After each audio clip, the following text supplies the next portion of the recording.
Hello, hello, and welcome back, everyone. Hello. Let's see if we're alive. Before I continue.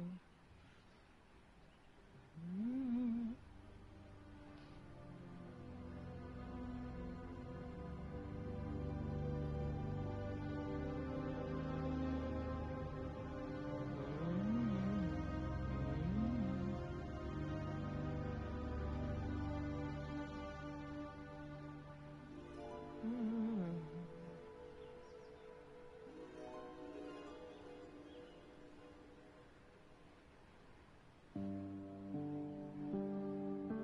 Let us see. There we go. We are live. Welcome.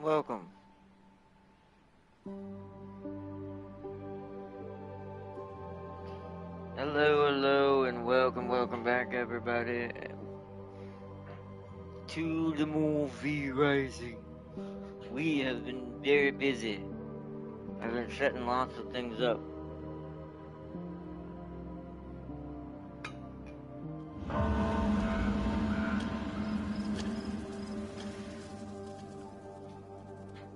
Alright. Welcome back, chat. Welcome back to the castle. I have pretty big plans today for us of what we're probably going to do. It's going to be some prep work we're going to be doing. If Tim King doesn't end up joining up a little later, we're going to go work on the secondary castle maybe a little bit. I've got some bricks and stuff I've been transporting over there to start the base work, like the work of the secret projects, like the layout. Like we're gonna cut out a square for it up there, or it's gonna be a rectangle more than a square, but I want to try to keep it perfectly in that shape and not have any weird jagged edges, so I know exactly how small and condensed the mini versions of these rooms that I'm going to be putting into it are going to have to be. So, mini, the mini version. But we have been doing quite a lot of things in the castle today. I have created a new way to harvest plants for myself a lot faster. So I've been increasing our net gain of cotton. Mostly because I needed thread and stuff to make, which I made scrolls. I've unlocked pretty much everything except building stuff. We're missing 4 buildings, which are only 60 each, which is pretty cheap. So that should be pretty simple for me to finish off. I've unlocked all the armor, all the magic, all the weapons. Only thing missing are these 4 structures, which I'll work on before the end of it. Because once these are unlocked, I'm going to decorate the castle again, like I had before. Get it how I want it to look before next episode. Because we might be taking a break from V Rising, and I don't mean that long, like a few days. Just give me time in the background to work on getting everything where I want it, making sure everyone, me and Tam King's equipment are as high as we can get. Because we found a secret out yesterday, which actually, let me show you. Let me head into the forge. You see this right here, Chad? So while me and Tam King were doing some, we call it, some rift incursions to get a bunch of Stygian shards to try to buy me a new gun, which you can see is right here, but it got me a really bad roll. So I'm probably just gonna stick with the twin blade for now as my purple weapon until I can get something better. Because that was just, that was not great. But we did while we were out there doing rift incursions. One of the bosses dropped this crazy thing, and this thing is the same level as the purple level 30s, but as you can see, it modifies both abilities, and it has way better roll potentials on the attributes at the bottom. This is essentially like the mid-maxi of all weapons. Essentially One would call it probably the ultimate weapons of the game, I bet, hidden in the background here. What I'm also assuming this could be is, I wonder if this can be upgraded to be orange. Like you turn this into this, but I don't know yet. I haven't gotten to do that kind of an experiment with it yet, but we found the highest level is definitely orange. It's hidden behind, I don't know if it's hidden behind bosses only, or if there is a way to convert purples into oranges. We'll have to find out. But I think what we're going to do today is focus on the stuff I'm trying to build up. I'm trying to get some more silver. I'm trying to get us a ton of armor stuff, because we're going to need bat leather, which is made out of pristine leather mixed with bat hide, which is going to be used to create the Dracula armor pieces once we start to get them.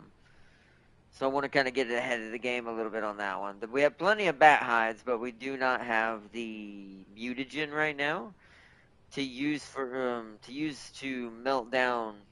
I think it's mutagen. Hold on, let me say, not quote this wrong. Yeah. So we're missing the mutagen that I need to melt down a ton of my pristine hide I've been gathering up from the cursed jungle into pristine leather to combine it with the bat hides into bat leather. So that is my goal while we're kind of starting this off. So we need mutagen. Time to head to the mutant area. Also, as you can tell, we'll show this off later. The rooms are starting to have color again and be decorated. Also, you notice the treasury room is completely changed. Tamkin's gonna be so bad because every time he comes here, that treasury room's in a different organization. Also, I got some stones breaking down, so if we don't end up fighting bosses today, we're gonna start building our secret project. For now, though, we're gonna go run around up here beating up some mutants for some mutagen. I've got Sealy and Farseer on tech duty.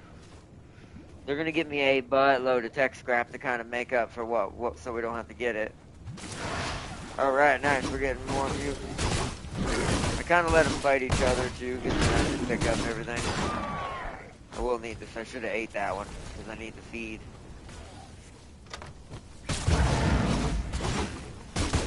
Close, okay. Oh, nope, I need that. I don't get mutant blood type that often anyways.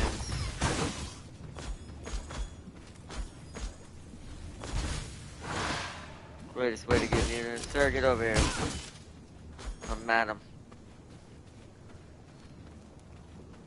Alright. I don't need all that. Let's go. Oh.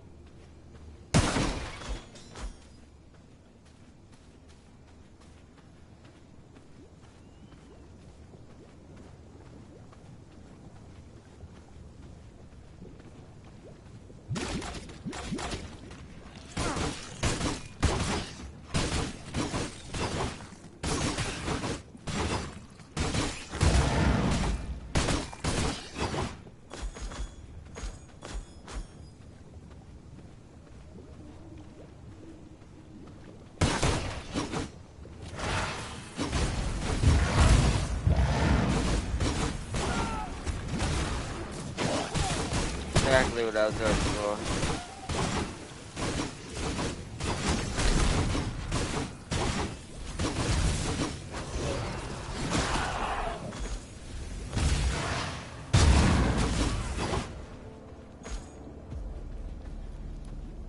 Nice.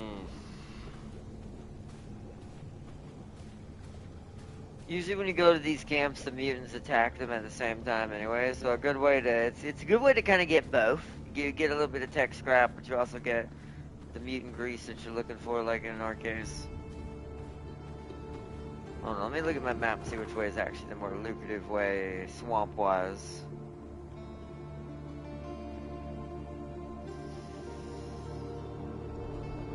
Yeah, the way I'm going, basically. Because it runs along a lot of the swamp rivers, or toxic rivers, I guess you could call them. Let's go in wolf form so we speed up.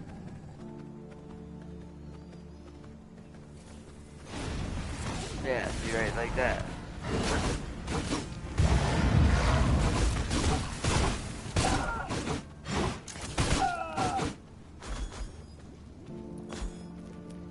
Free mutant grease. Ooh. Well, hello, Plague Briar in the corner.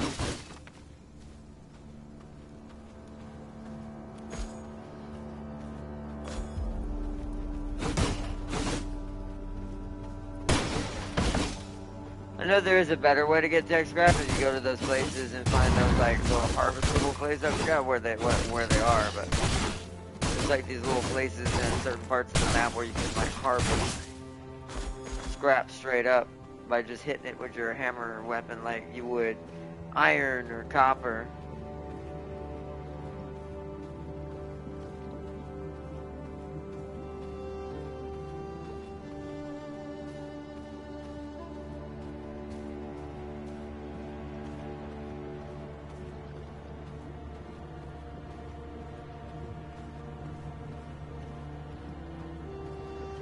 Really, not a single one. Okay, so that one's bare. So this one doesn't really yield much. Let's keep moving. To the north.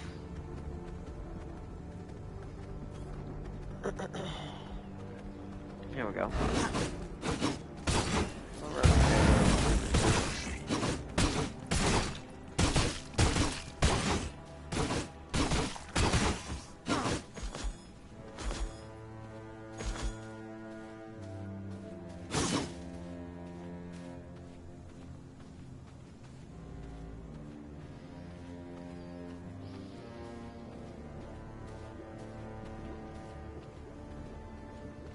So I'm curious.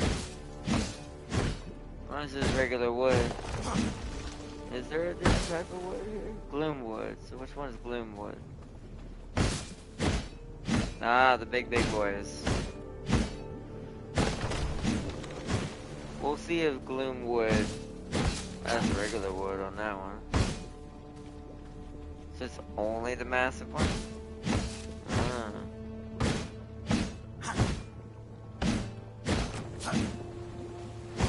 Wood, yeah. So okay, these two are gloom. It's also darker. It's the really dark ones.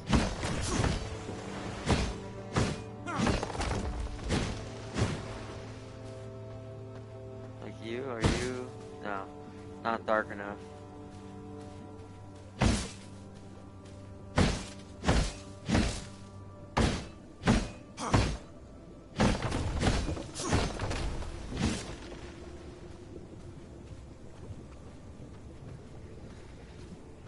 So that means this one's Gloomwood.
Alright, let's keep moving. This is a normal town. I just want the... There we go. Mutant.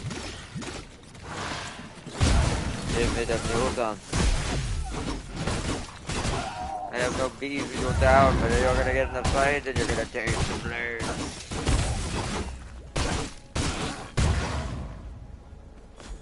The mutants of the town will die together.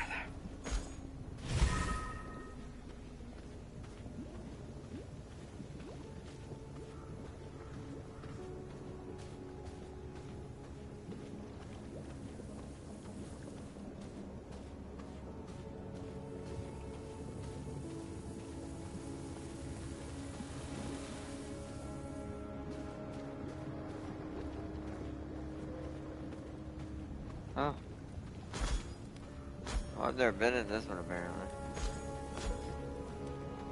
It's also a chest in here.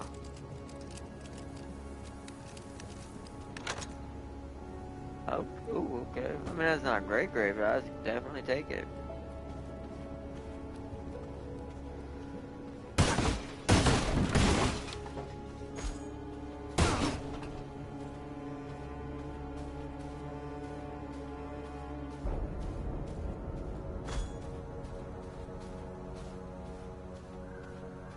Some mutated deer over here. I'm surprised we've seen no abominations. Like, I've run around this place for a few times.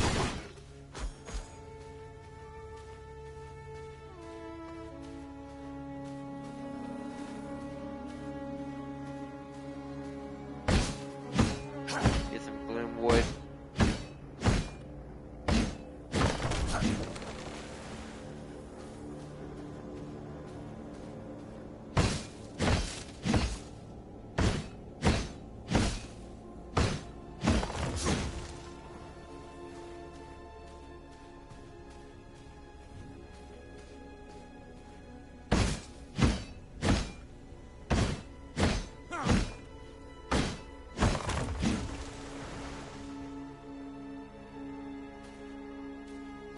Okay.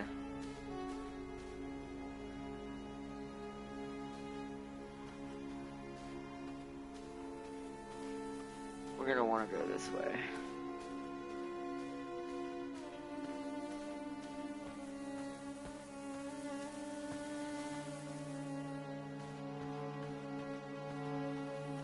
Was that Blake Briar or what?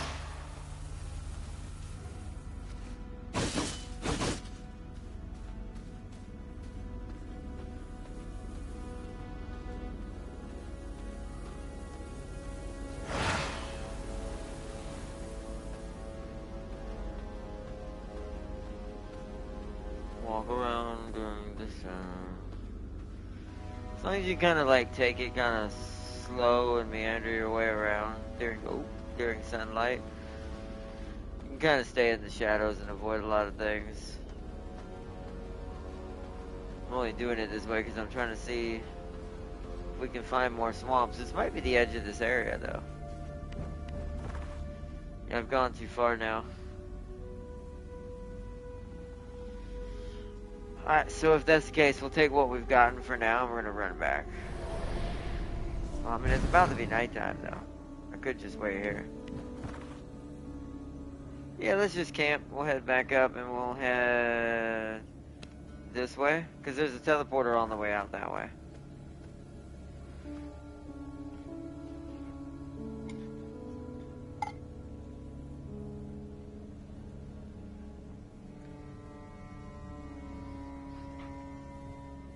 Oh.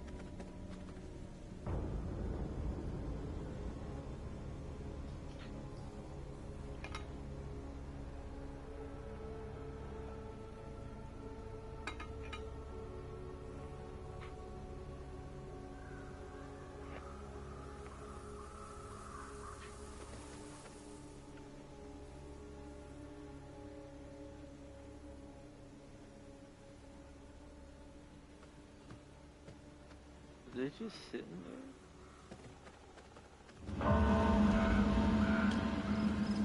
Here we go. Running back in. Running back in.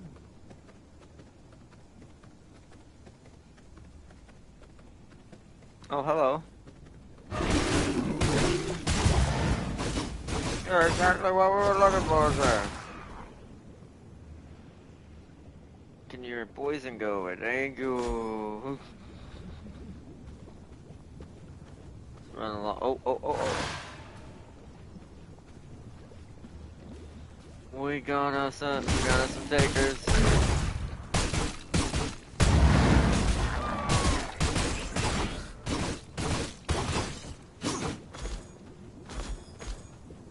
There we go.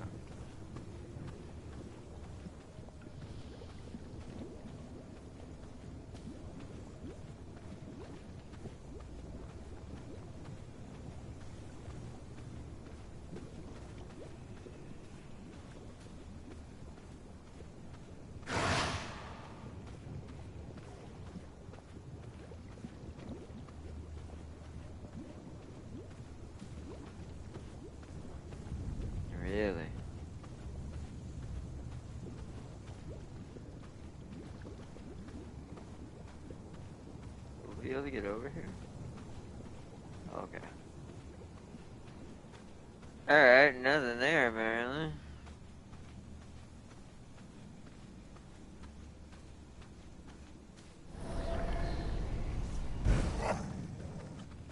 Went over here to this lake. Oh, hi.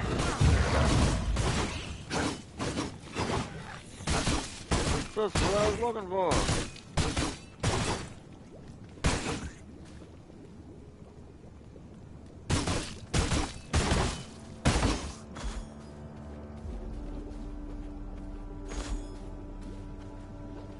Oh, I saw a mutated deer.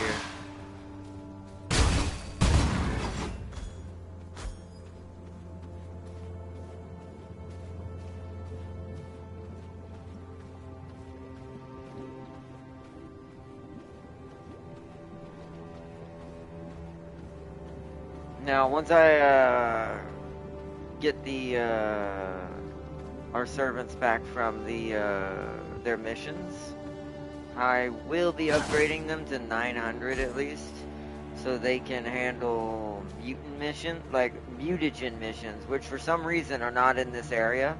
They're in the blue area, which is 940. But it's the only way to get a mass amount of mutagen faster, so. Other than what you see me doing now. This is one of the best ways is to find these little mutant lakes. I think all that spawns is usually 1 or 2 at a time. That one only had 1. Let's go over here to this side. See, we got some controllers this way.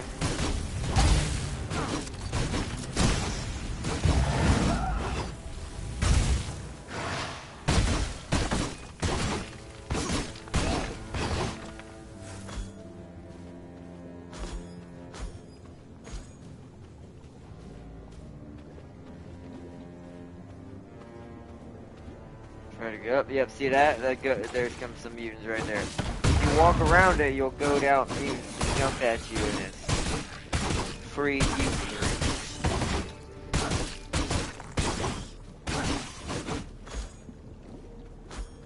I'm actually surprised there was no mutant monster boss in this game. That would have been kind of cool, because that would have been a good place to go for farming it. Hey, look, perfect. It also jumped out. Yeah, beautiful. So that's tech scrap and mutant grease.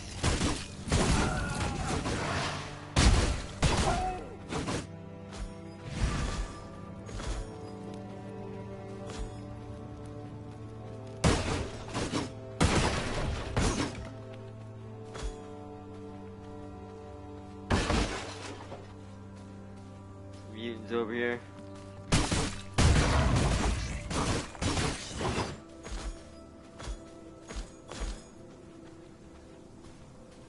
Alright.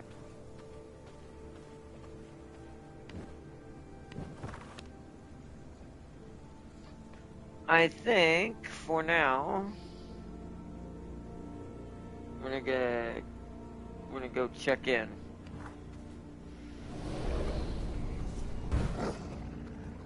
Oh, there is a mutant deer there. What's that? Hey, come here.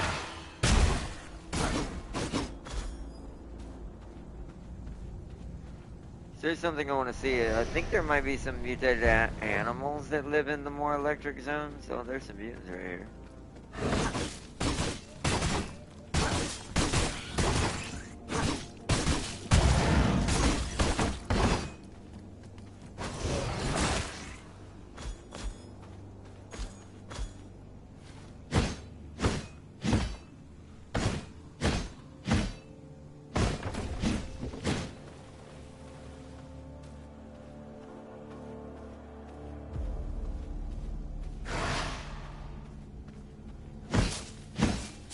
Regular wood.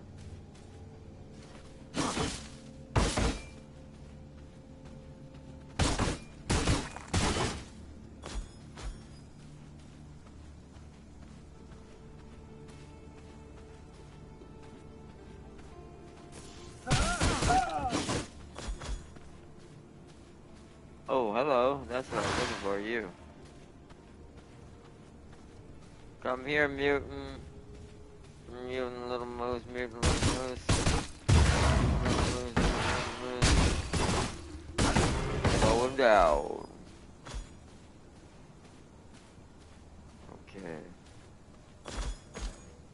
You can grease.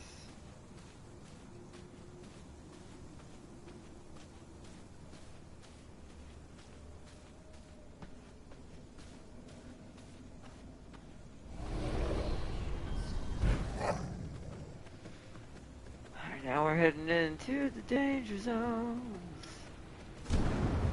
of the lightning strike. See, yeah, I want to see what the mutated wolves give. They take a little longer to kill because they're level 70s, but maybe they get more. 24, that ain't bad.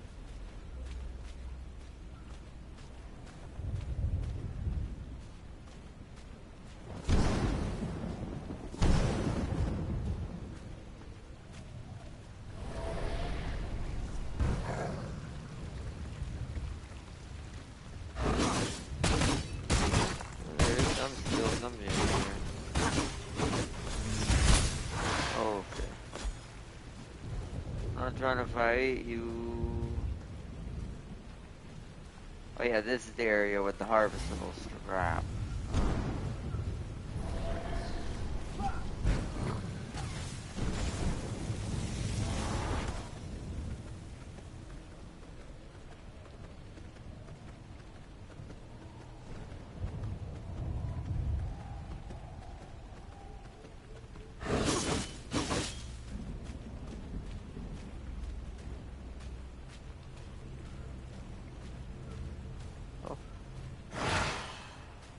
Deer here.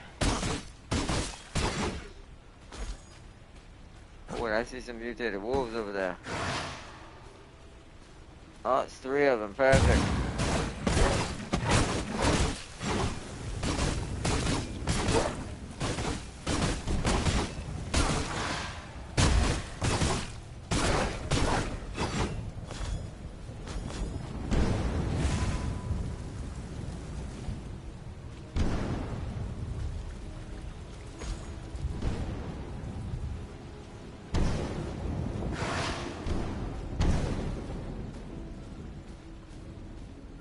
What's over here?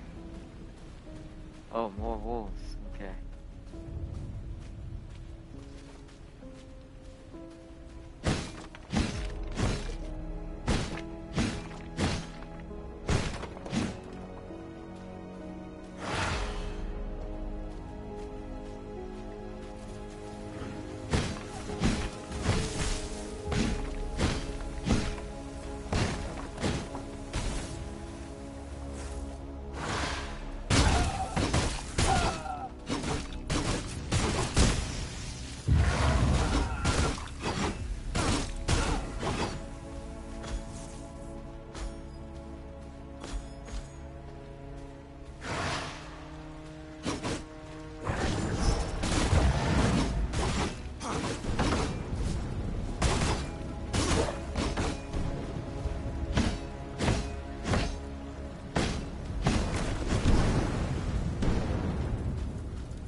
Alright. I feel like we should head back now. I think we've gotten quite a lot. It's almost daylight. We went through 2 days worth of trying to find vegan grease. Staying out of the castle.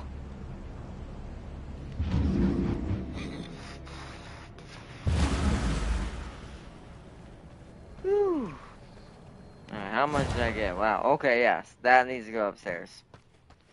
Let me go ahead and put all the flowers down here, though.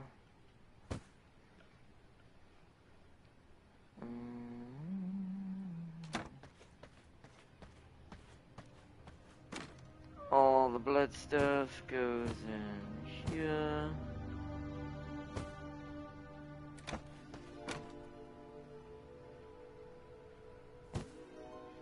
Yeah, see, now I have mutant grease.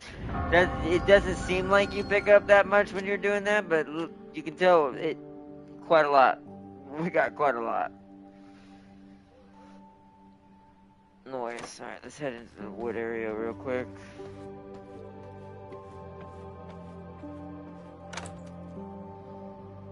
I'm gonna put this extra wood in here, put that in there, put that in there.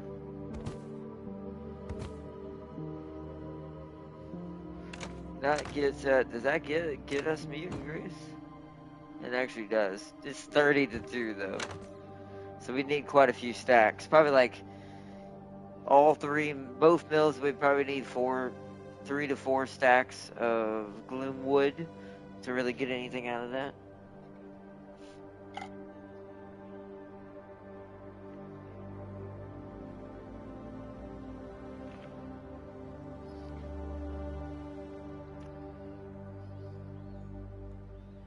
Okay.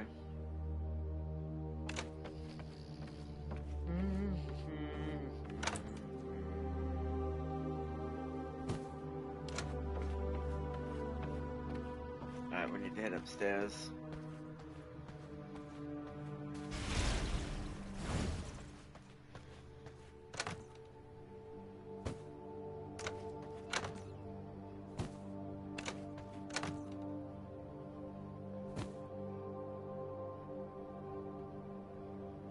Take that for the other side.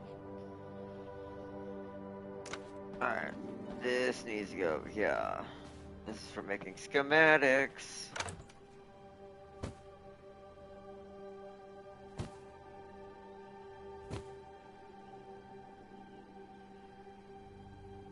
Alright.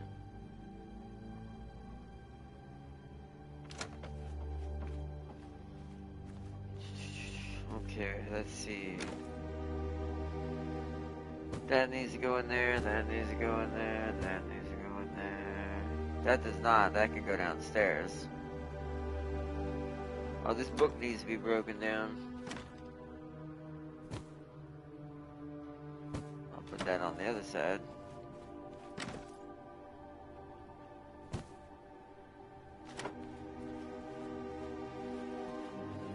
Alright, let's see. Yeah, we already have that. I'll be back up here for that in a second.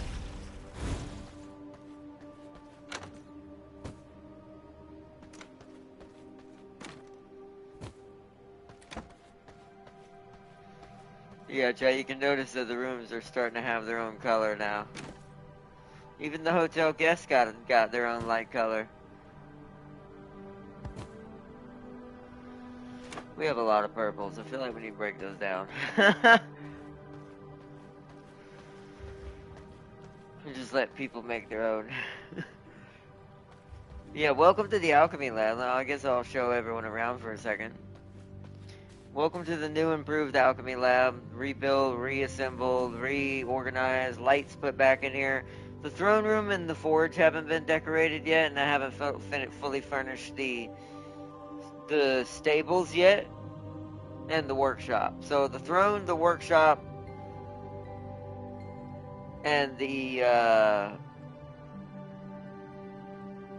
stables aren't really set up really yet. They're gonna get there, but I wanted to go ahead and start bringing life back to the castle before we get towards the end game of this game. I decided on blue in here because all of these little stations glow blue when they're doing stuff to make new gems. So I'm like, yeah, this is Zichi territory. We'll let the jeweler room be James's room. The treasury room, I just made gold entirely, just pure gold everywhere. I love gold. just because it's the treasury room. The workshop, like I said, doesn't really have anything in it yet. I haven't decided what color I want in here yet. Maybe, no, green just looks so strange. Hold on, let's look at it right now. I just want to kind of take a gander. In here, I'd probably put these old-looking Gothica things. But what color would a workshop be?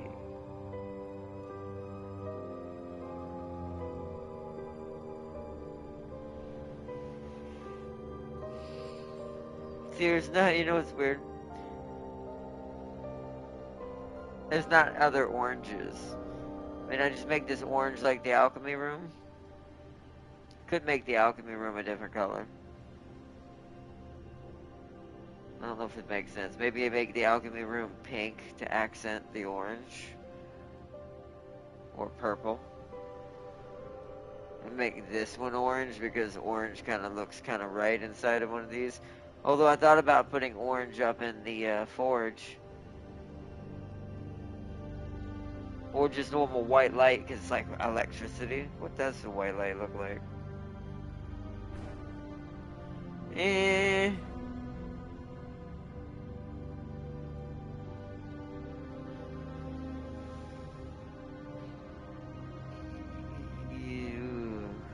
Because the forge is going to look bad in purple. So yeah, I think we'll do that in here because this almost looks kind of like a normal lighting of a house. This might be what I use for a certain project.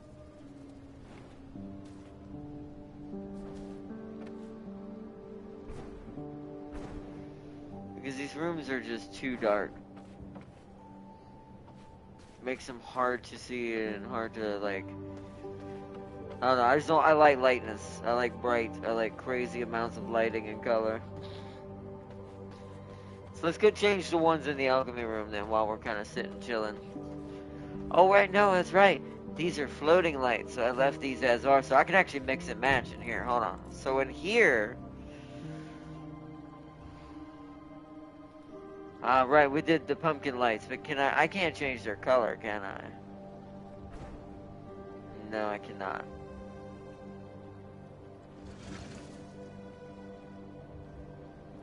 Oh, we could do hanging lanterns. Hold on.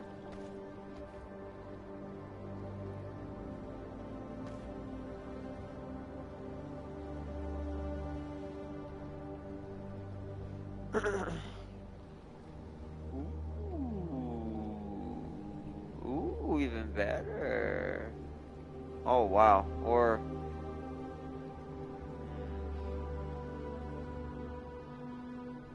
yeah, but now we make it purple. Yes. I have made my decision. Purple! Now that back corner is gonna stay green, but we are gonna put some purple on the corners to.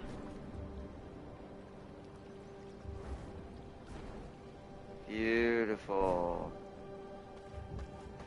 Because the alchemy room is this kind of color naturally, anyways. Makes these rooms look a lot nicer. Alright, and here we're gonna do some glowy light look, these globy looking things that look like electric lights, clairvoyance lamps. We're gonna let these be orange. Because this whole place is orange. So,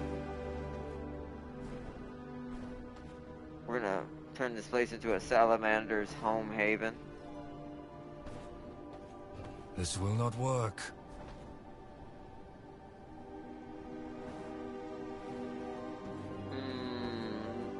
Yeah, the light of the forge kissing the entire room. Now in here, I have no idea.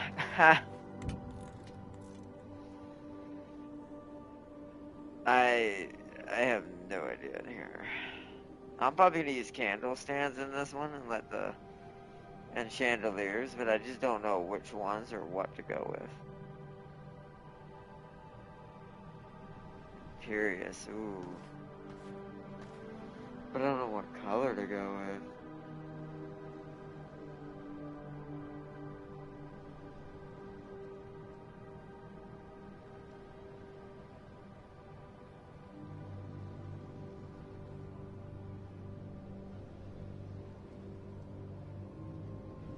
think this room's gonna have to share the same color as the,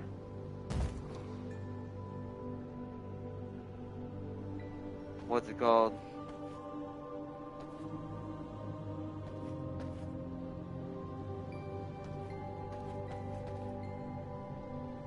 I cannot build here. Oh, those take dark silver. Oh, that was an expensive chandelier. Does look a lot nicer now, though. But, oh, okay, that was an expensive chandelier. Oh, well, that at least tells me what color that room is going to be. I still don't know what color I'm going to make. This room... Oh, no, we should make this room the pinkish one.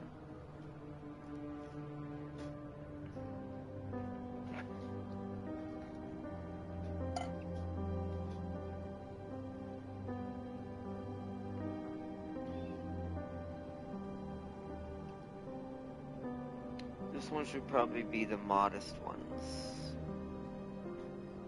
Or make this one the pink one. This will not work.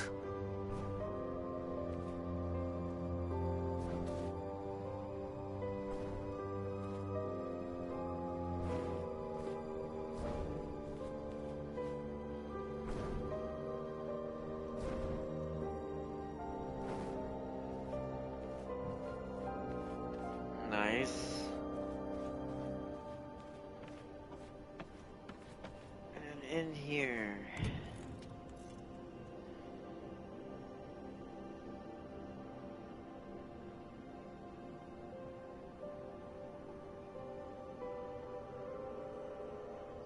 We should keep the same one, but a different color.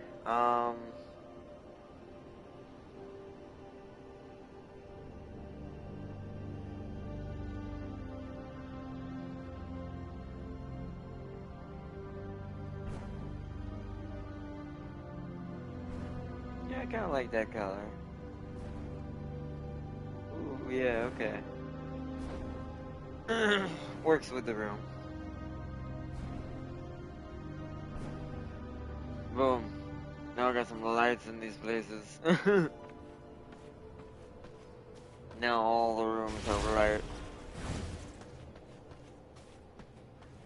This area is still kind of cordoned off, but we'll deal with that.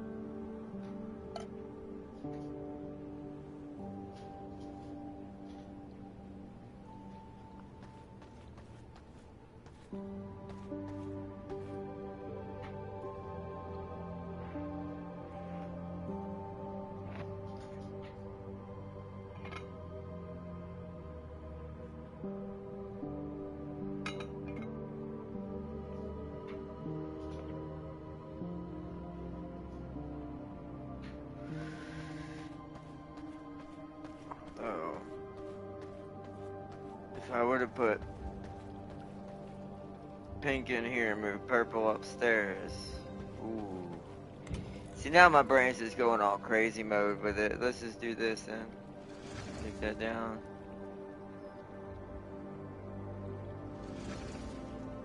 So if we do pink in here, because there's already pink in the homogenizer, it'll match better. And if we go, oh, hold on. Okay, then we go purple upstairs. Because it's the fabric room, right? The satin room, as you would call it. It's where all the bed sheets are made. But anyways.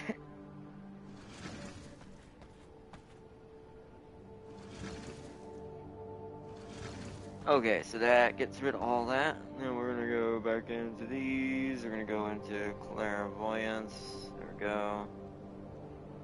We're gonna go up and we're gonna go pink this time.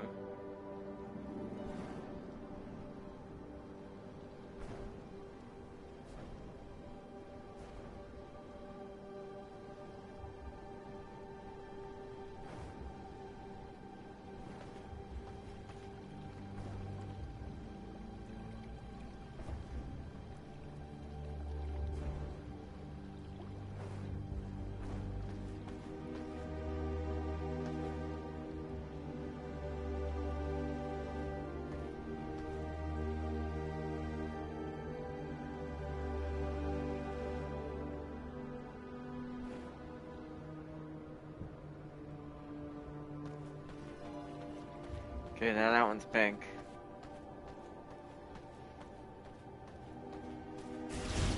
Let's head upstairs and change this one. This might actually be the problem because I have to move these in here for the moment. I'll pull it back in here in a minute. These are the modest candles.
Alright, so this room needs to be purple. There's modest candles. So purple. Yeah, see. That looks more right for just the fact we have these dark green, dark angel walls. So that wall doesn't seem to have changed. I'll have to check it.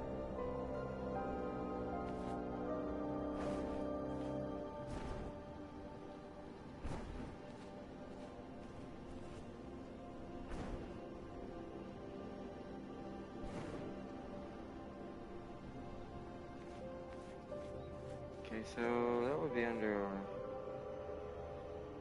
wallpaper. This is the Taylor room.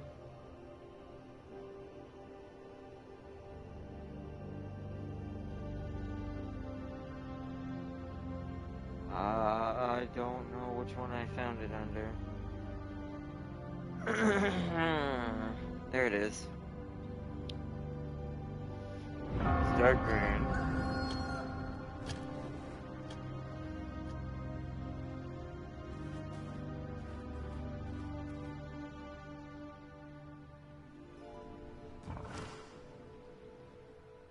Pretty sure those doors did not match. They actually look really nice now.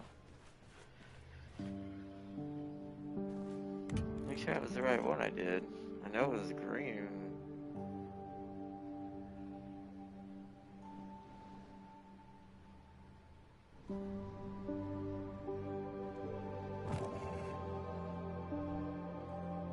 Wait, what?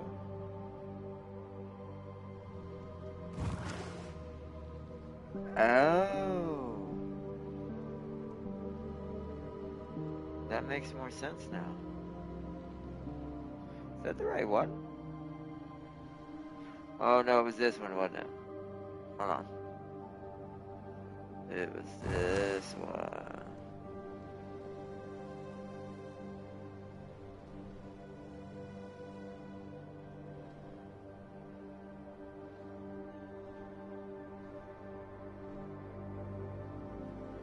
Yeah, it was that one. Now they're right. The other one would be brighter, but then it would be too.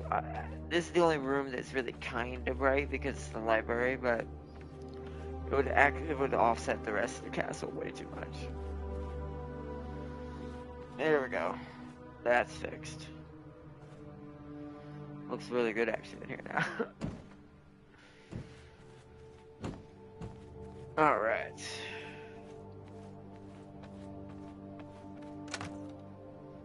I made it, and you know what I realized? I made it Nagash colors inside the library for some reason. Don't ask.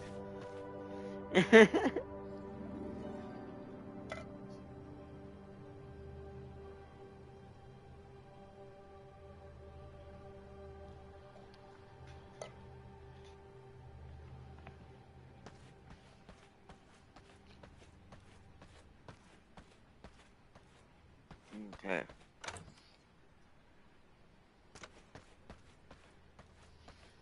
Alright, so I think the next thing we need to do... Oh, how much pristine leather do I have, or hide do I have ready to go? Quite a lot. Is there already some in it? No, here's what I'm gonna do then. Take some of that out. Why did I not get both? Sometimes I swear.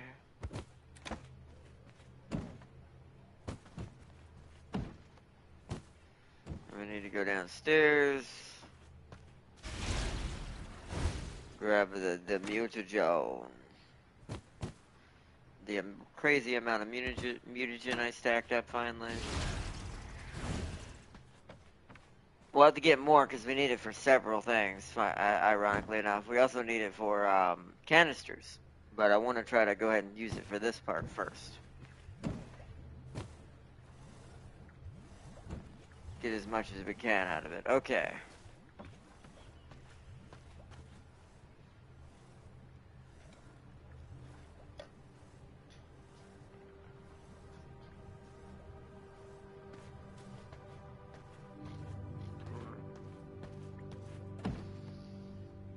What is it to make skirt stones, whetstones, and grave? Not quite full on whetstones. Stone dust and we got plenty of that. Okay, so let's take you. Turn you into whetstones. And once that's finished, we'll try to match 2 for 2 on the scourge setup. Do some scourge stones.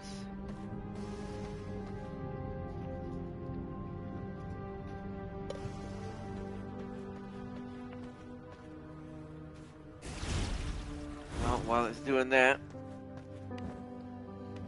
it's time for the good old thing we always do, cotton.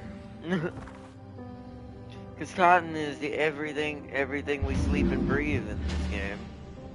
Because it's used in absolutely everything.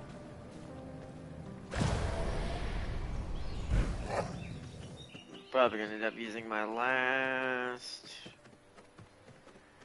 garlic resistance actually, let me see. Yep, technically.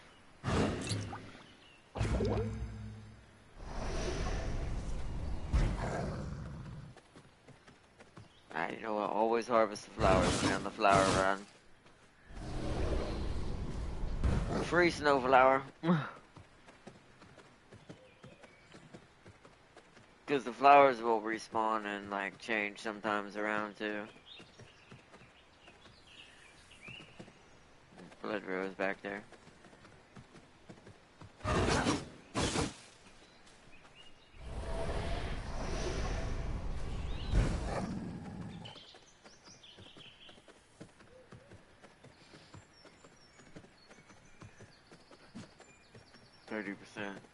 That must be a wolf. Probably should have taken him out just because it means we would have gotten another one to respawn that might have been higher.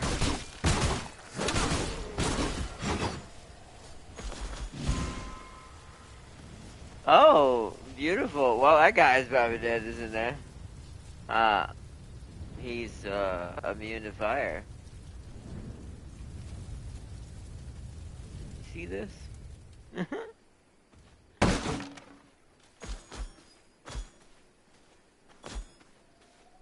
I mean, free plant fiber? Oh. Free blood rose?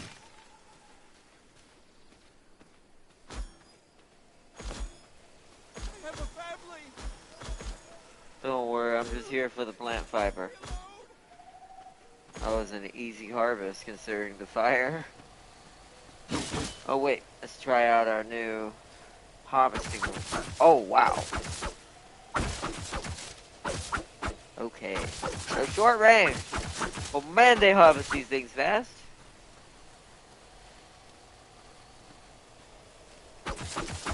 Yeah, look at that.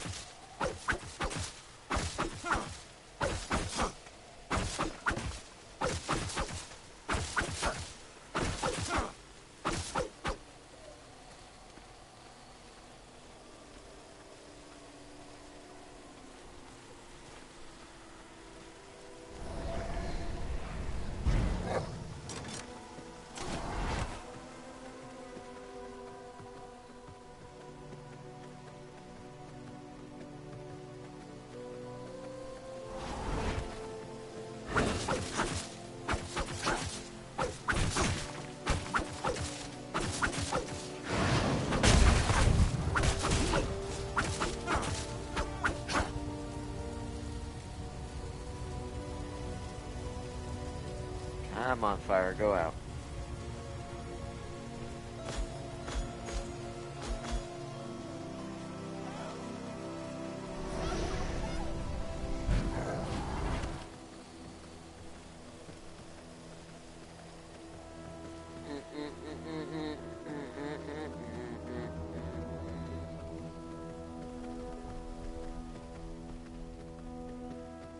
You little bud.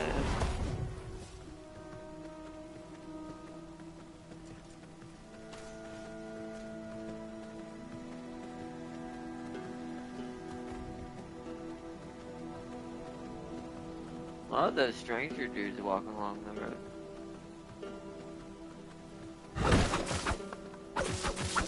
Cut the grass. Gotta do some lawn mowing.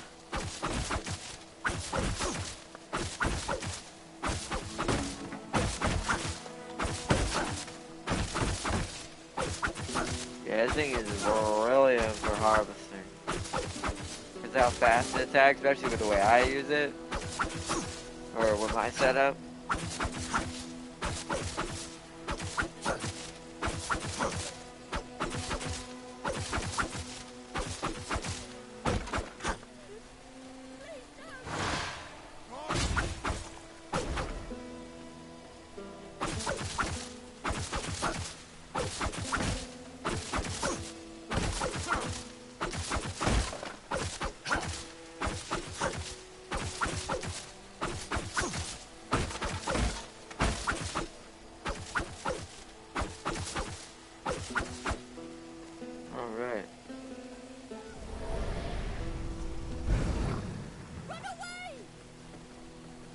I don't know if we're technically getting more. Probably not. I don't think it actually yields you more. You just harvest faster. But it's the same amount.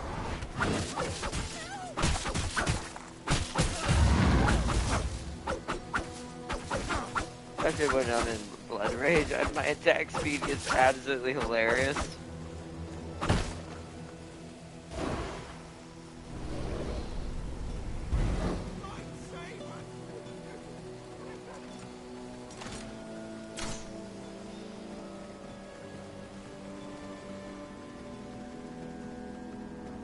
Alright, back to the portal.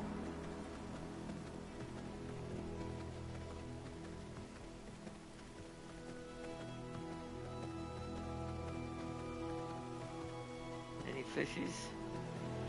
Free fish? Ooh, free fish on this side. Can I jump over? I really wish that would let me jump over. It's definitely within the reach of the jump. But hey, you know.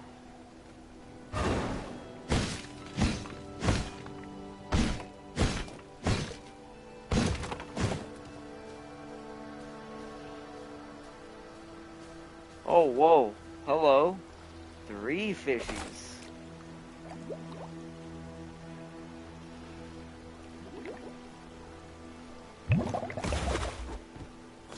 Mostly fat gobbies so far, but that's fine.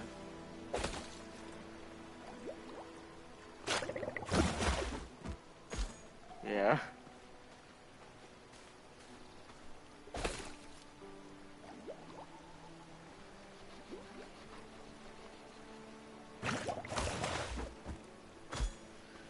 I mean, I do need scourge stones. Okay, for sure. Let's get out of here, though.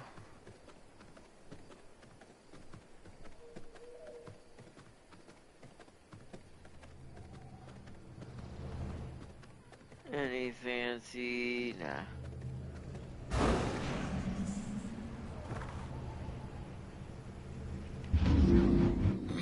Alright, back to the castle.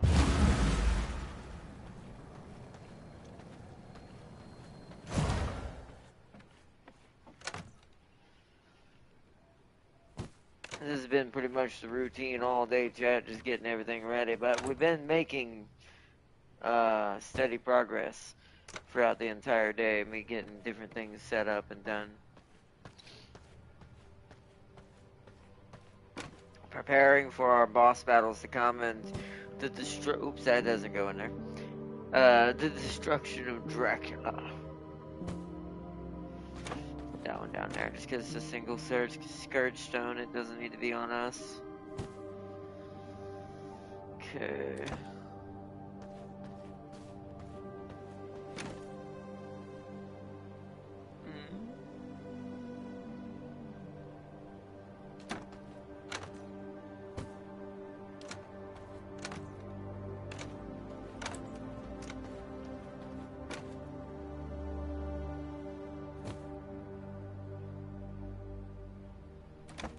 Oh, I have a decent amount of cotton seeds, I think, now, finally. Yeah, 6.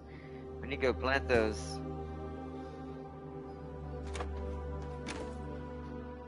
We need to definitely go plant those.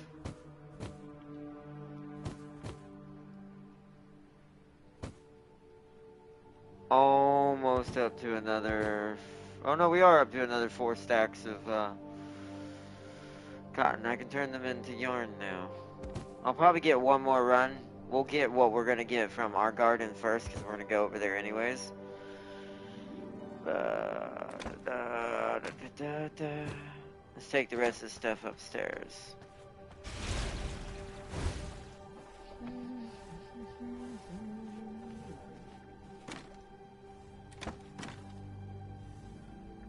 That one's fine. It's the other one that needs it.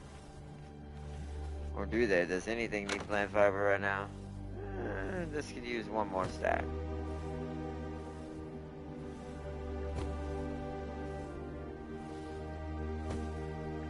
Because it'll get burned down pretty quick. So, whatever we don't need, we can swap to the other side.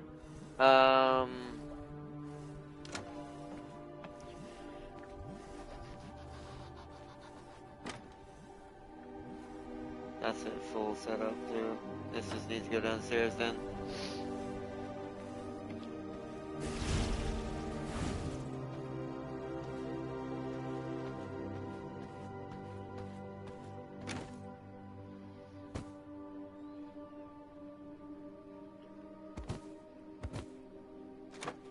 Alright.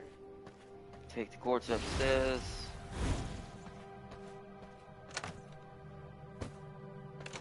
Oh, I have paper on me. I didn't realize that.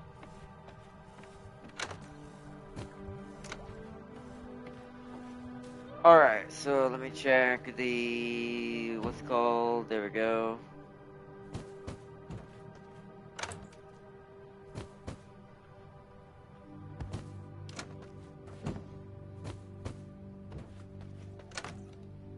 Beautiful.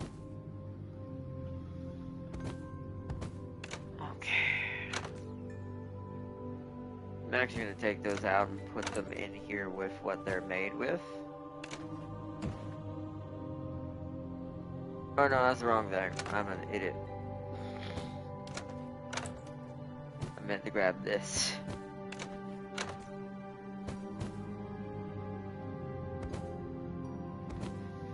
Okay. So we need another stat. We need a little bit more grave dust. And that'll be our guaranteed double stack there.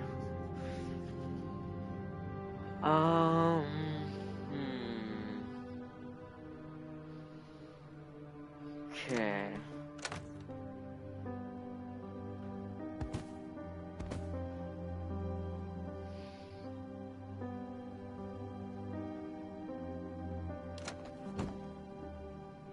See, mutagen's not used in that side.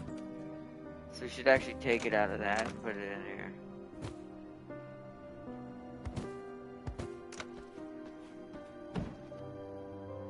Because it's iron, mutagen, glass. So part of the iron in here needs to be moved in there. These are to organize for the stations. This is technically going to help with fabricator. I probably should call it that instead of forge 2. So that way we know the stuff that we're using for the fabricator kind of goes in here. That's why I'm sticking all the scrap in here. Okay.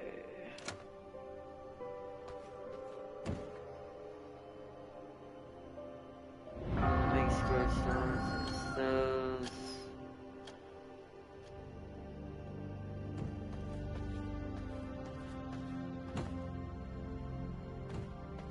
Don't know if we need that right now, though. I think we should go plant the seeds for right now. It's daylight. Let's head over to Uma Gardens.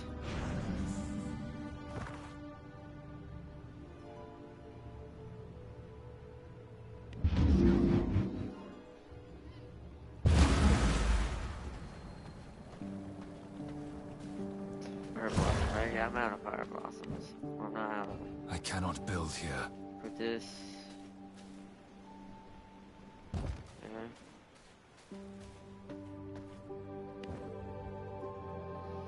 This will not work. Blood rose. Wait, did we already fill them up? Oh. Okay, I'm actually out of space for blood roses. Never mind. So we grab the cotton seeds. I cannot build here. I cannot build here.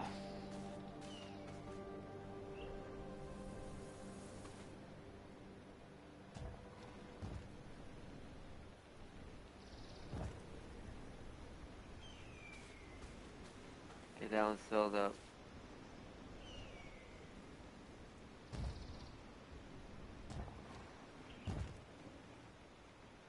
Alright. Our cotton is getting there. It's definitely getting there. Let's see. I don't have any bones with me. Bone to bone to bone, bone, bone, bone. I should bring a stack of bones over here just to put in there for when I need it. Toggle it on and off. I think that is what I'm gonna go do. Let's go grab a stack of bones. We have a buttload of them. Bring it on this side.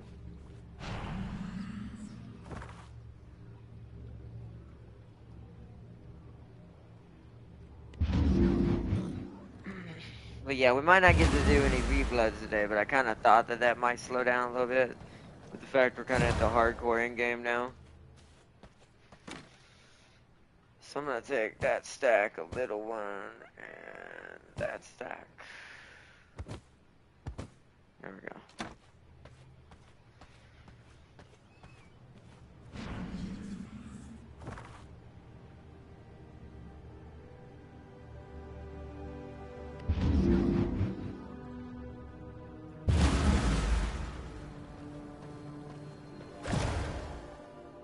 Alright, so put those in there.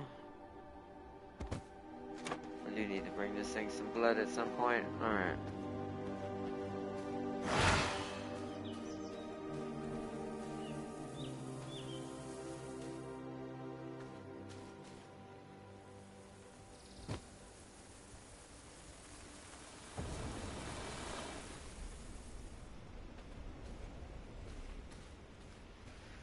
Alright.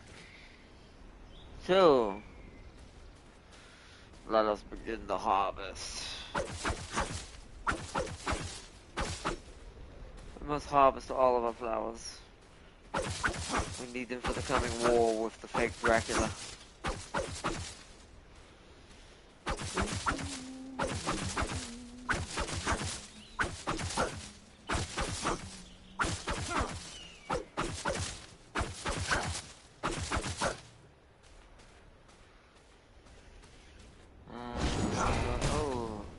the bats.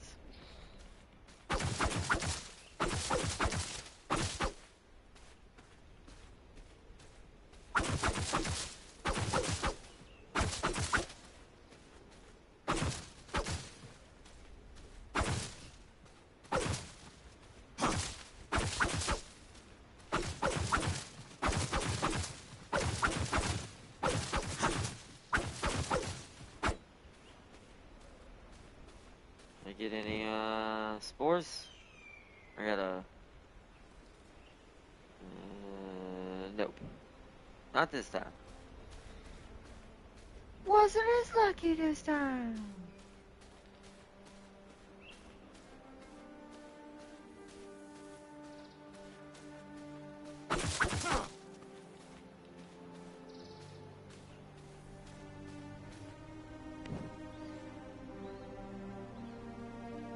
No bleeding room seats.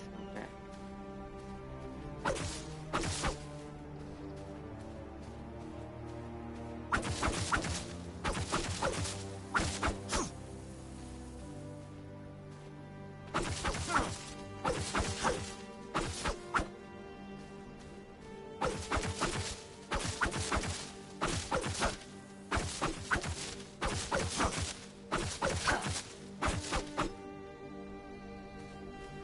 Our whole garden is harvested. Nice.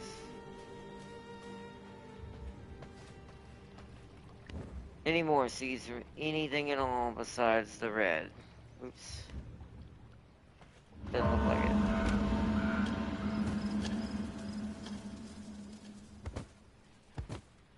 Everything else is just straight up flowers. Okay.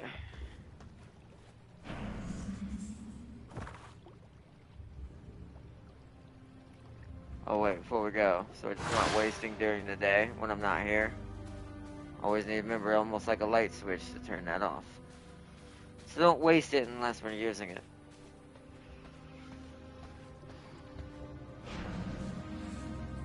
Okay.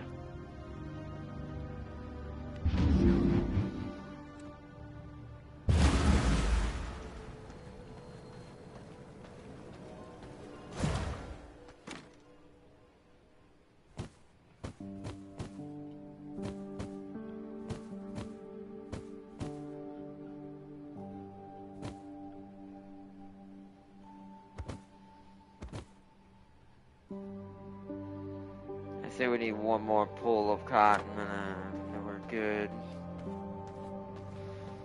Don't know if it's a reset yet or not. Let's go take a quick gander. If the first one hasn't reset, then none of the others have reset.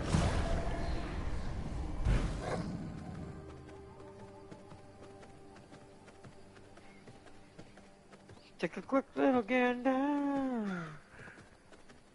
Because then we need to turn it all into balls of yarn. Since the others got turned into pollen. Then it gets reset the other way. I kind of go back and forth when I'm trying to make both sides.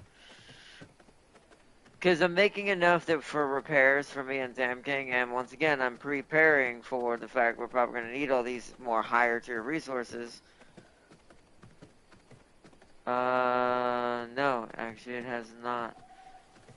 Part of it has, so it's not worth getting right now. Alright, let's return back to the fast travel then.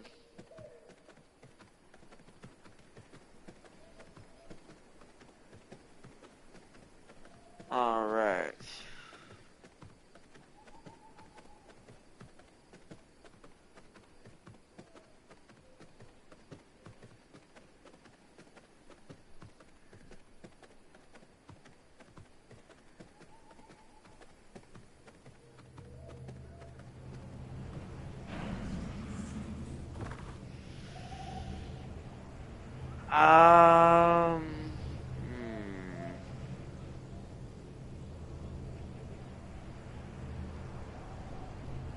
I'm thinking more mutant grease for now. So we can put some in there to be used for the construction of Can oh, there's what we want. That right there is what we want. Make sure there's no more Elsons hiding into this thing while they're fighting each other.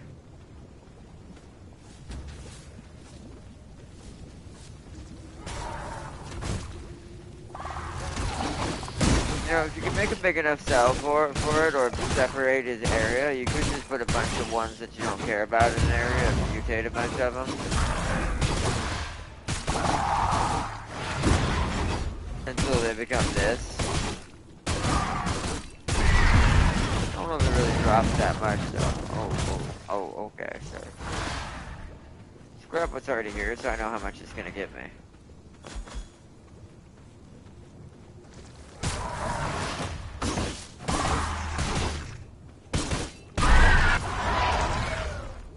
So 64 bones, 38 bones. Okay, so it does give quite a lot. Wow, it also gave me some fish. What?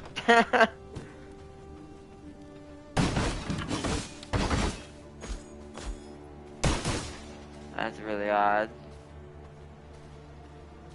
But the abomination, so yeah, I mean, if you could put a, that's actually way more worth it. If there was a way for me to like, ooh, let's see there.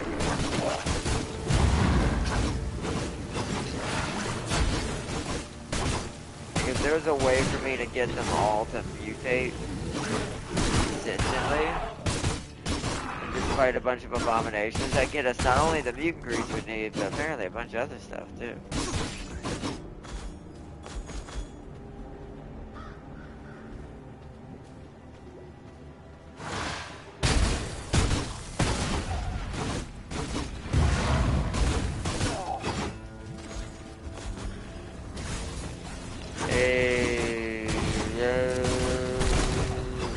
Taking a lot of damage.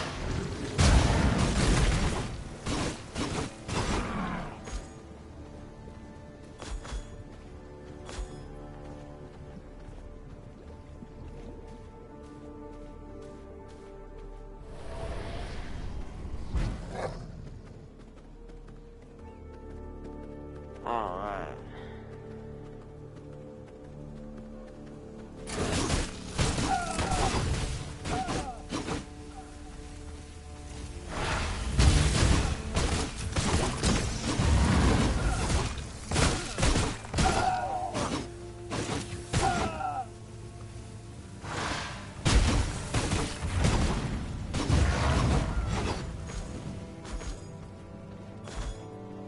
My blood reserves run low.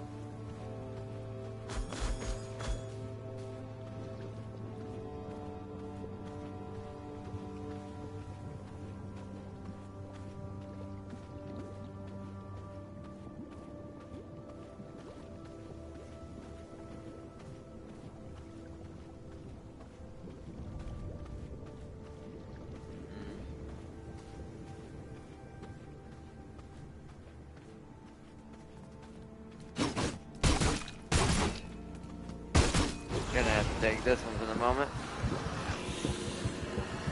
Just cause our character's getting hungry.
side of the bridge. Yeah, something would have already jumped out of this. Okay, so let's head towards the north.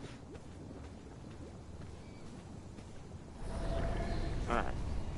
I'm really late, been busy all day. That's fine. Welcome, welcome. Welcome, Father, welcome. Oh, mutant, there we go. What's left of one.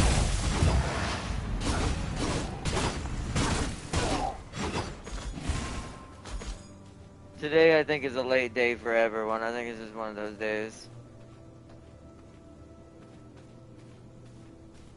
So I'm just kind of doing busy work today. We're like gathering up resources, building up the reserves to prep ahead for our next level of armor as we slowly get some Dracula armor.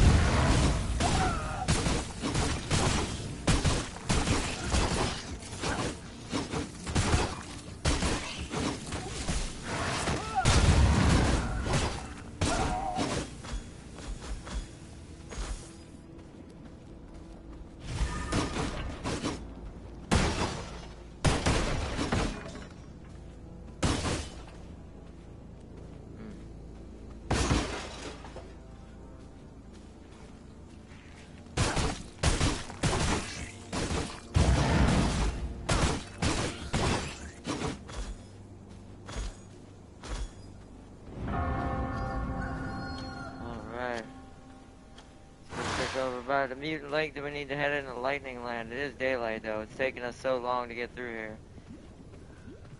Oh wait, hi. Mutants. Give me your mutant grace. Oh, there's more over there. Are they coming to get me? We need to go to them. We must destroy them. There they go.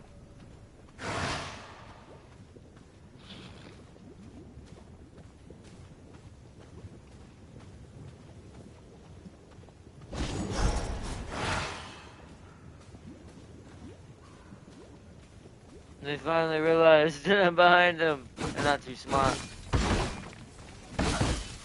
Oh, we got humans coming. Human warriors. Oh.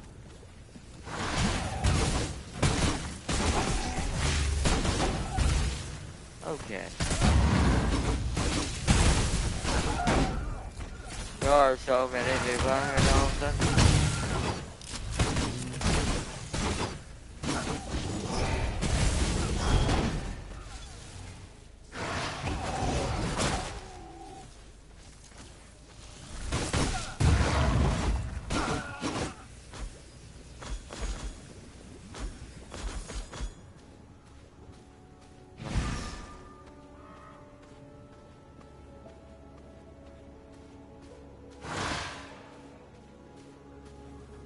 Oh, there's a mutant deer over there.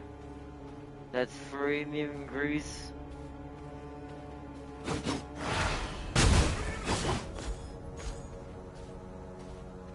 Oh.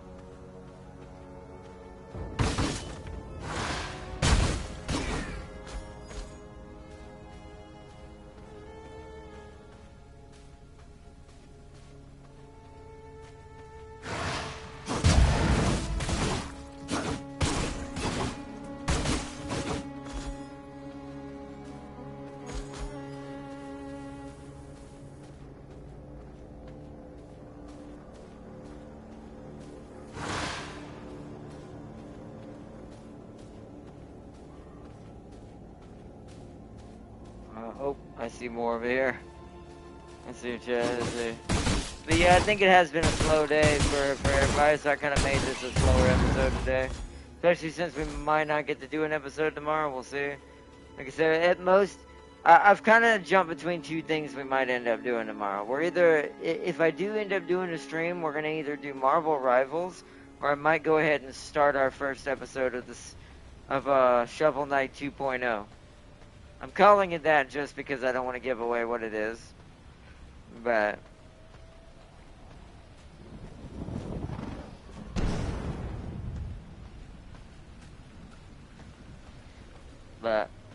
we'll have to see if I decide to do that tomorrow or not. Holy lightning.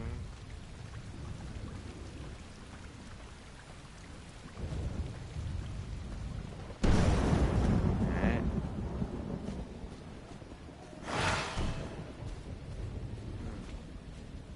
I hadn't got as lucky this time with the corrupted wolves. Or not, or whatever they're called. That sucks. Mutated wolves. Ow. Wait. Oh, that's people.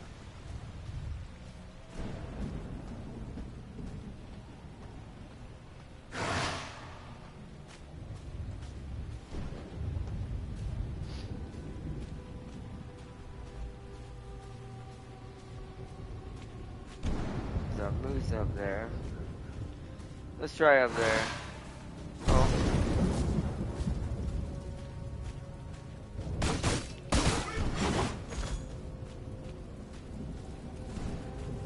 There's a moose up here. Fine, okay, and some deer.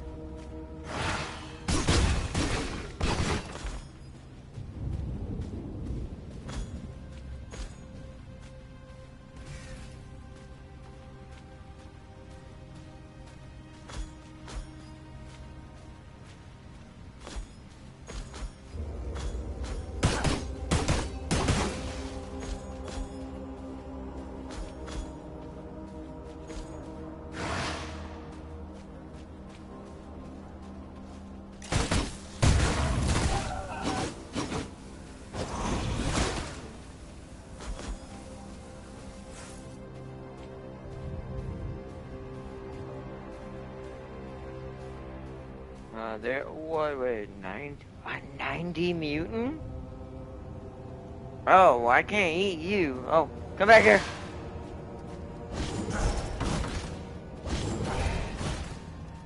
Come on. No, come back.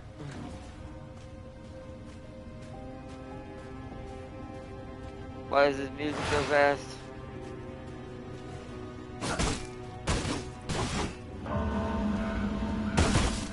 Okay. Dominate. Mortal minds bend easily. Ah, dang it.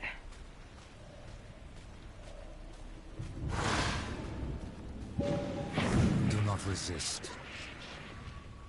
Your mind is mine I got him? to control. Ah, beautiful.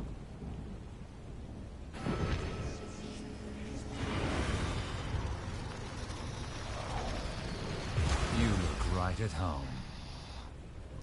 I'm just doing a Taiki playthrough right now. Nice. Alright, we got us a 90% mutant blood type now. I'm slowly but surely building up the different types. Was hoping a Birkin looking thing for that, but we'll change that later. Ah, here's what I was looking for. These are what I need for the mutant grease. They get 24 at a time.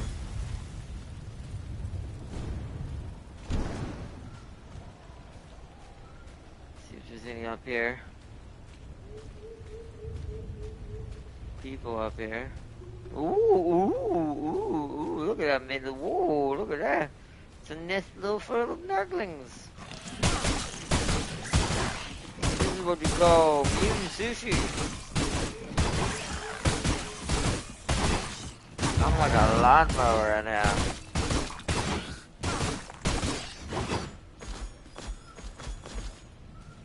Now that was some mutant grease. I should be checking the castle plots in this area, apparently, for mutant grease. This is where all the mutants and the animal mutants are living.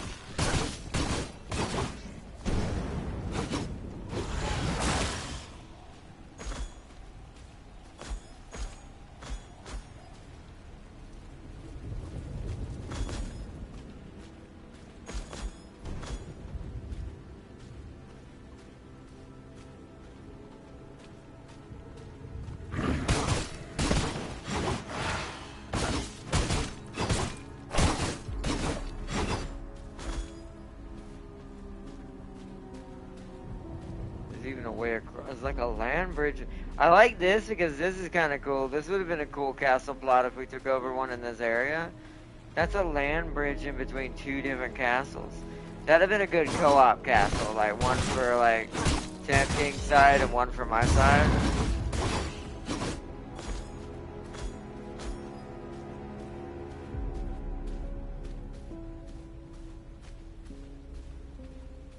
That would have been really awesome.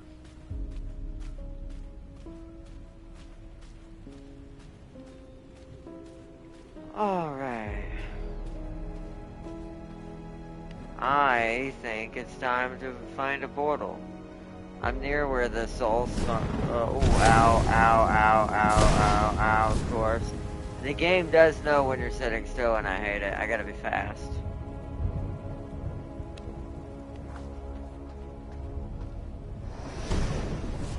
It knows what, like, it'll on purposely start targeting you. Oh, whoa. We're gonna need a way to get in there.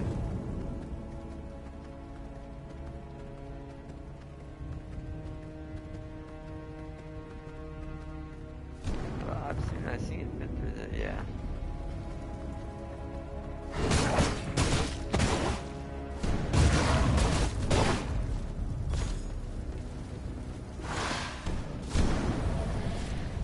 Oh, is that a mutated bear? Oh, there's one where I just got 90 moose. That'd have been a good one.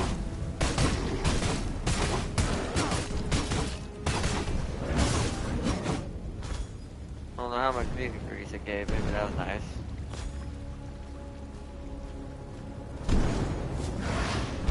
Man, this area is full of lightning strikes right now.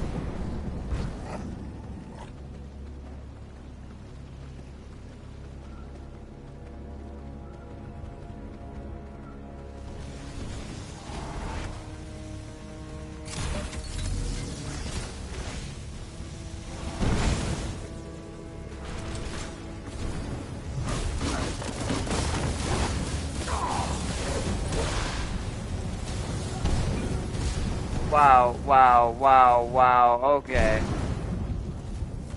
This is why I hate this zone so much.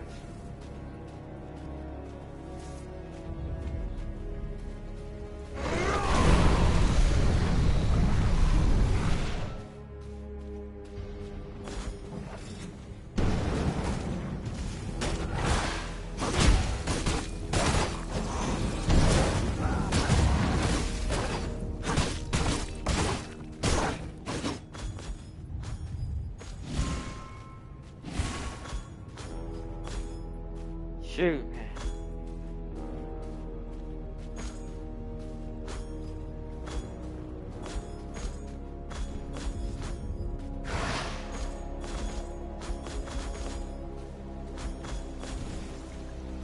Bunch of gloom wood. There's that bear I saw. Hold on, we need to heal. Oh, shit. Sanguine regeneration.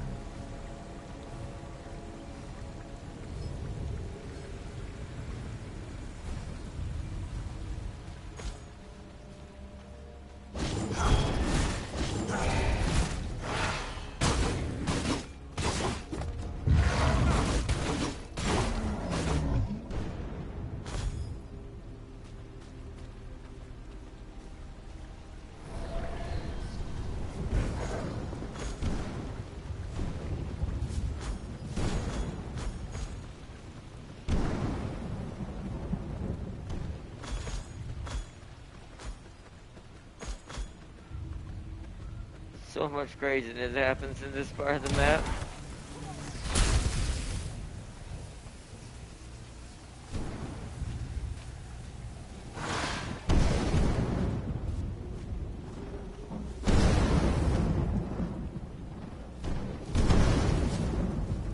This part of the map's also a lot of BS.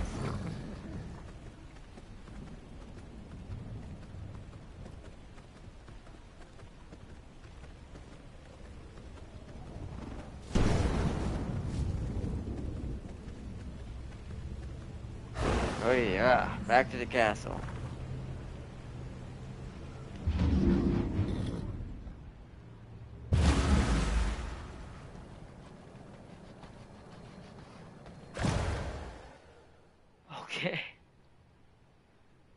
I'll split it up. Yeah, you get about two. That shows how much like actual like doing that whole run, how much actual mutagen I actually get. I get like 2 stacks of 750 plus a little bit extra. So that is very nice.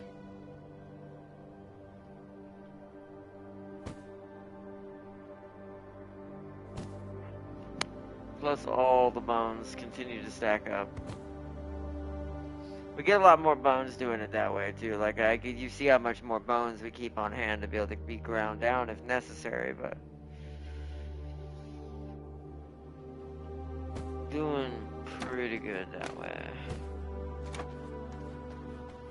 Castle's reorganized. This reorganization of the castles also made it a lot easier for me to, other than right here, store what's needed in most cases. Most of this needs to go other places.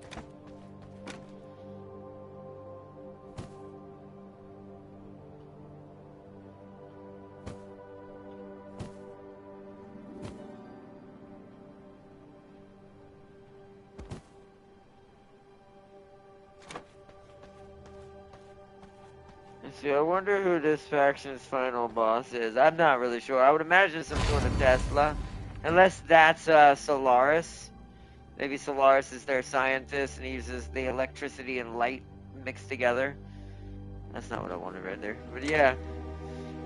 My brain kind of goes to that's what I'm thinking when I hear that, or what I feel when I'm in that area, or especially now seeing that entrance to that place.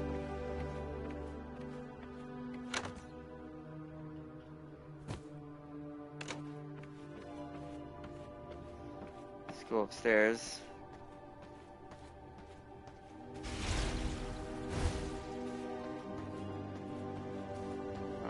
Let's check right here first.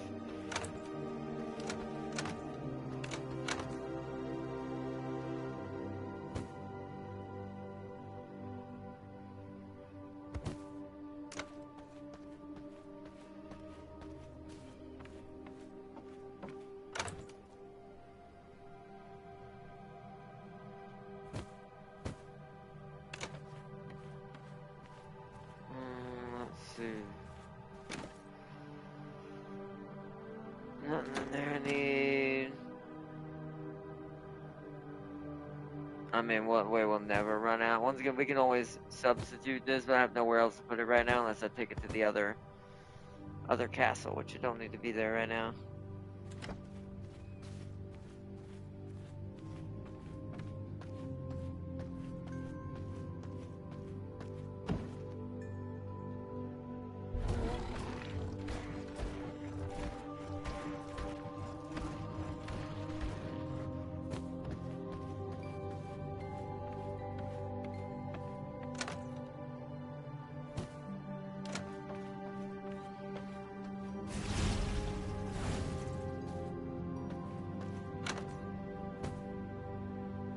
Just the red mushroom seed.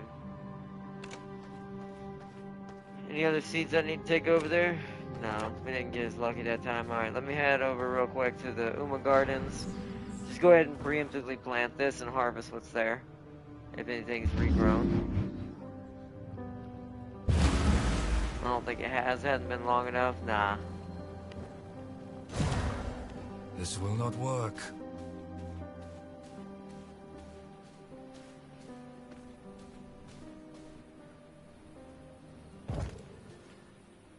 So there's one more square of red we need to fill up, which is this one over here. And then the back row has to be all blues if I ever get them. If I ever get enough ever to get of those. I feel like I've harvested the ones in front of the witch's hut a billion times. Yet not a single hardly blue mushroom seed.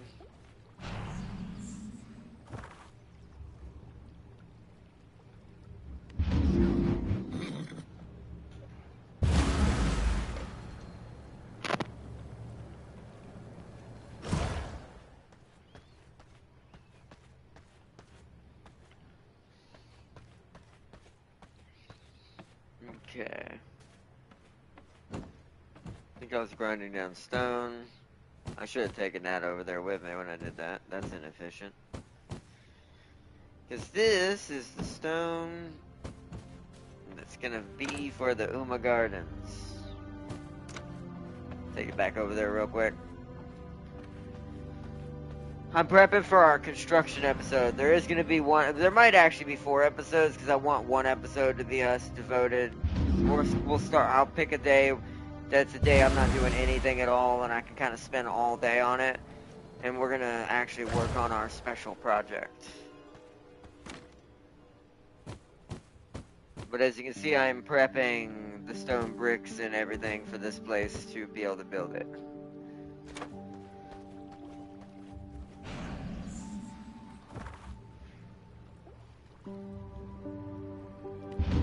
I've been doing a lot today, actually, in the background, getting a lot ready to go.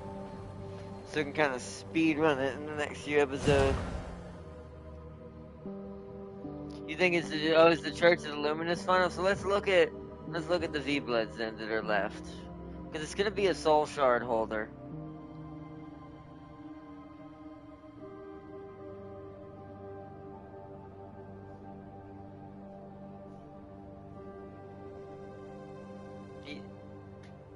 Yeah, member of the living member of the Church of the Luminance.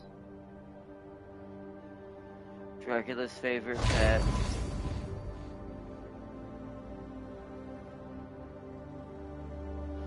Okay, my money is this one. Because this creature, Adam, the firstborn here, it says he was created by Dr. Henry Blackbrew, which is the guy we fought in the Electric Land earlier in the game.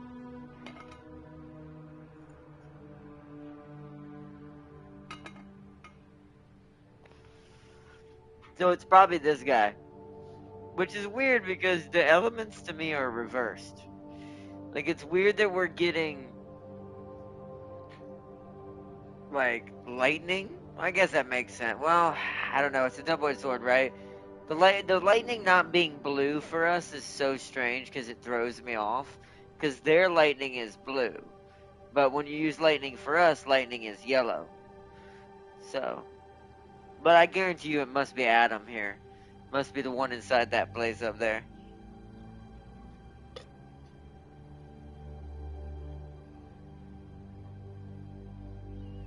Because what it sounds like is Henry, the way Henry Blackbrew's story, if you read his little thing we didn't read last time, he kind of is like Dr. Frankenstein. So this is kind of like the Frankenstein monster is what this probably is going to be.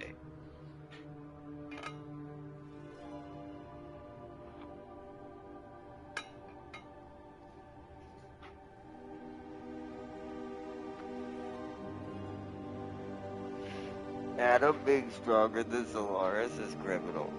I do think that is a bit strange, but if you think about the corruption, this is also stronger than Solaris. But if you think about the corruption that's going on in this realm, that actually kind of makes sense.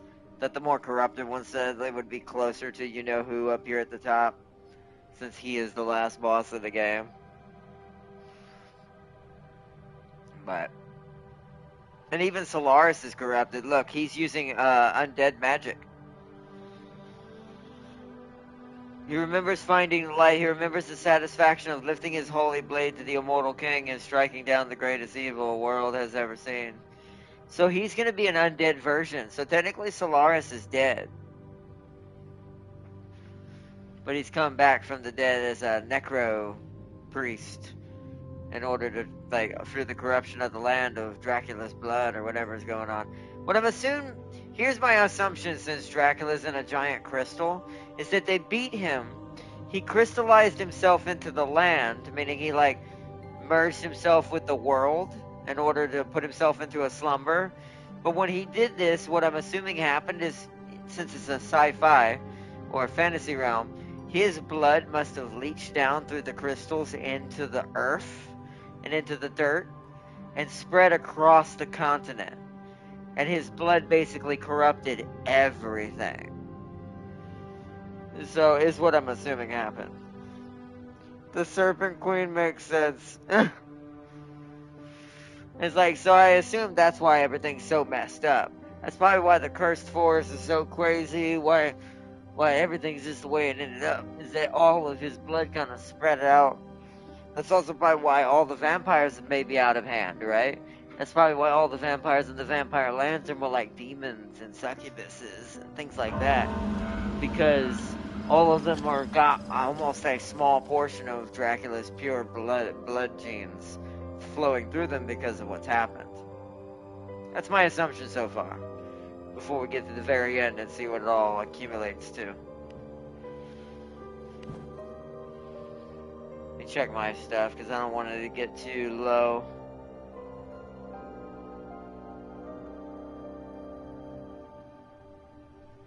I would also have to get more silver and more gold jewelry.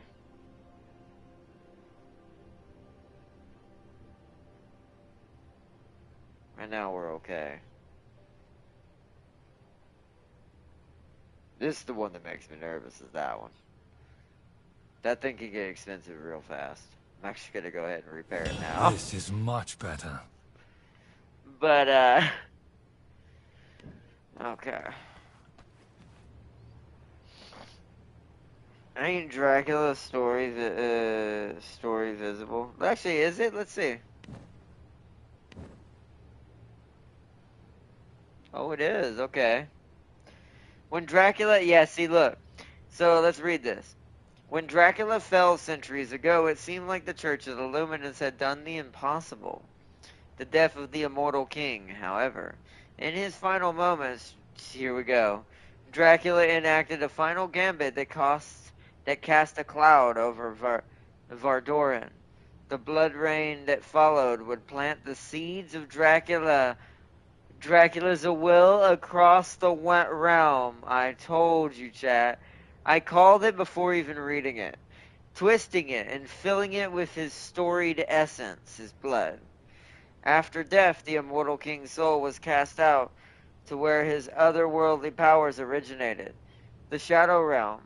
There he lingered, biding his time. Now the time has come. Dracula floods the world with his monstrous legion of Noctum, having them gather the blood necessary for him to become whole once more and return to That's why they're doing what they're doing over in that area.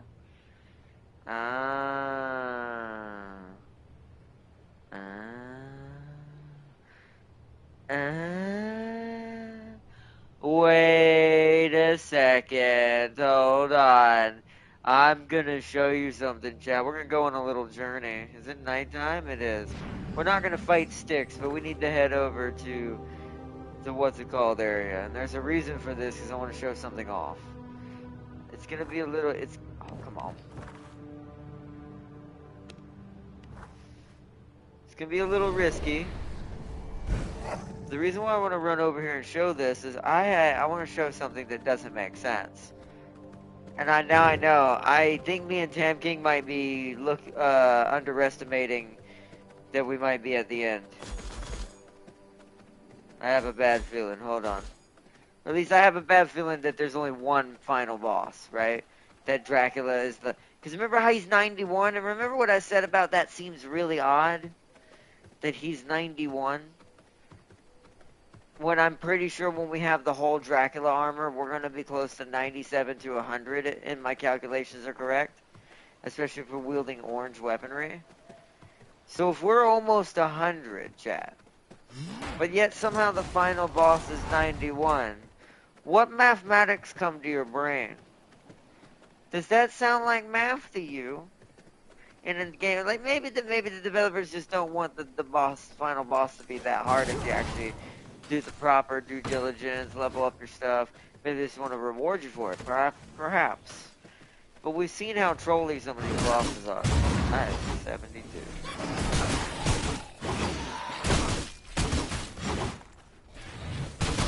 I'm gonna eat that one. It's because my warrior's not gonna last forever.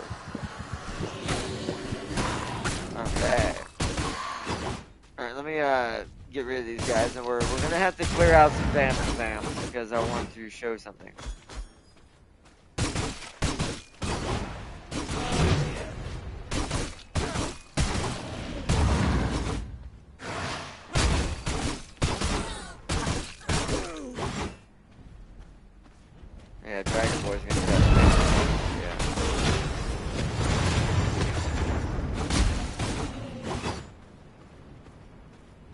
I won't be able to sit still long because of the dragon, since we haven't fought him yet. So I'm gonna try to show this without getting attacked by Nyx. He's over there. I'm gonna stay on the opposite side. So you see how Dracula's in there, right? You can see his horns and his armor. The best angle is like right here. Somewhere right there. Oh crap. You see how he's in there, right, chat? Okay, so I'm gonna show you something interesting. Let me get rid of this guy over here. Tam King's horse is in the rock. Right there.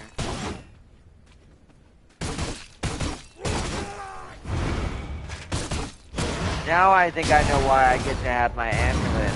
Because I said this to Tam King. What's the point of the game giving me Dracula's blood amulet for the fight for the 91 one? When I'm never gonna get to use it against anything. Right? So let's return to safety, and then I'm gonna show something on the map. Okay, now that we're over here where we can't be attacked. Actually, I should go further than that. The dragon might be still on my ass. Let's head back to the castle. Yeah, see?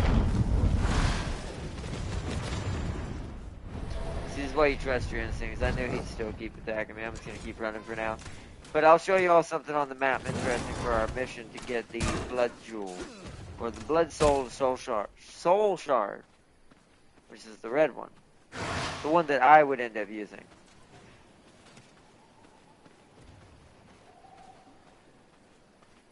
Okay, so wolf form. Let's head back to the castle. Ooh, fishies. Hold on, first we're gonna get some fishies, and then we're gonna head back to the castle. Free fish is always something you need. Hold on, I see what Farseer said, what you said, Farseer. Hold on one second. I don't want to miss the fish. Just a fat gobby. Let me get this fish, and once I run back, I'm going to read chat and kind of discuss what I realized. Which is cool, because that means that now I might actually get a chance to try out my gem after I get it. Come on, fishes. Oh, hey, sir. Chill out, piranha fish. Free fish bone, no. Okay. Oh, there's another fish over there. This is why I like this location I put our castle in. Because there's a lot of fishing spots.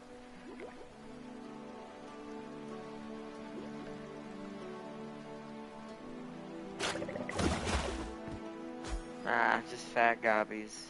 Okay.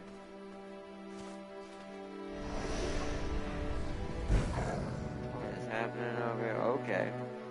Those wolves just absolutely destroyed a deer or something.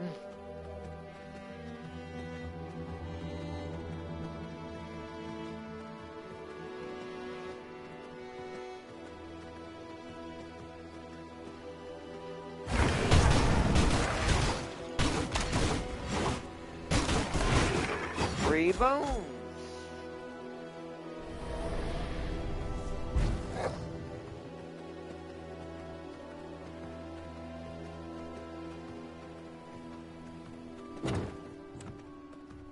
Alright, now that we're safe. Let me read chat. Hey, Crispy, welcome. Hey, Ardnot, today I unlocked Research Bench, and now I need leather for Castle Heart too. Yeah, you gotta get leather by refining rugged hide. Leather level 1 anyways, yeah. Shouldn't you get it from regular wolves and stuff in the low level area. Wolves, bears, deer. And then Farseer said, something tells me he awoken after you beat the Night Champion and returned to his castle. No, I don't think he did. I think it's something worse than that. I think what we're fighting, so let me show you something, okay? So, tell me, if Dracula is here, and we saw him in the crystal, we saw his physical body in there, and it's meaning he has not awoken physically in this realm yet. If he is there, what's that? So here's my theory. Because this is something I was a little worried about, and I want to show this. He gives me the red soul shard. This is the one that gives us 15% chance on primary hit. The game Bloodthirst can trigger once every 10 seconds. Unlocks the new ultimate ability, which I really want because I've seen it, Bloodstorm. But now there is a PvP setting because you can use these things in PvP as well. But these things use the primal blood shards you get from the rift incursions to recharge. But my thing is, since these are the final level gems in the game, that I think that he's actually here. I think there's going to be one more boss. Because I'm going to show you some math that doesn't make sense. So he's 91, right? Look what level I am already. I haven't even gotten the Dracula armor yet. I'm 87. That was just with the purple weapon upgrade. That's not including the orange one upstairs. I haven't tried to see if that would go up. I don't think it would because I think it's the same gear level. It just hits harder. So technically, I have the highest level weapon besides stat-based ultimates. So if that's the case, and I'm still not running any piece of Dracula armor, my money's on we're going to be at least 94, 95, meaning we're going to be ahead of him. Like, we're going to be higher than him. What game in the world besides RPG, like Square Enix games, type games, turn-based strategy games, or things that are Dark Souls-y like, ever lets you out-level a boss that hard without a catch? I don't think he's the last boss. I think there's another form of him. I think what we're going to fight is his spirit. We're going to fight his blood essence, like almost like it says, his nocturne spirit form is probably at the castle, waiting for his physical body to return to him. But what I'm assuming is we're going to fight that. That's going to wake it up. Then we fight the real Dracula, who's a level 100.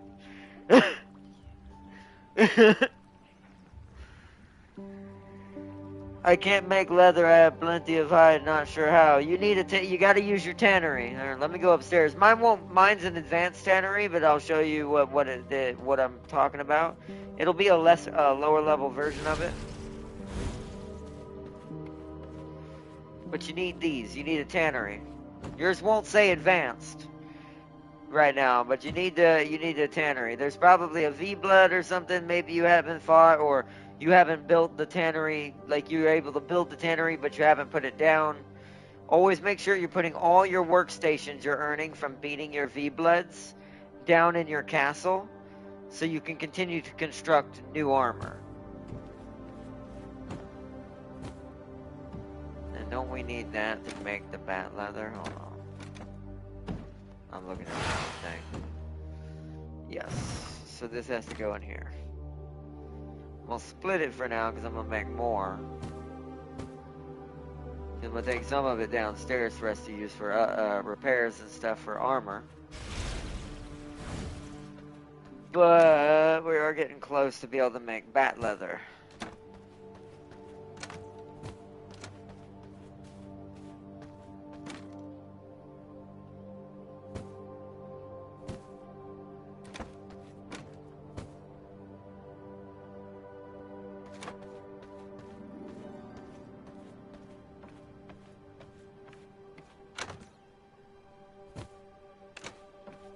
Back upstairs.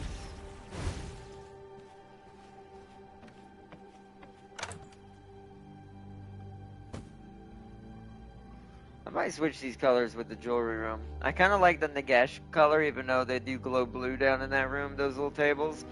The library just makes more sense to be Zeech, though, right? Zeech is the knowledge.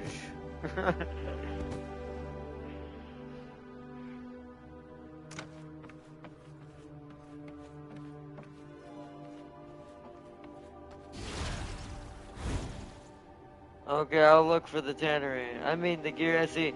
The game might jip the levels. I mean the gear level. I mean maybe they'll only go up one at a time now. Like maybe I'm gonna top off at 90. He'll always be one level ahead or something like that to make it slightly harder. It's just something. Just I don't know. We'll see. Plus we also don't have the. Well, no, I say that. I think they're the same level. This jewel. See, it's just this. These. It's all, or excuse me, it's all four of these. This is gonna make or break how true my statement might be. Whether we'll stop at around 90 to 91 exactly, or if we're gonna go up to, if we end up at 94 and 95 at all, something tells me there's something harder. Because you can beat something 5 levels ahead of you. It's going to be a little bit of a slag, but that would probably be on purpose to represent its Dracula in his full power, right? I don't know, I guess we'll see.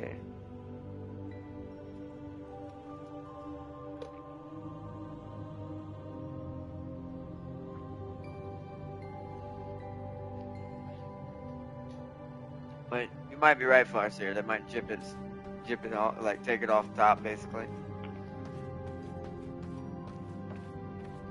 Also, we unlocked 2 vampire perks. Let me show that real quick. I can show it in my spell book. Hello. How's it going? Huh? We unlocked 2 of them. This one you already saw, chat, but we ended up getting another one. Just warm up. We ended up getting another one called Lethal Strikes. This is for critical power and critical damage to enemies below 30% health. There's still tons more of these, which is why I'm going to grind greater Stygian shards probably before we continue. Because since Sam King hasn't gotten on tonight, I think we might hold off on trying to do any more bosses for a little bit. And work on like just growing the castle and getting things done and all that. And upgrading passes, because I think that's also what's going to make the difference. So let's say my max is 95. What I think how you make up for the damage and kind of make yourself pseudo 100 is with these perks, because these perks really, as you can tell, add quite a lot. Like both of these increased what we had, like ridiculous amounts. I've almost got enough to get another one technically. I would have to go do a rift.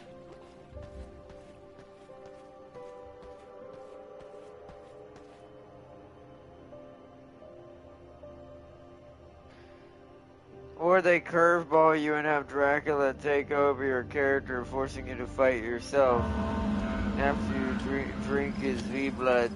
Boy, that would be freaking crazy. I would not want that necessarily, because now we're actually fighting actual Alucard. Considering how I've built him, that would be nightmare fuel. Especially if the AI would amp it up and make it even worse.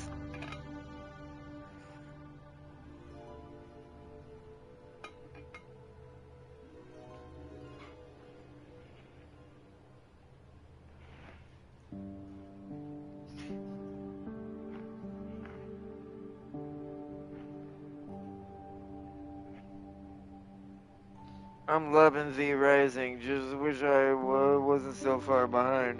This game, you take your own pace at this game. It's fun. And like I said, if you ever want to join in just to see what it's like at the end game, you can continue your character on here if you wanted to join in and have a little more late game fun. Although tonight I'm just kind of grinding. Not really doing any boss battles tonight. We's just doing the stuff to make the castle better. Also prepping for our secret secondary castle build on what it's going to actually be. Alright.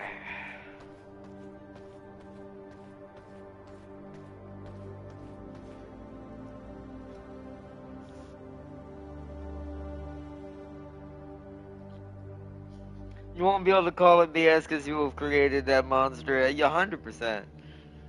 I'll be like, oh no, he's got too much healing. He keeps healing when he dashes and hits me. Oh wait, crap!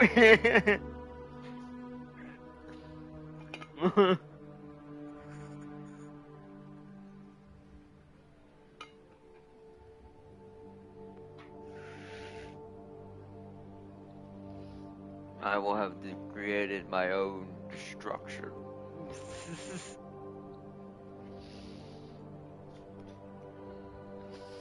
Alright, so I'm being crazy to death. I forgot I need to take this upstairs actually. I leave 173 in there just for the fun. Because it's needed. Not for really fun, but it's because it's needed. What is it? Is this right? Yeah, canisters. This is going in Forge 2.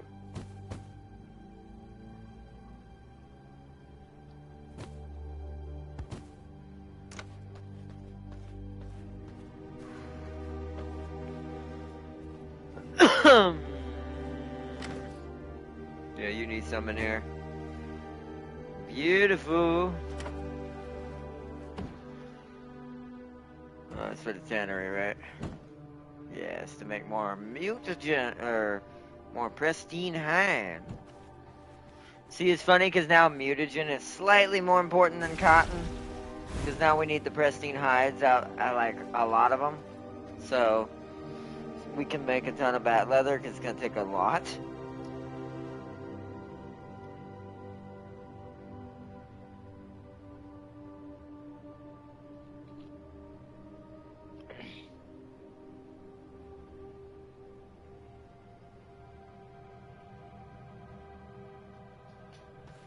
But it would be interesting to see what happens. Alright, let's see. I'm trying to think what I want to do next. I don't want to beat our wheels around the bush here.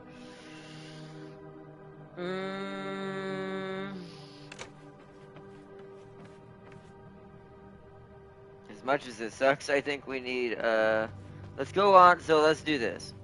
Oh wait, did my yarn finish? I didn't check, hold on. Let's go up at the top and check, see if my, standard yarn ball's finished. Or not yarn, thread.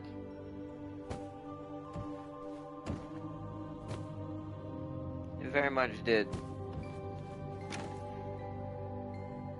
Not quite a lot though. There's 40 of them now, so we're definitely gonna need more. That's why the cotton. So cotton and mutagen are the king of the castle right now. Because cotton gives me pollen, so I can use the pollen to create coarse thread. The coarse thread becomes the fine thread. And then the fine thread, along with all the yarn I'm gonna have to make as well, becomes and with mushrooms becomes ghost yarn. My eyeball. Let's see.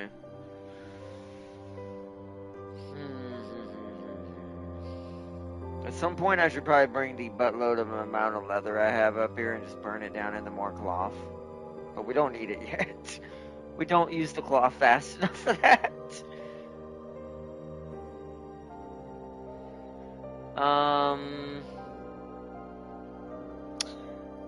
What are we the lowest on? How's the yarn doing? So yarn's at 58, whereas we have 40 spool thread, that's what it's called. Instead of coarse thread. The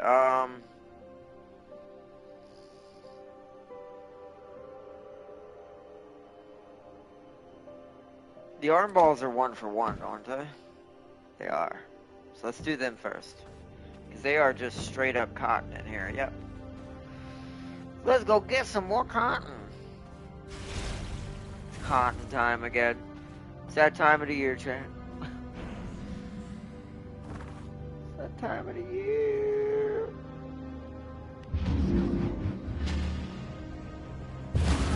Not many games make you fight yourself. Except for Devil May Cry. Although, but there is, that is true. Not many games do this. Some older hack and slash is kind of like going off the example of Devil May Cry kind of did, but very few games did, though, overall. Still never gonna forget that day when that mirror version of yourself attacks you as Dante. That was the most annoying fight. Because when you first do it ever in your life, and you've never experienced that fight, Was it annoying? Because you're literally kind of like Farsinger said that you can't BS about like you can't sit there and complain about BS and this and that, BS this, BS that, because you know why? Because you created it. Because the doppelganger uses your moves you've learned up until that point in the game.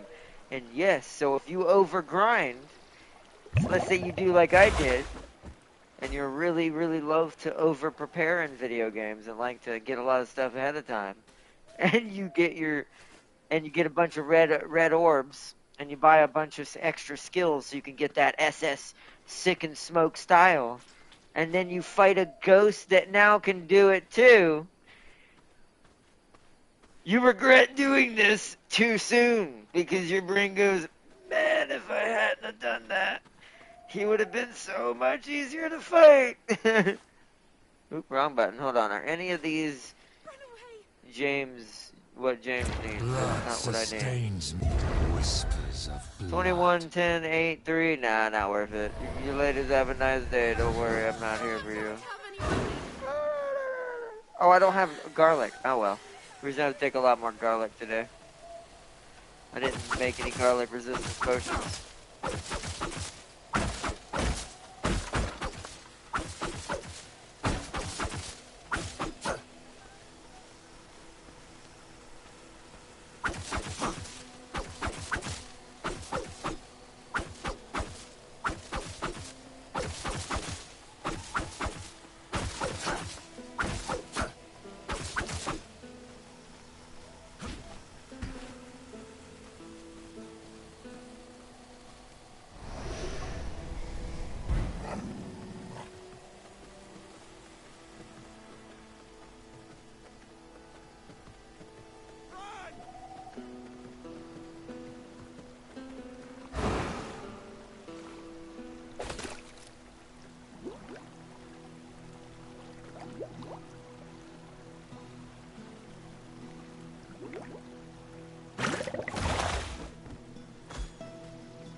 Twilight Snapper. There's a lot of fishing in this area right now.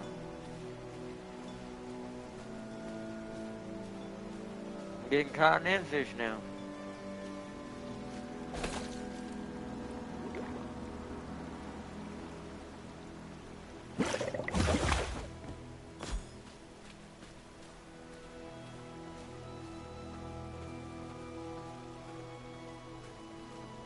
This lets my garlic stuff go away at least a little bit.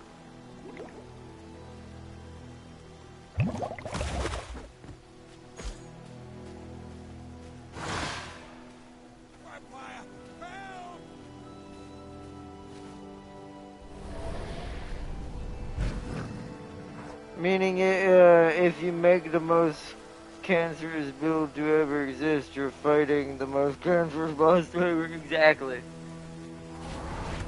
I do love when games do that, though.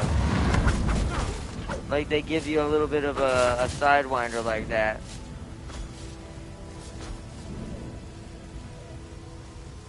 Also, it's nice when the villagers harvest their own field for me through fire. She somehow survived it. Oh, well, he did. Didn't even really mean to do that, but oh well.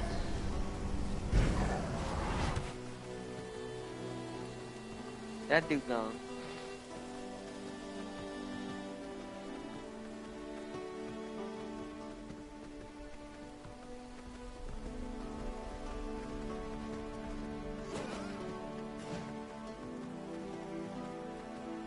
Hey, the light is the greatest disinfectant.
Oh, okay.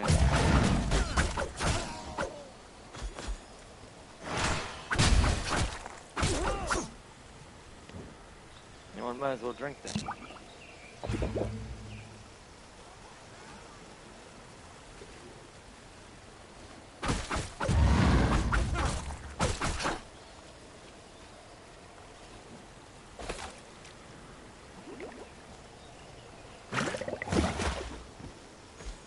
Ooh, a sage fish. I don't see anything there. Time to harvest the cotton. Use the harvest.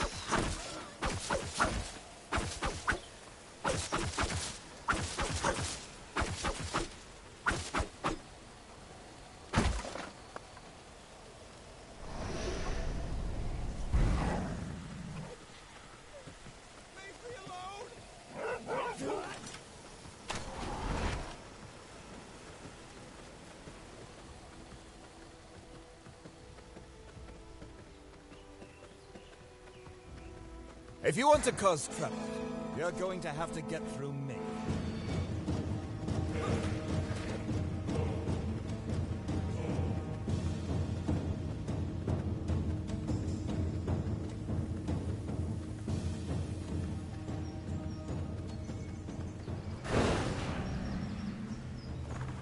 Alright. Another successful run.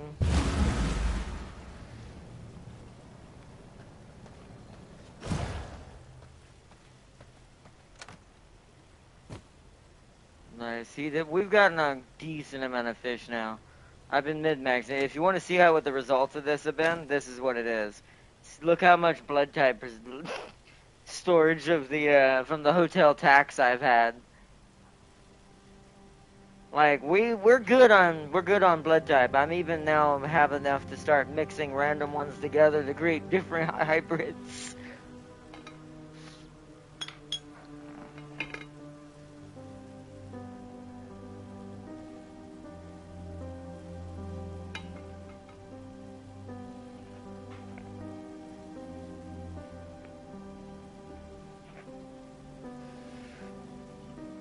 But yeah, that's why you see me fishing so much, is to, on top of Nicholas doing the fishing, one of our servants, this keeps me enough supply to keep healing the guests of the hotel, so I can keep, collecting taxes from them.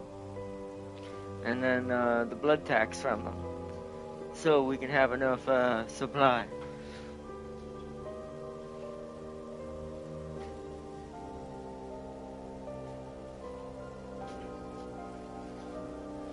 But otherwise, it's been good. The setup's been going pretty good.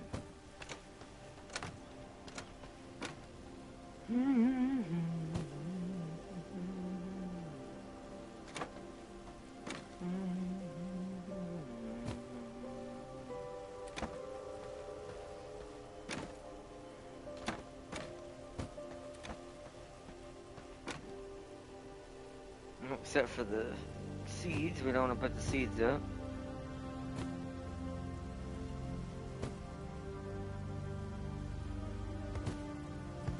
Here we go, we're getting there now.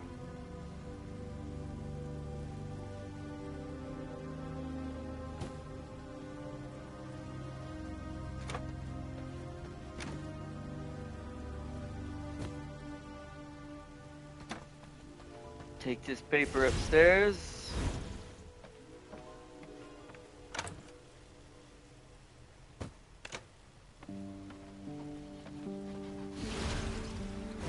See if there's any other seeds I need to take with me.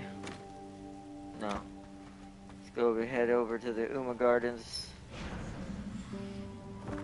If the farms have regrown, I kind of do this on purpose this way, so the Uma Gardens are like right behind it.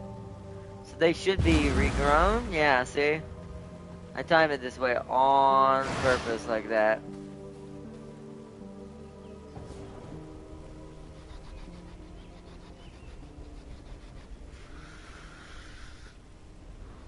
Okay, now that the shade is active, let me go in here and... Oh, I went the wrong way. Activate I that. cannot build here. We got 2 more cotton seeds.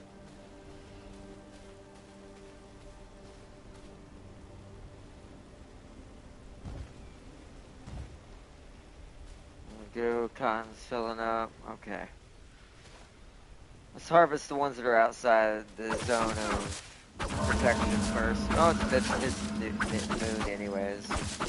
The moon has arisen.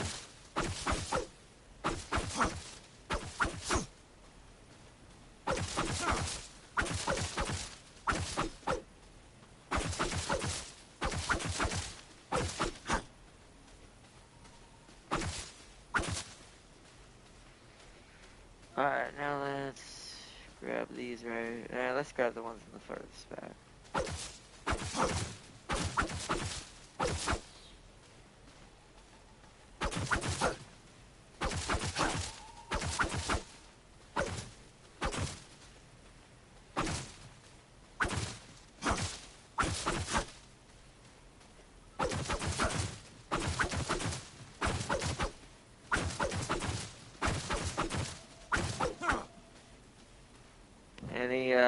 Yes. Oops, that's not where you're supposed to go.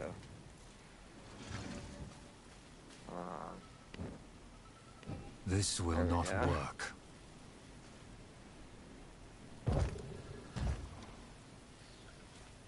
Alright, the red mushrooms are almost filled up back here. Any other seeds? More blood rose seeds, but I don't have more spots for them right now, so...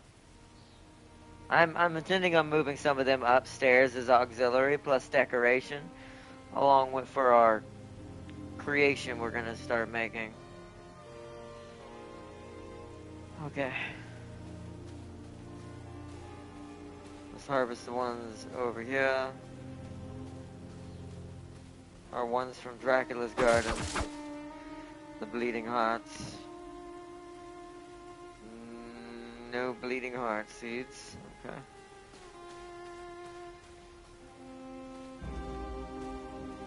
Is that silver?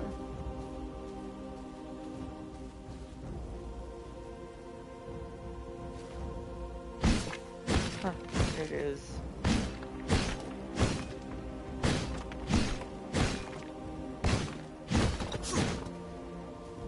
What was that? Alright, yeah, there ain't much left in there. Let me put these seeds up since I don't need them yet. And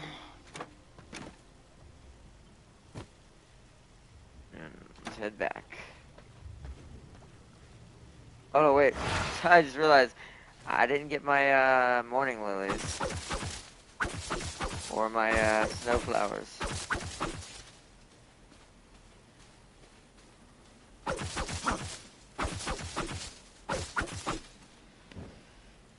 Anything in that? No. Okay. Now for the sunflowers.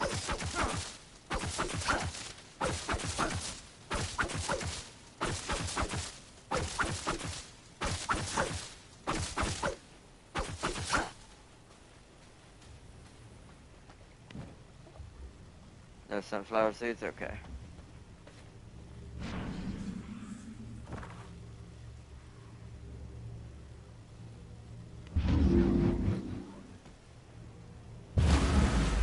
Also, who do you think will win the mobile game of rewards? Uma Musume or Wuthering Waves has a pretty big following. So sadly, I think Wuthering Waves is going to win. But I want Uma Musume to win. Because I think it's more deserving. I think it's technically a better game. Don't get me wrong, Wuthering Waves is a good game. I'm not saying it's bad. But I'm just, I think when it compares... Because I weigh a lot of my gacha games on user-friendliness, like gameplay versus me having to buy rolls, right? How much can I actually enjoy playing the game on my own and making rolls in the game without having to, do premium money this, premium money that, premium money this, right? If a gacha game can do this pretty regularly and allow me to enjoy the game rather than have to pay the game to play the game, that's usually the gacha I will prefer, because I'll spend more money on that gacha. Like, I'll want to spend more money to droop it up more, because I'm also able to play it, because there'll be times where I'll feel like, all right, I've put in the work. I'm going to reward myself with a little bit of a purchase, maybe like $20, $30 or whatever, maybe more depending on the game and how good it is, or several times in throughout the course of playing the game, like multiple times of 20 and all that. Kind of like Rivals.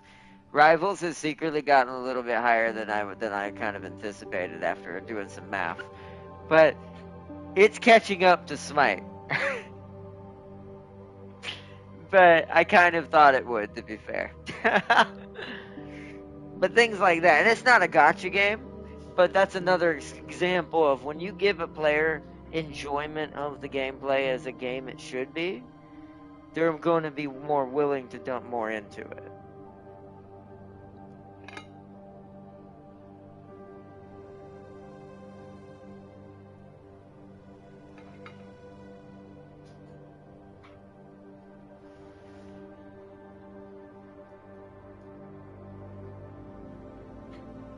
You see, Uma Musume is catching up to 2% of what I spent on War Thunder. 2%. That's still quite a lot if you think about it though. But that being said though, I mean, once again, that says, like I said, it's all about how good is what do you call it? The game? Like, is the game fun? I'll say it till I'm blue in the face with a lot of things when it comes to video gaming design. If the game is absolutely fun to play, and is extremely, especially if your game loop is really good, and people really can actually get into it, and it feels like they're getting somewhere, because there's a fine line between gimping a player's progress for trying to make money, versus giving them enough progress to reward the player to want to do more, to pay more money.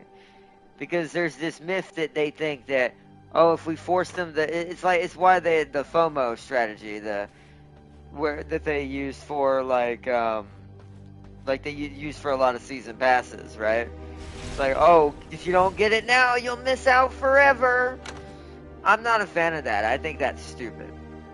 This is why I like Marvel Rivals, because you get to make that decision yourself. If you buy it, you get to keep it forever until you beat it. Until you get every single costume unlocked at your leisure in that pass. You don't want it? Just get some free stuff in it. Get some of the free costumes in it. Leave it as is. Or don't touch it at all and just go earn this season's points for a previous pass that you purchased that you're trying to finish. No other game did that. That's why Rivals won. As far as that kind of, when it comes to safe monetization versus gameplay, ethics and stuff like that for a video game. Like being able to let the player be able to play a game. Because if it's not a game, there's no point at the end of the day. Then you're just trying to sell a fancy armchair, basically. It's not a video game anymore. So that's why I really reward for games like that, like Uma Musume, Rivals, things like that. We'll see how Where the Wind Meets goes. I'm really excited about it, and I'm hoping it's really good, but I haven't delved too much into. That's why we're gonna check it out together.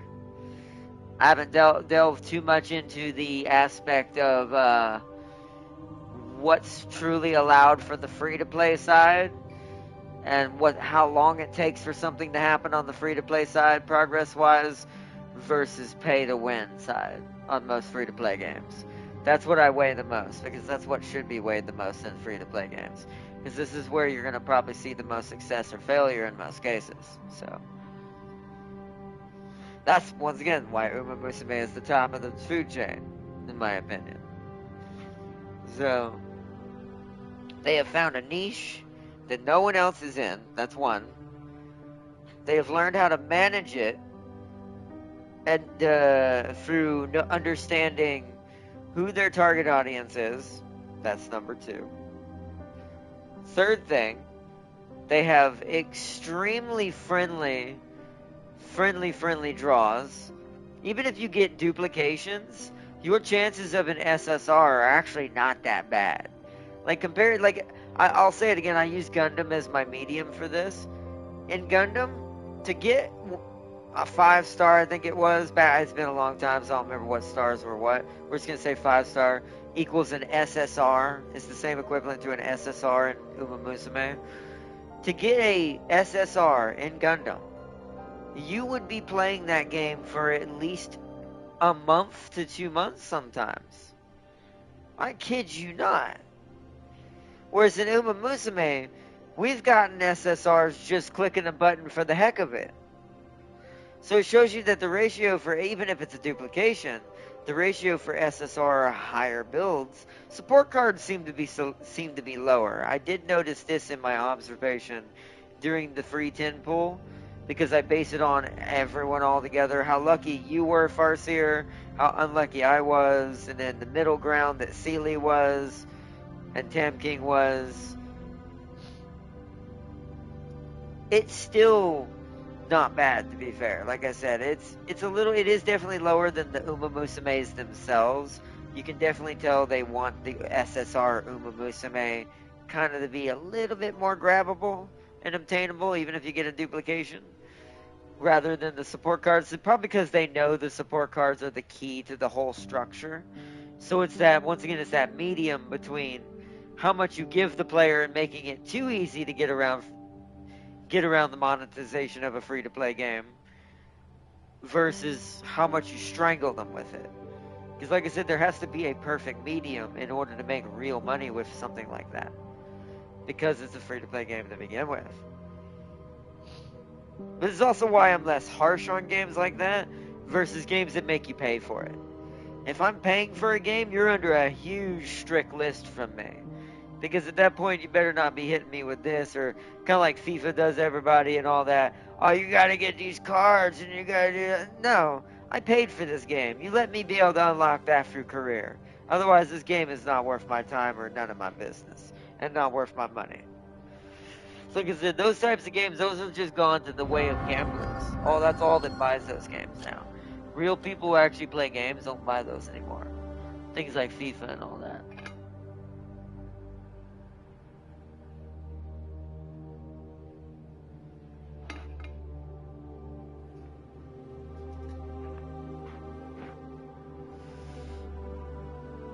So that's why that medium comes into play. But it only works for free-to-play games. Also, I find it funny, oh, Charlie. I don't know why I said, why did it correct that to Carly? Charlie has been voted for 2 different games for Game of the Year.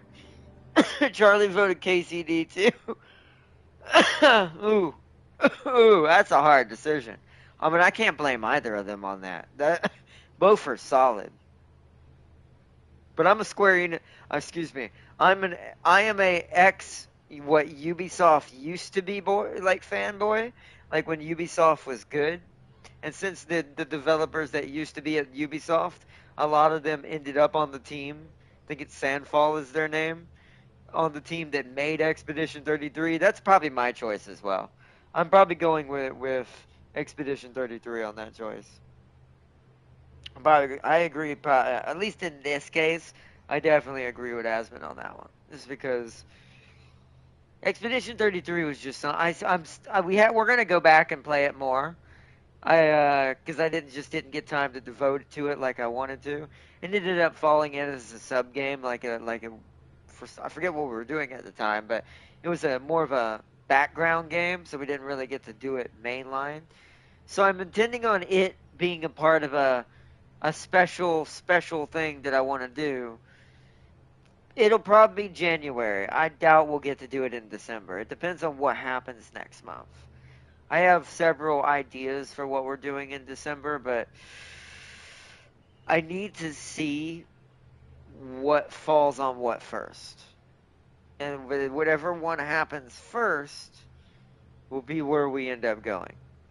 And if where the winds meet ends up being really good, it's going to actually be a pretty big game on the channel going forward this next month as well, if it ends up being really good.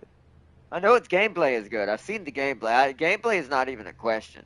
It's Dark Souls, Dynasty Warriors mixed with Forgot what the other one I said was. But it's like 3 games in one, and that's not including the job system, kind of like an MMOs usually have. It's got a job system on level of what World of Warcraft used to have when it used to be good. So, once again, so if it ends up being really good, this might be my first MMO in a long time that might suck me in and go for the first long time. I don't know. I'm not gonna give it that much credit yet until we play it. But for at least from what I've seen, just from the surface level of watching others play it, yeah.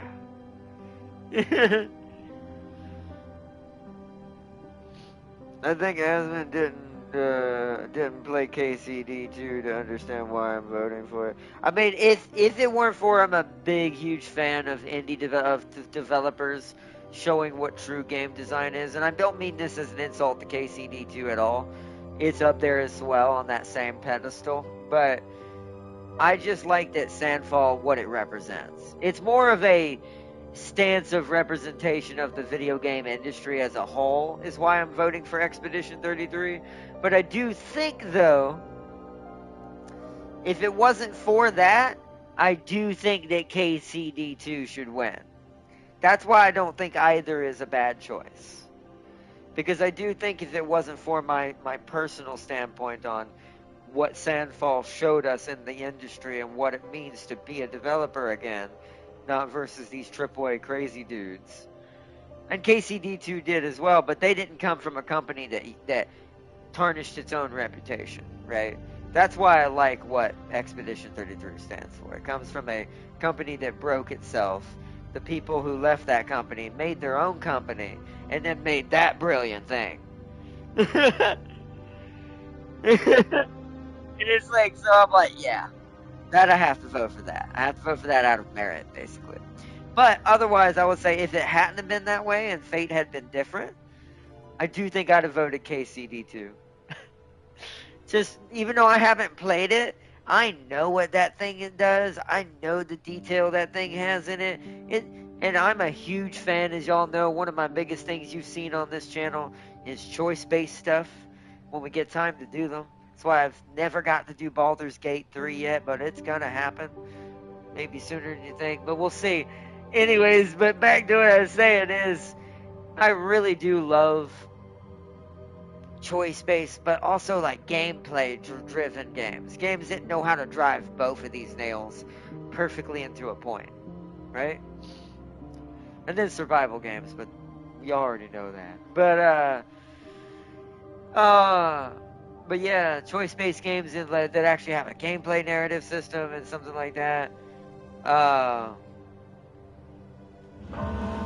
brain's kind of jumping everywhere with its thoughts. It does that when I get in the tangent. It's getting late. Although it's only 6:22 technically, surprisingly. Bro, I hate that it got dark so early. Anyways. Well, let me read chat here. Oh no, I already read what you said about KCD2. But yeah, I do think that, like I said, both were really good. And if it weren't for the turn of events that ended up occurring, I'd be voting opposite of what I said. I'd be going KCD2 entirely, just because of the choice-basedness. It's a survival game as well, technically. So it's actually both the game genres I love dearly, suited up in one, even though I am terrible at it. One day I'm gonna try it again. We're not gonna do one. I can't. I sucked at one. We're gonna try two, because I know they made two a little bit more forgiving and easier to get into, but still complicated and difficult. We are gonna try KCD2 one day, just for the pure fact of I have to try that one day. It looks so good. So,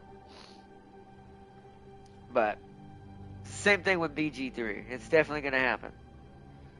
When, I won't tell you, but it's definitely gonna happen. Maybe it'll even come flying in on a sleigh. Who knows? But along with other things that might be super surprising, I haven't figured out. I don't know. Should I? There's something rattling in my back of my mind. Should I do both of those at the same time? would that be disrespectful to either of those? Because one might get too overshadowed. And I know which one would probably get overshadowed more than the other. And it's not BG3.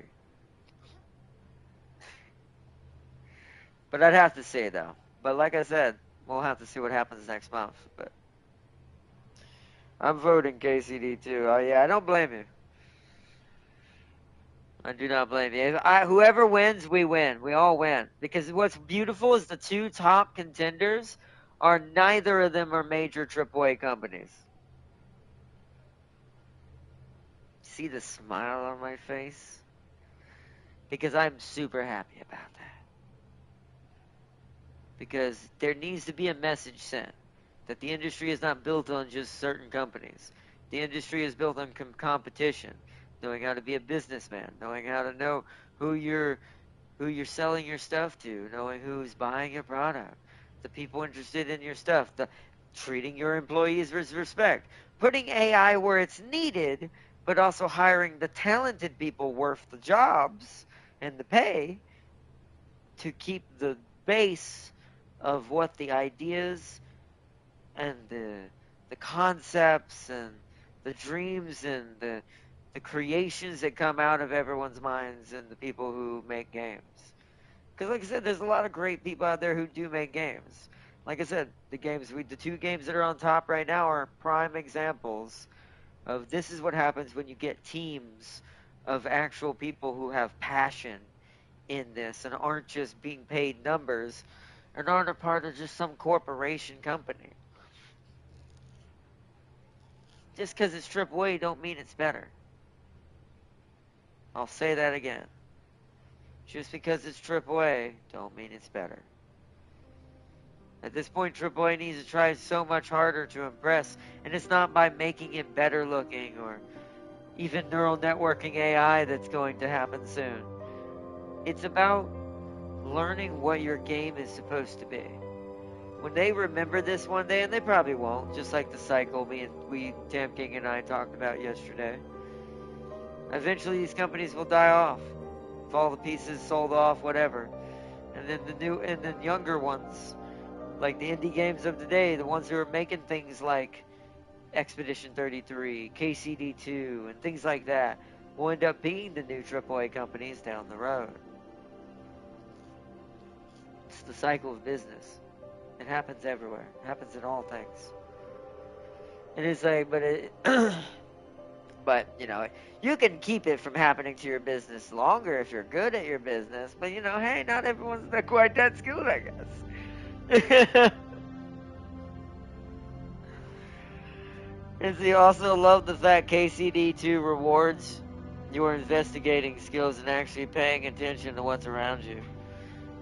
Oh, yeah, that's good. That's true, too. I mean, it's supposed to be a simulative effect, right? That's why the game is so airtight, and it can be kind of difficult if you're not paying attention, kind of like you said. It's kind of built on purposely on top of rafters to create that dynamic and feeling for the player. That you're living a life of your choice in a medieval setting of some sort. That is literally, if you take away everything else from it, that's the base of the machine. The frame of the car, as they would say, which is what a lot of people really underestimate. And that's why when you see a good game, when you look at its base and you see how intricate the base is, you'll know the rest of the game is going to be insane. Because that what they say, the stronger you build your house's foundation, the longer it'll last. Well, how long ago was that term coined? Back in the 50s? Maybe even earlier?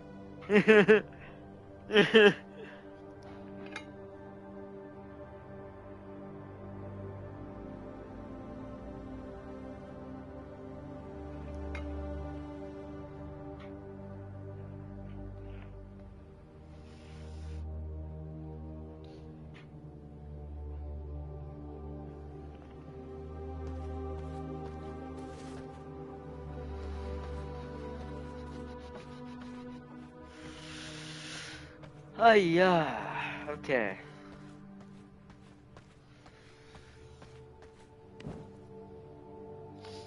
Just been kind of chilling here, just chatting. That's what happens when we're just doing like the random stuff. Sometimes you sit and I'll even do this when I'm not like on stream. When I've done a bunch of grinding, sometimes I'll just sit here for a few minutes, just to kind of like let everything chill out, give myself a rest for all the crazy stuff we're doing to get this stuff ready for the end game. Oh, that freaked me out.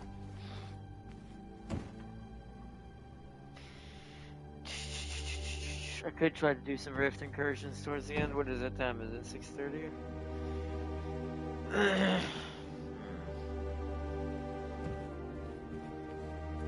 Wait. I didn't pick up the extra was in there. Ah. So we actually have 65. Okay.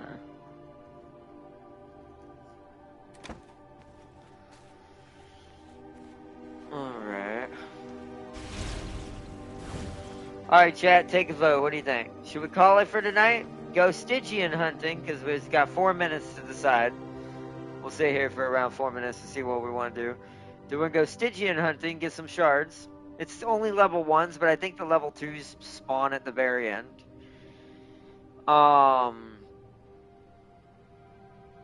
Which the level 2s I only will probably be able to do one by myself, if that. Considering I'll have to be fighting all that on my own without Tam King. So, what do we think, chat? Call it for tonight and I just do a bunch, continue the grind off camera. Tomorrow we do either some Where the Wind Meet, which actually I'm gonna vote on that now as well. I'm gonna let y'all vote on the V Rising thing. Let's do that first. Although I think it's just me and you, Farseer, possibly. I think maybe Crispy still might be in here. I'm not sure if anybody else is still in the chat in the background. But let's see. Well, what do we think? What do you call it? My brain's getting tired. Call it for tonight and chill. Go Stygian hunting, or just continue the grind and go get some stuff for pollen. Once the day resets, so we can do. Oh, while I'm waiting for y'all to vote, I'm gonna make some garlic resistance potions we've run out of.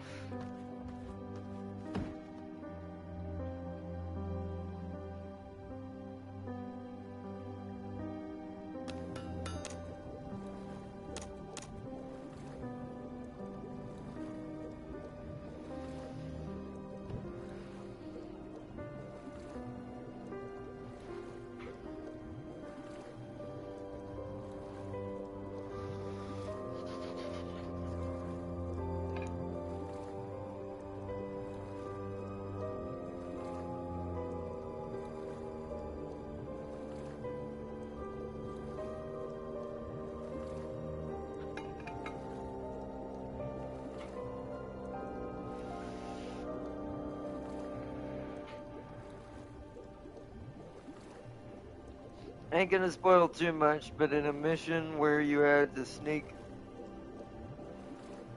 through an enemy camp, you have the option to listen their conversation, learn the password, and steal their coat of arms. Oh wow. That's actually pretty hilarious.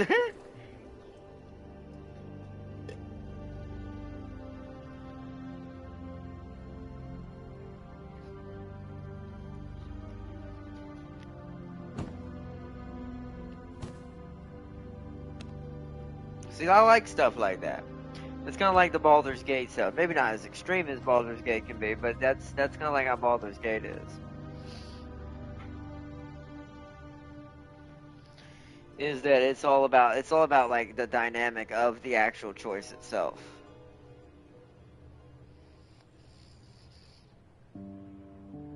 You see, they will not attack you in their camp. They will think you're one of their own. That's hilarious. And then you're kind of doing the Solid Snake thing. You basically stole Raikov's, or not Raikov, what was it, Sokolov? No, Sokolov's the one that died in the barrel. Forgot his name. But you're basically stealing basically like an outfit to walk among the base unnoticed. But what do we think? Stygian hunting? Go for another cotton run to maximize for pollen and for yarn? For one last little run for tonight's grindy, more like auxiliary episode? Or go ahead and call it now and wait till tomorrow? What do you think, Farseer? What do you think we should do?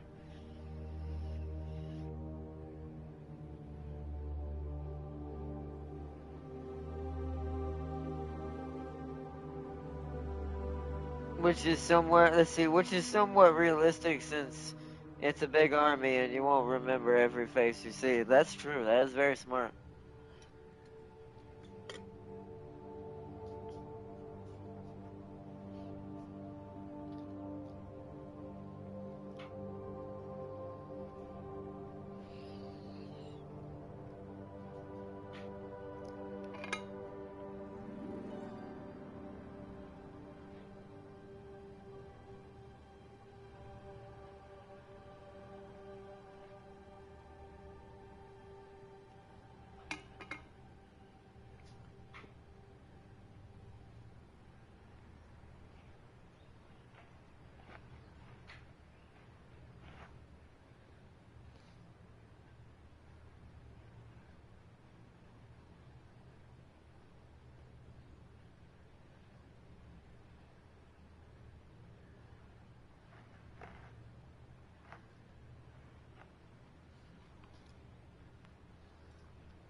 Stygian hunting? Okay. My hair will stay out of my eyes.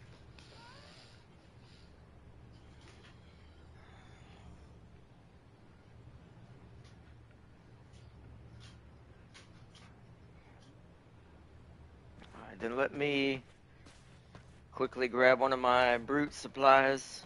I'm not gonna mix it with anything right now. I just want to switch our blood type before we go do this. Ah, delicious. Alright, let's go. Because you see how much health I have with this blood type. Alright, let's go get some Stygians. These are tier 1s only for now, but I think the tier 2 spawn halfway through the tier 1s get done.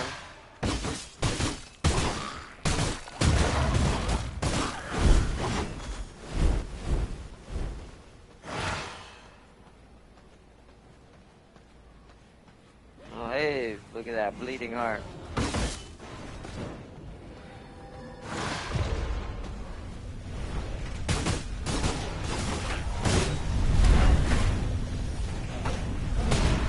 I lost my stun position and dash.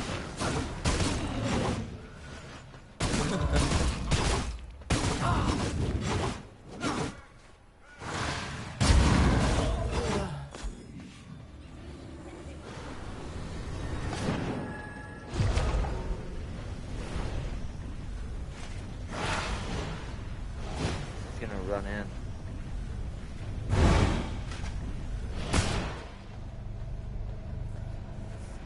It's that way. Oh, wow, there's a lot of them in here. Okay. Hold on, let's get rid of these two so I can blast that whole column over there down. There's a bunch of them that way. Oh, actually, I don't have to now.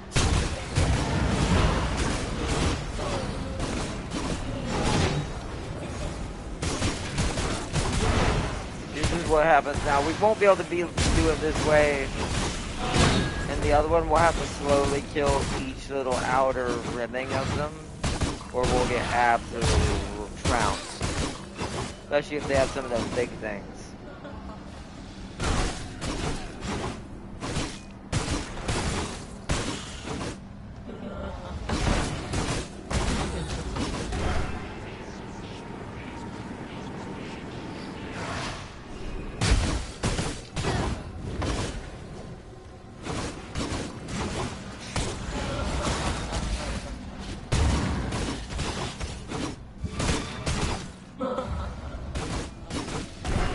Ah, come on.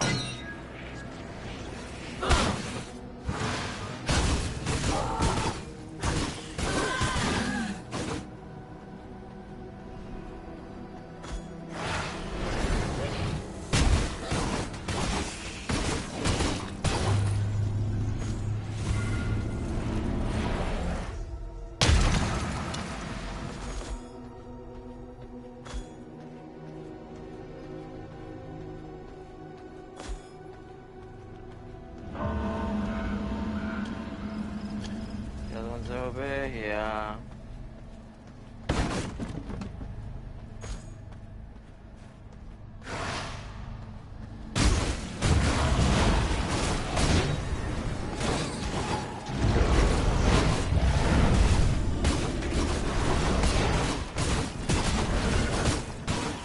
I was a different time, but we're already good.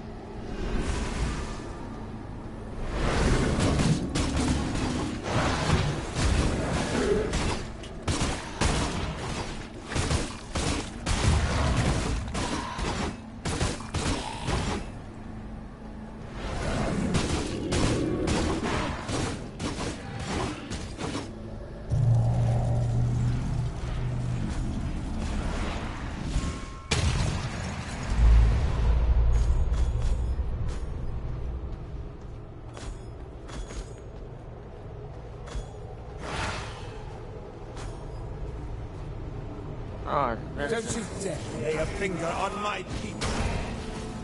oh well. Oopsies. Oh, no. Look at that. Oh, okay. Forgot he could do that. It's been a while since I fought this guy. I feel a shift coming.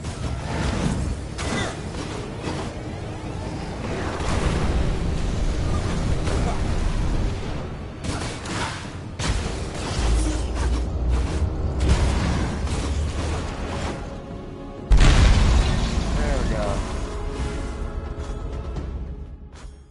Nice.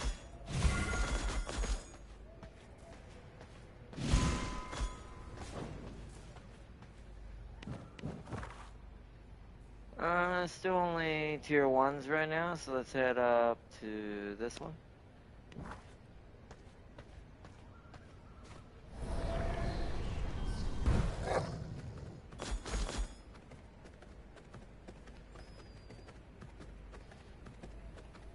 Still only tier 1s right now.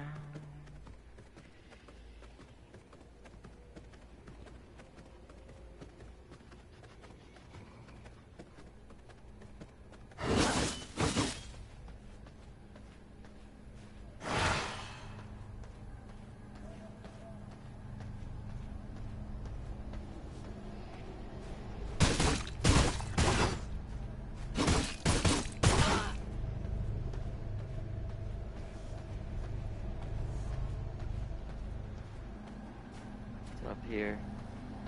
Oh, we've got a roaming army. I need to draw them in.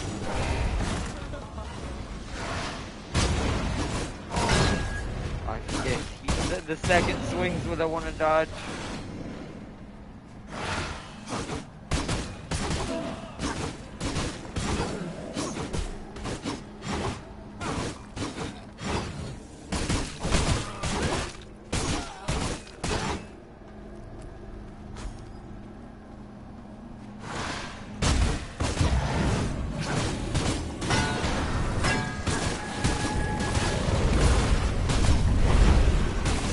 That was an 86 there. I should have sent that back to the pages.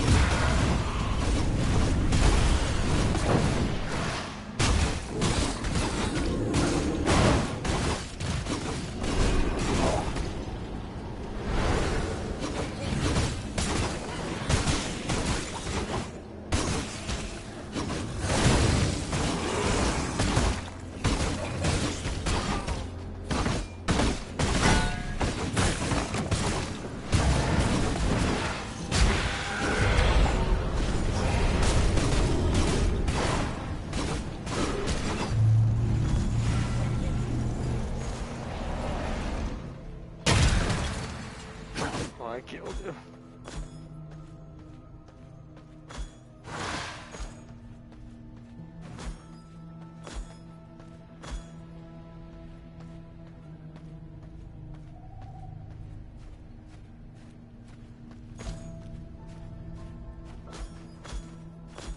Nice 3 scourge stones. Imagine, oh, the other one's back there. Interesting.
Nice. These level 1s are so easy now, like they're literally like fighting like the low levels in the beginning of the game now.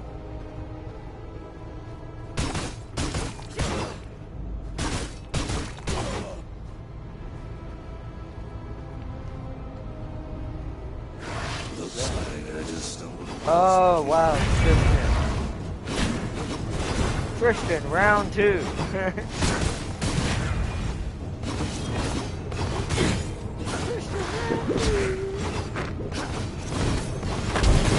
Holy firebombs, Batman!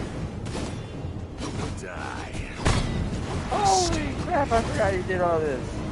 Wait, I don't remember him doing this. Ow! Fire the bats! Got him.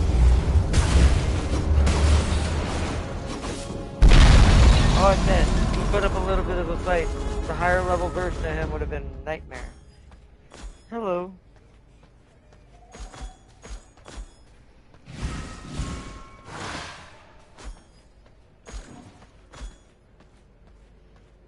Alright. Still only tier 1s.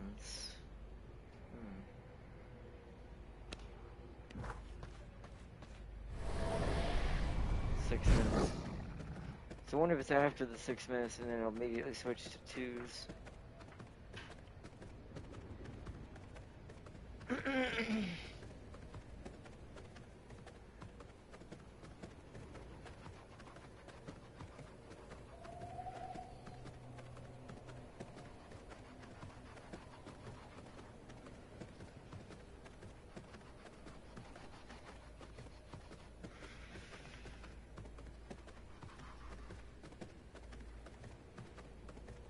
Probably got enough time to stop one more. Oh.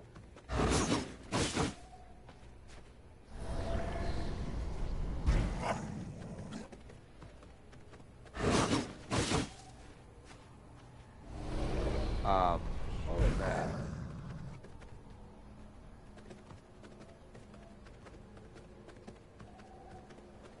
Hey, look, it's Pride Rock.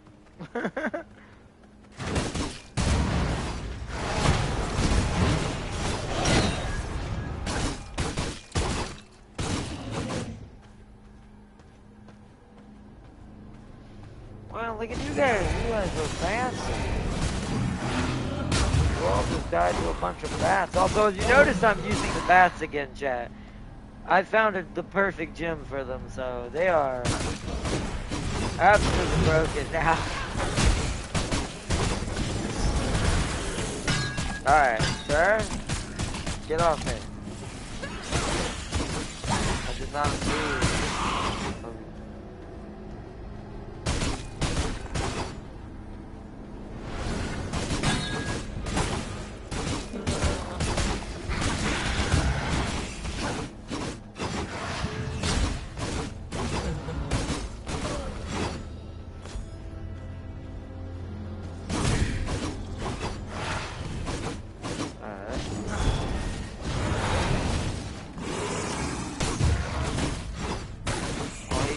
raid. I ain't dead.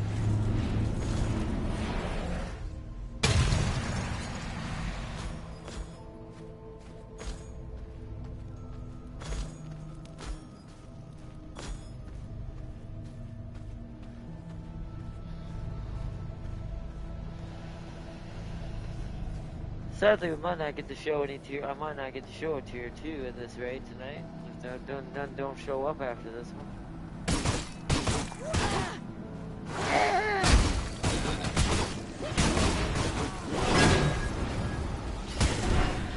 Okay.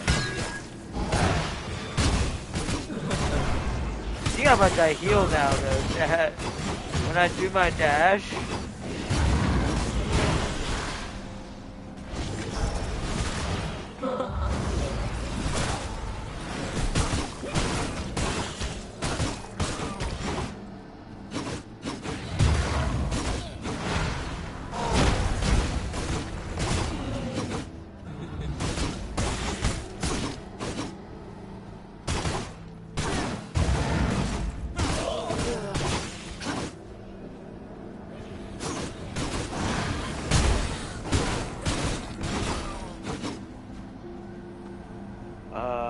What?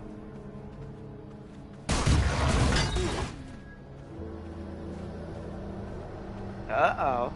Oh, is it you? You seem out of place. There we go.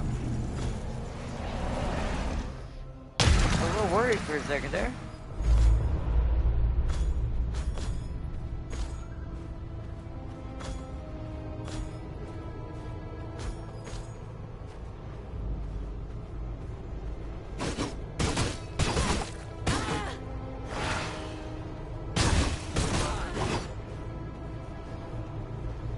Oh, it's foul rot. You could easily do that.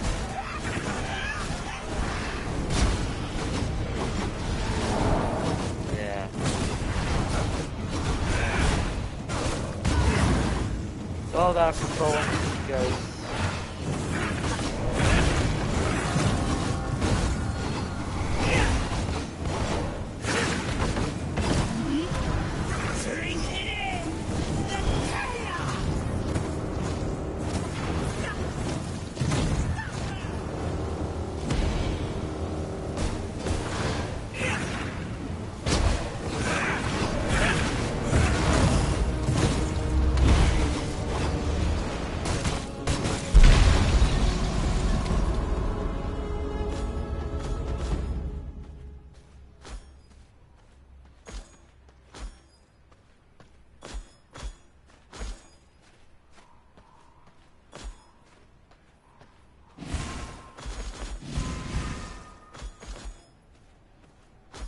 Nice. Okay.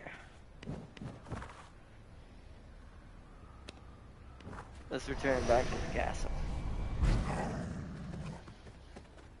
That should be enough stitches. We don't have enough time to do a whole nother one, so... General Cassius got any worthwhile percentages with him? No. Speak to me. So I'm just gonna run past him. Nightfall edge calls for your neck. Let us begin.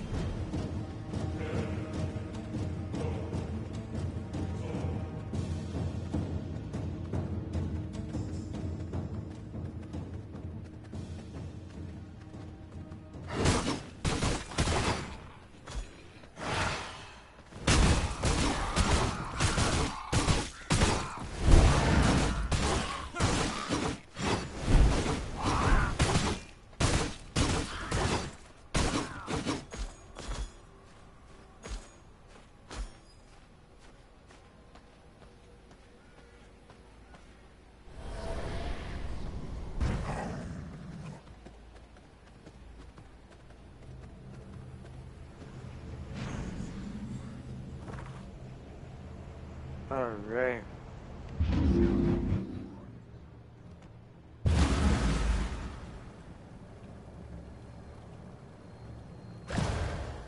Very good. Didn't get technically greater shards like I was hoping to go after. But wow, yeah. 1,500. So another one of the, oh, see, yeah, see, the Rift 2s I think just started. Hold on. Yeah, see. Hold on, what's my equipment look like? How are we looking? Let's top off everything before I go into that mess. That one's fine. That's starting to get a little expensive. So I'll have to repair my weapon after this. So let's, how long has it got left? 19 minutes. Let's quickly drop everything off. I think I got some coins. I need to put them down here. I did.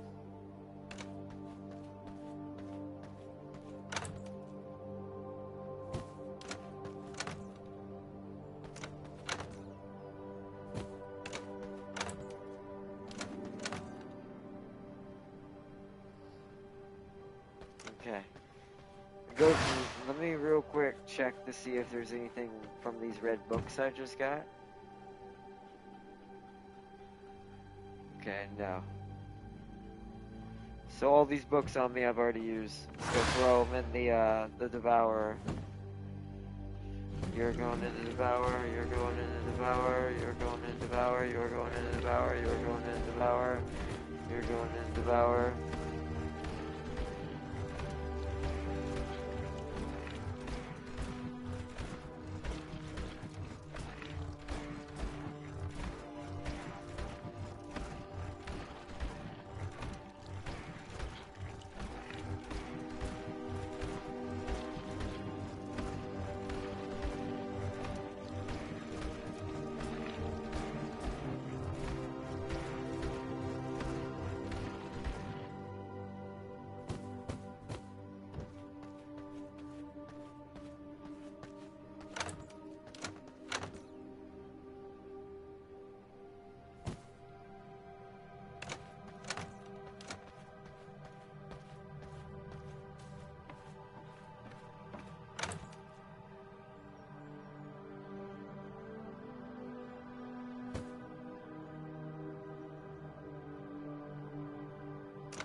Gotta hurry.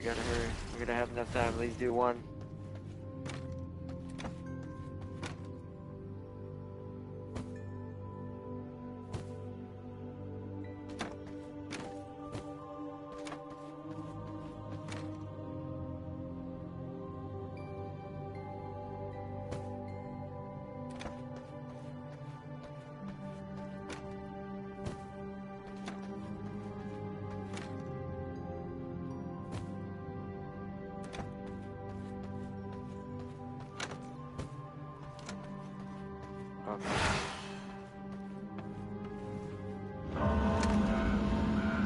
Perfect time. Let's go. Go grab one more brute blood in case I get thirsty. Wrong thing. Let's go. Back over there. Quick. Yep, there's two of them right next to each other. We'll probably only get to do one. Let's do this one because it's a little easier to manage. For, like, how many can come up on you out of nowhere.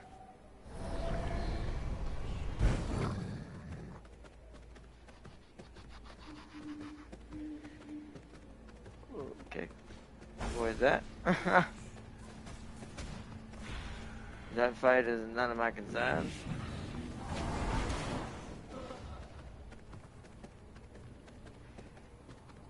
Don't have time to be wasting time. Alright, here we go. Not everything's gonna be high level, only the stuff related to the actual rev. Good. Which means the wandering stuff, as long as I do these ones right here, should have pretty low level, like, support units. It's just gonna be the stuff actually coming out of the rift that's gonna be high level. Which should be over there, yep.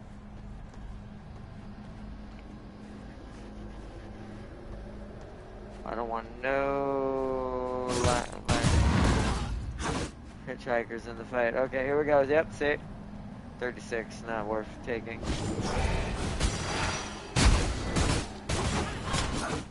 I do think that attack is insane.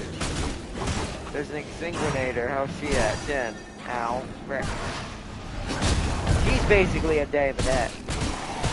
Like, if you look at the way she looks, face-wise, she's essentially a Damonette.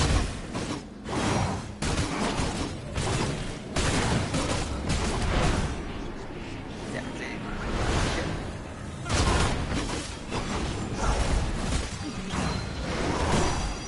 Okay. It's because you get, like, locked in. Oh my goodness, what?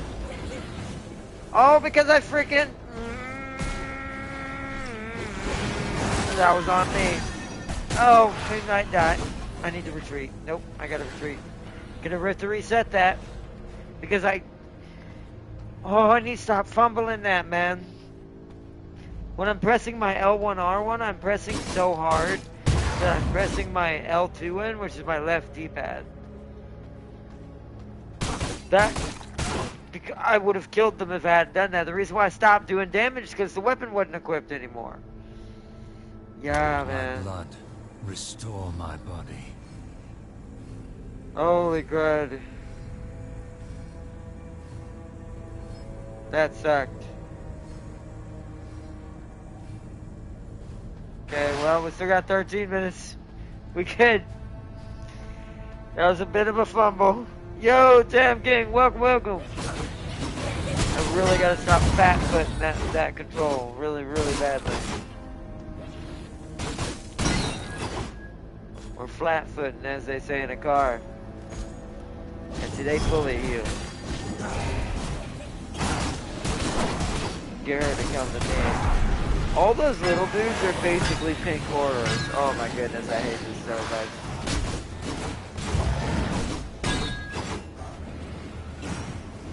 Oh, that's because there's 2 Extinguinators.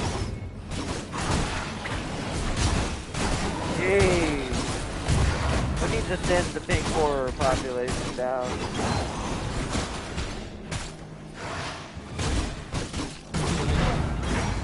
Okay, wow. Right there. Close range shotgun charm. Take that. Yes. Tubes. I will take your shots. You're not to stop me. Oh yeah.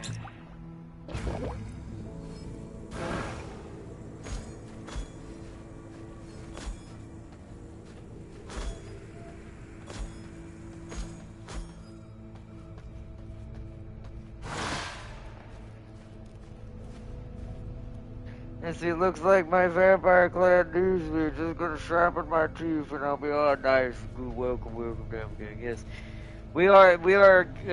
This is the kind of like the late night thing we're doing tonight. We're just gonna go after some shards. We got started kind of late today, so this has just been a grinding day. Wait, where is the? I went the wrong way. 10 minutes. Won't get but 1, but that's fine.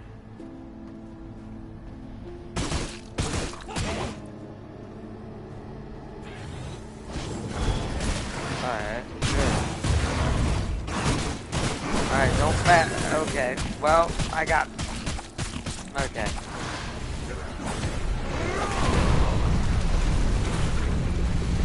You see how much more effective that was when you don't fat foot yourself? And you have the right weapon equipment that happens. You do it so many times.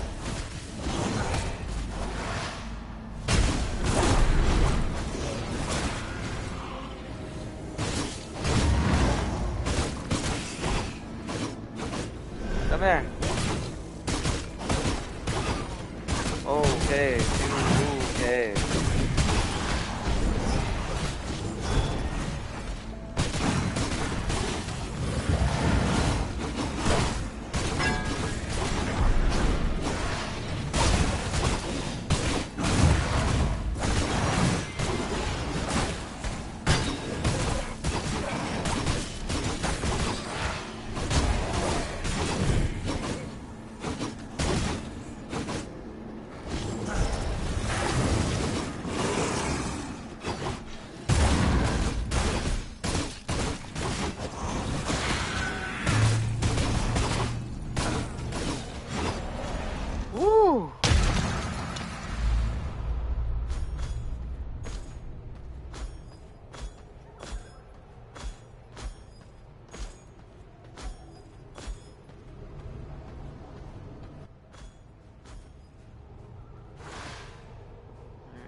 Fat hide.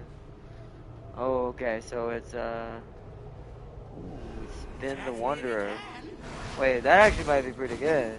So all he's gonna do is run around. Hello. This actually might be a pretty easy handoff. Wow. I think I just got absolutely lucky because the boss is Spin the Wanderer. Means he's just gonna run around infinitely.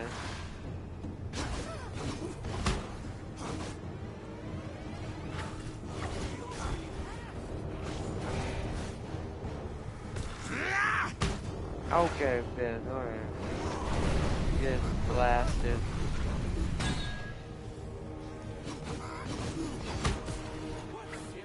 Nah, although this is my first tier 2.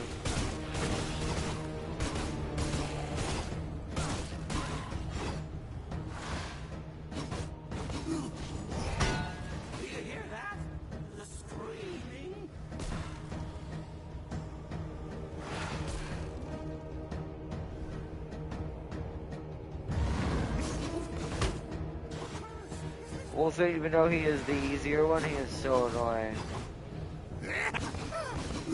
He's got so much health, so it's taking forever to kill him. He's just running around.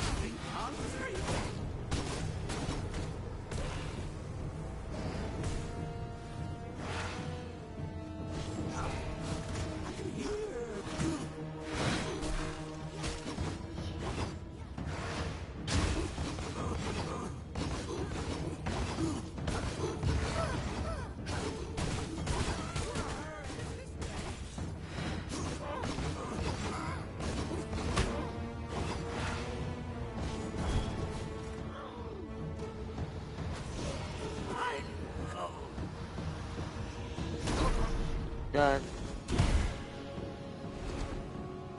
Nice.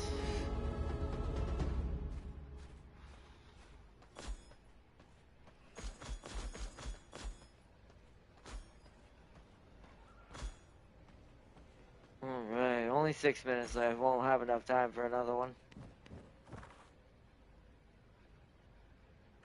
Let's find out. No. Well, it dropped a blue jewel for ice, called the Icy Rock. Wow! Increased cast rate of this by 24%, so you can literally chuck ice lances at people at rapid speed. But, yeah, I mean, ooh, increased damage done to chilled frozen targets by 60%. Holy crud. Yeah, like I said, the tier 4s are hilarious. But yeah, this is what we also found out, chat. All the, tier 2 Stygian rifts tend to drop orange tier 4 jewels or orange special weapons. Like I showed you earlier with that whip. So this is one of the jewels. Okay. Let's head back.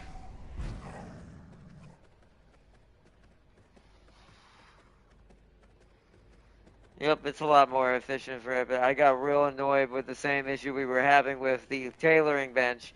The main supply was also too far away. I was like, I've had enough. We're just doing that weird thing you see people do where they have columns in the middle of nowhere just to put shelves on them. My sword thirsts for your throat. Which I made it look good, of course, and as you can see, the place is 10 times brighter all of a sudden. And everything has now got a different color.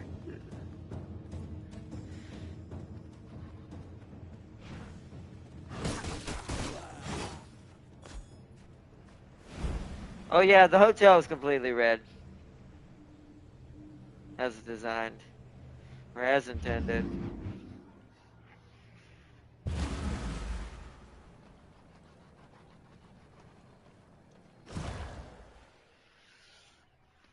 Alright, that's enough for another vampire perk.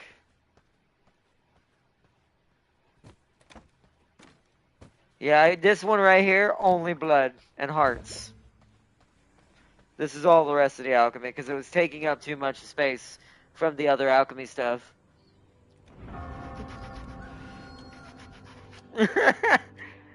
It's all in there. And then, of course, plants are in the back because we don't need them as much. Oh, yeah, we definitely have the city. And then this is main storage now, so when you come down, you can go, whoop. And then back here, I've moved, as you can tell, back here, I've made it easier here too. So you don't have to go as far for fish and gems and all that. And then armor's back here since we don't use it as much, and weapons. And I lit this place up gold because it's a treasury room.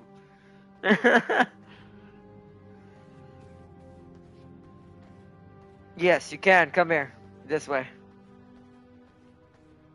So you know this room's white. So this room is more like a white, sharp white. Now teleport to the... now, you ready for Satin Queen territory? Teleport in there. This is why I wanted to rename my team in the Unity Cup. But yeah, look at this is and then now you got the library. It's all the necro knowledge, the knowledge of the undead and immortality. And then of course I made all of the forge room just more orange because it's already orange in here. And it's and then I think I'm gonna make this a mixture between red and either orange or red or purple and red. I'm not sure yet. I think orange and red, but we'll see. Because the fireplace is going to be naturally orange and things like that, so. Oh, yeah, it's all those. Let's see, but yeah, everything is now kind of a lot more brightly colored. The jewelry room is also its own color now. With the hallway, it's Zeech colored. Just because the jewelry things are always blue, and then this is a mixture between pink and orange. Because the alchemy room is like reddish pink because of all the blood and homogeneity. And then this one corner is green for obvious reasons. So. But alright, hold on. Time to learn a new vampire perk. And boom. Oh, what is that? Bastion. Oh, this is a tank one, isn't it? Oh, wow. What? Increase maximum, reduce damage taken by 25% when affected by a crowd control effect. Holy crud, that is very good. Especially if you're fighting something that likes to stun you a lot. Oh, yeah. Yeah, that would be hilarious. Yeah, nice. Bastion. Oh, also, I've learned everything but some structures on the research upstairs. You'll need to go learn them. I learned all the armor, all the gems, and everything. The only thing missing now is structures. But yeah, you'll have to go to it and learn them all. Now we have the green jewel that we were missing originally. Oh, by the way, for that one, every basic you do, there's a chance to spawn a skeleton.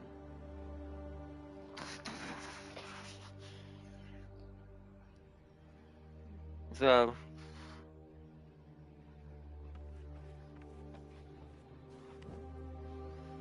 Let me go deposit the rest of this stuff. I'm gonna put this skill gem up for anyone who wants ice.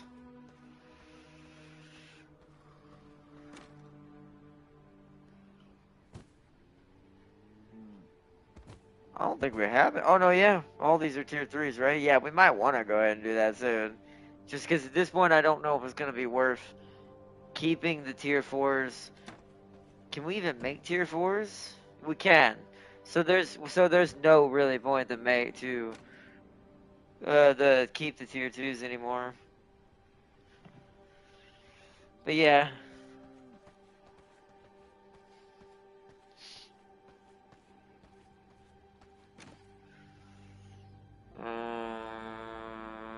What was I doing? I'm getting kind of lost in the saucer. So much going on. Okay.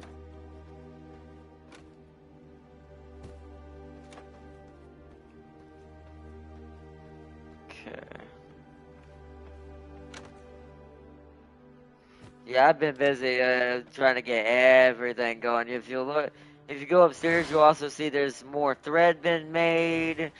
There's more mushrooms now. As I've been trying to create things. I've also made another stack of pristine leather, but I'm gonna make that a lot bigger. But look how many mushrooms are in there now. Also, just ignore all that pollen, along with the amount of plant fiber I just shoved in there, plus the grease for the tannery to make more pristine leather for the bat leather, since you need pristine leather with bat hide to make bat leather. So, because I've been trying to prep for Dracula's armor, because I know it's gonna need it. So, I've been slowly preparing to have enough to make it.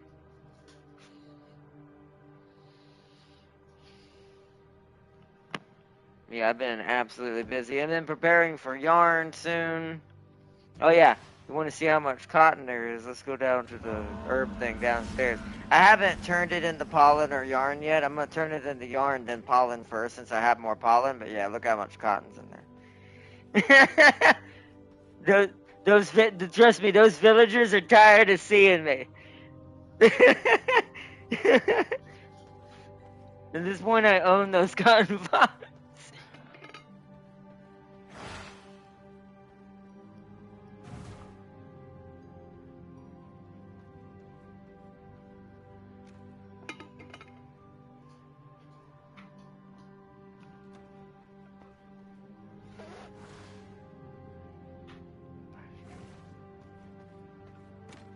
Nice. It is starting to already get late. Let's see. Let me save my brute for later. Put it down there. Oh, I didn't put my bat hides in the thing. Excuse me.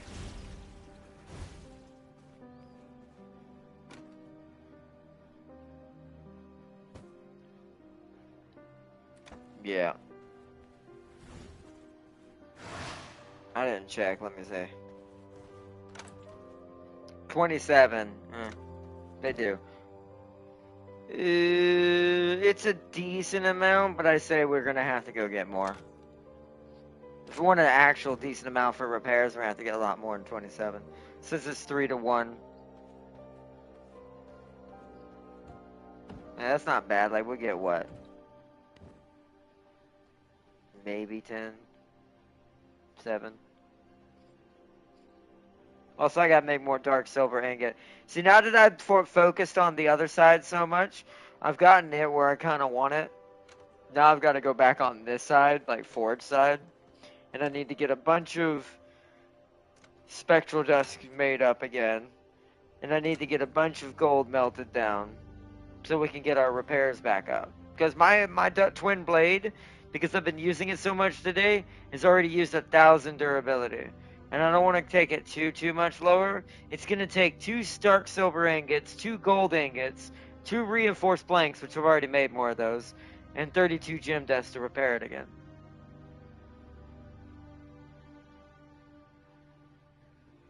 Yeah, see, that's why I wouldn't say don't let it get beneath 2,000.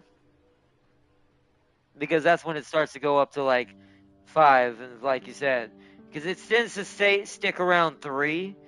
Around 2,000, it'll be around like 3 for each, maybe 4 at worst. But I think it's 3 for each around 2,000 when you repair it at the 2,000. So I've still got 800 durability left, which isn't bad. That's another raid or 2, depending on what I use it for. Because when I'm out doing normal stuff that doesn't need it, I'm just using my new cotton harvesters I made, which are the sanguine slashers that I made just to harvest stuff with.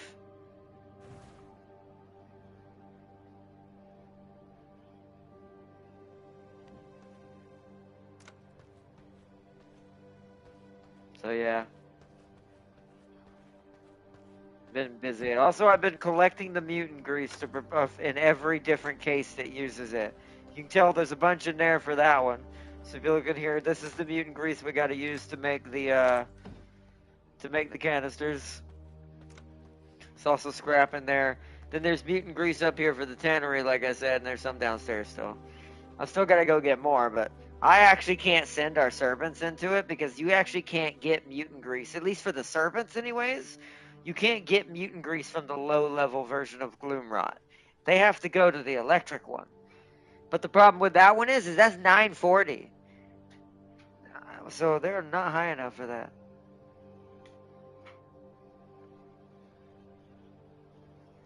So I'm gonna have to upgrade them. That's also why I've been gathering so much yarn and things like that and trying to make more armor capabilities because I'm gonna need to upgrade them. I need to get them to at least 900 something so they can do the 940 areas and get me tons of like mutagen because they can get it far easier than I can, just like the tech scrap. Because I found an area where I can send 2 of them, but I need them both to be 900 something, Celia and Farseer. Dracula end boss, or was there a dragon and there's a DLC, or was it a cosmetic? There is a DLC. I don't know if it adds any more bosses. I don't think it does, but I could be wrong about that. Maybe it does and I don't know it. But I know that Dracula is the end boss. Now I have discerned, I think the Dracula we're going to fight is level 1. I actually don't think that's the last version of him. I think there is a level 100 version of him. But I think it's been because here's the funny thing I noticed, Tam King. If you read his description, he's locked in that crystal where we fought Styx. That's his physical self. It says that he's trying to come back to the real realm. But yet his blood shard is in the castle. So what I'm assuming is we're going to fight his spirit self to get the shard, but it's going to trigger his rebirth, and we're going to have to fight a level 100 version of him down where Nyx was.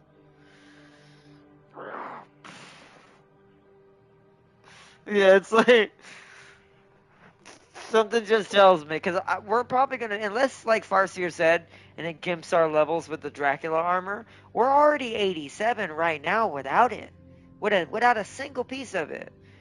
So that means with all of it, we're gonna be above his level by a decent amount.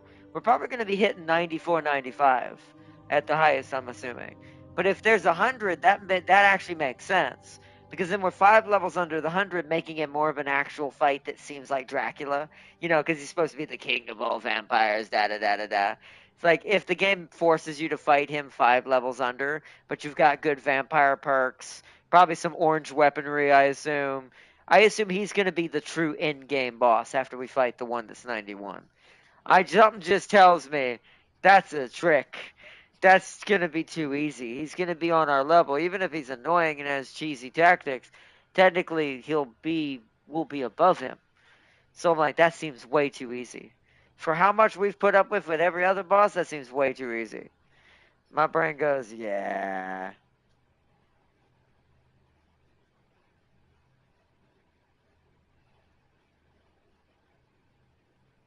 Yeah, but I don't.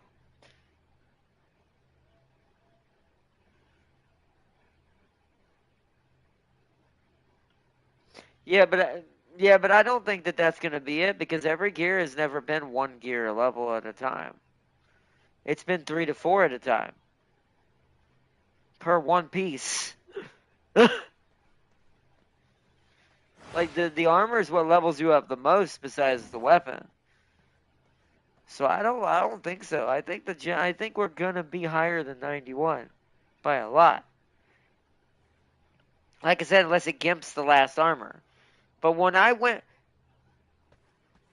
well, yeah, but that's not. Yes, but that's not how much it adds to your total gear level. Yes, those may be 1 level at a time, but those technically don't add that exact amount to your gear level when you put it on.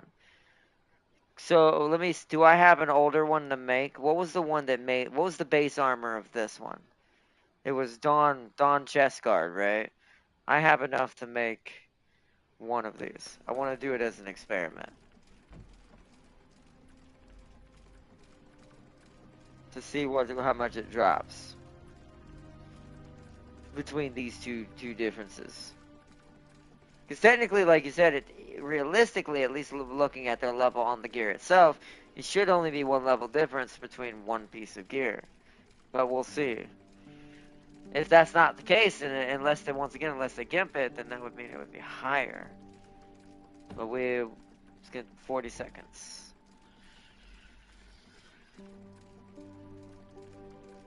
Let me make sure mine's fully. I don't think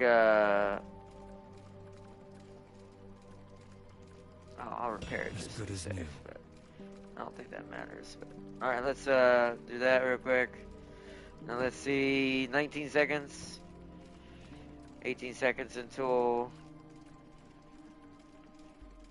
it completes, because I want to see.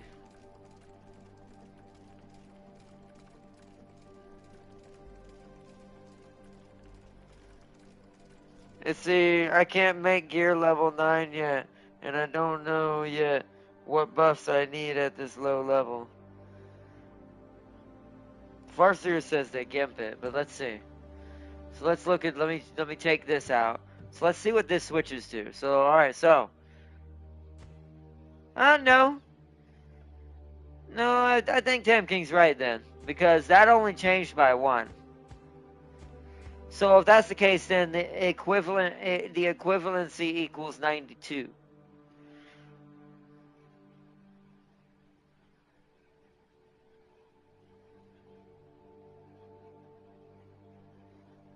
That's true, yeah.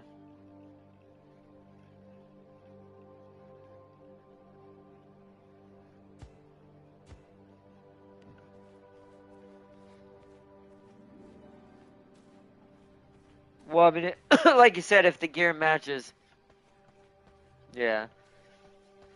Although I'm running hybrid, so that's never going to happen for me. So I'll be 91 if that's the case. But no, that means that technically it could be very true then, well, what's going to happen with that. So maybe he isn't, maybe he is the last boss, but it just seems kind of strange.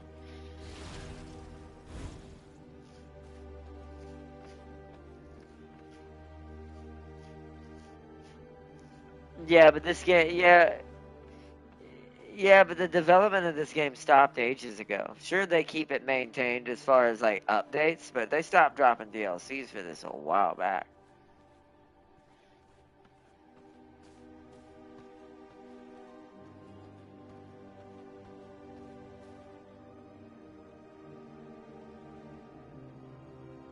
But even then, that's not real progress, so I wouldn't do that, though. No one's gonna stick around for that because there's no point to that.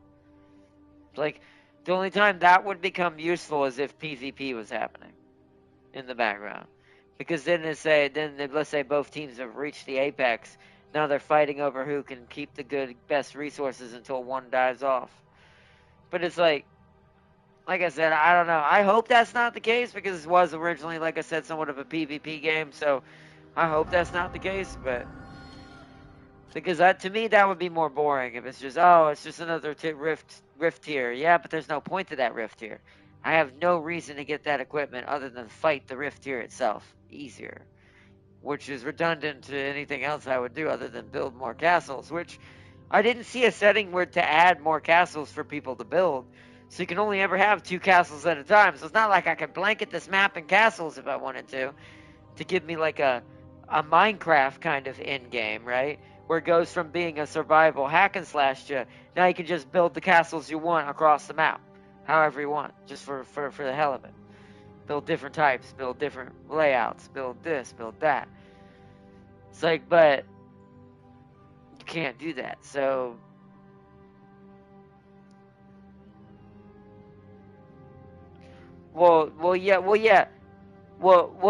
yes, but yes, but we can't count it as that, Tempting. That's not my Castle Hearts.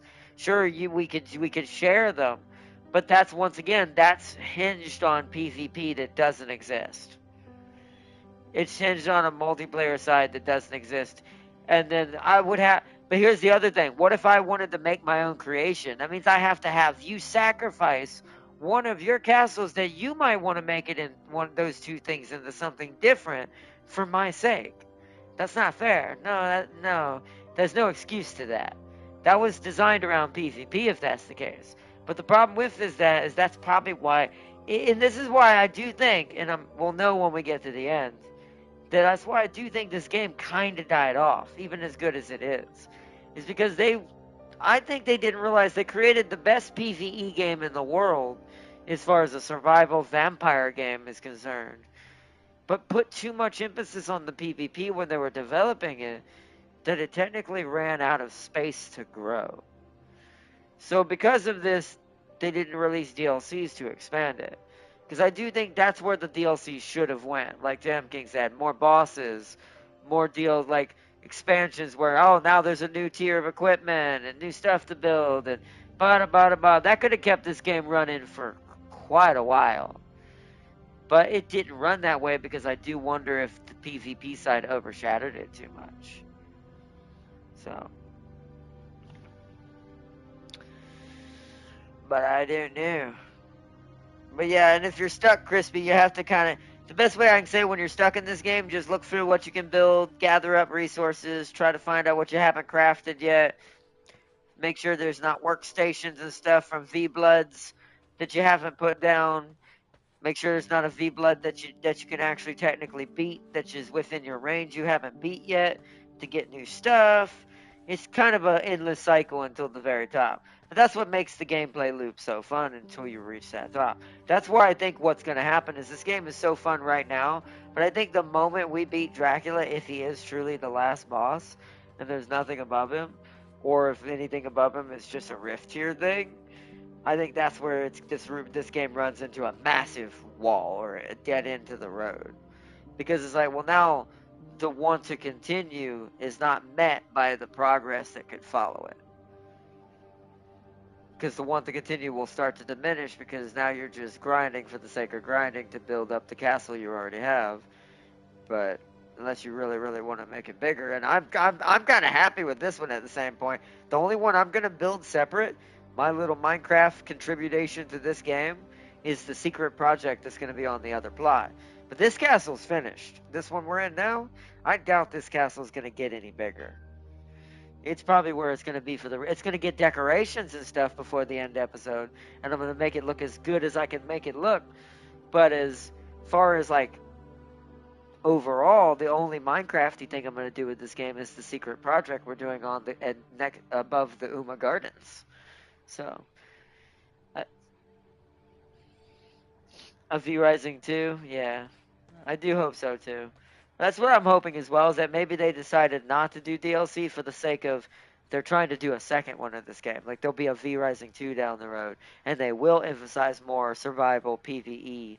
And like maybe even include human choices or all kinds of stuff they could do and things like that, where you could expand and like grow and become more like adaptable in that survival kind of aspect. Because I do think that's where this game shines. And then add more decorations and themes to the castle. Because I do think that's the one thing this thing is actually missing out on the most. There's not actually a lot of DLCs for this game, and the ones that are good.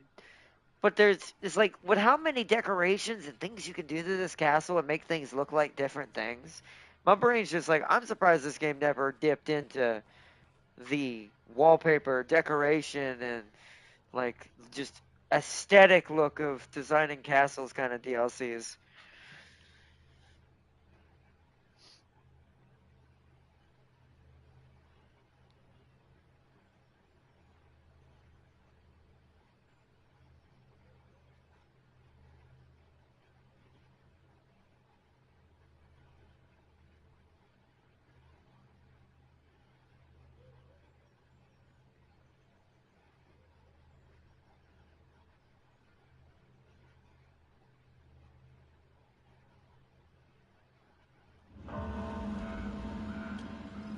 Which like I said, that would make sense because it would you could put castle aesthetics and stuff like that in those too.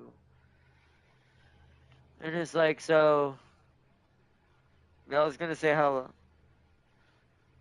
Uh, I guess we'll see. That is interesting to hear. So yeah, so they're thinking more like a Diablo season pass setup eventually, maybe possibly down the road. Which once again, for a game like this, if it's mostly aesthetic for that season pass, like ways to like design your castles in different ways, different wallpapers, different wall types, things like that. Well, I don't know if they should put armor in there. That should be probably related to the gameplay itself. I don't think that should be in the season pass. I mean, okay, maybe, but then again, it's like, I don't know. I argue that even that would take too much away from you also having to keep the gameplay, because the season pass doesn't work if there's no game to play. So they would have to also have enough armor and enemies and new baddies and new things to create and make inside the castle, like new armor tiers and stuff, in order for you to truly continue and want to actually play these season passes and pay for them and play them and do all that if they do that. So technically, I wouldn't. I'd say armor in it is a bad idea. It's like weapons and armor needs to be exclusively linked to what's happening during the season and the expansion of what new tier is added to the game. That should not be related to paying to get that. That should be for everybody. But anything related to aesthetic, like the castle and all that, and like maybe extra aesthetic for like the horses and things like that, things that won't affect your stats. That, yeah, I think that would be a good idea.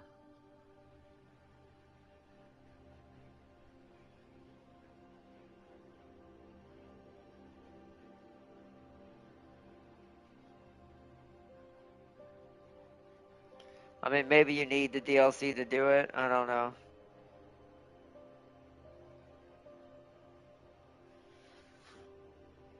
But I mean, I'm gonna be getting those DLCs next month just to try them out and show them off, anyways, as a little final horizon.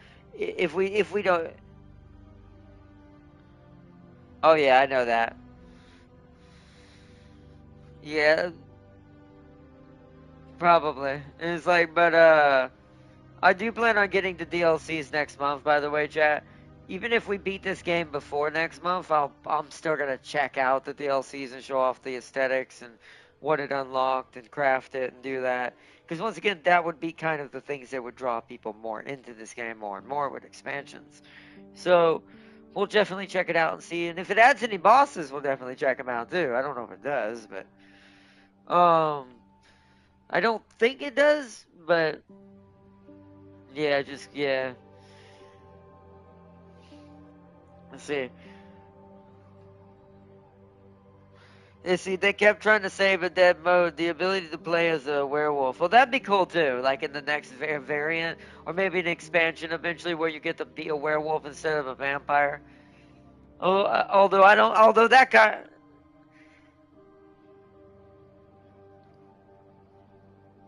yeah, but I guess the problem with that is that would basically be V Rising too. So I guess the argument with that is, do you make V Rising 2 or do you do what Stellaris did and just turn V Rising 1 into a different game? This is what Stellaris did.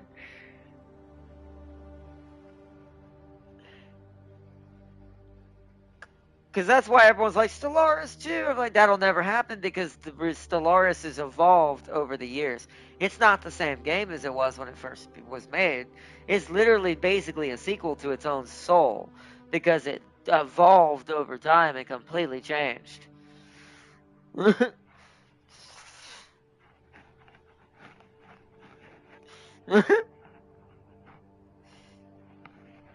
Yeah, right, exactly. Like, yeah, instead of improving it, they just make number two, which I do think in some cases is more stupid. I do think it's better to just stick with the same game and make the same game better and evolve it over time. I mean, look at Warframe. That's another example of if you were to, if someone, I would love, I don't think this exists, but if someone else out there besides YouTube videos, obviously, someone needs to pull up a day one Warframe video, like the original one. Look at what that looks like, and then look at what it looks like now.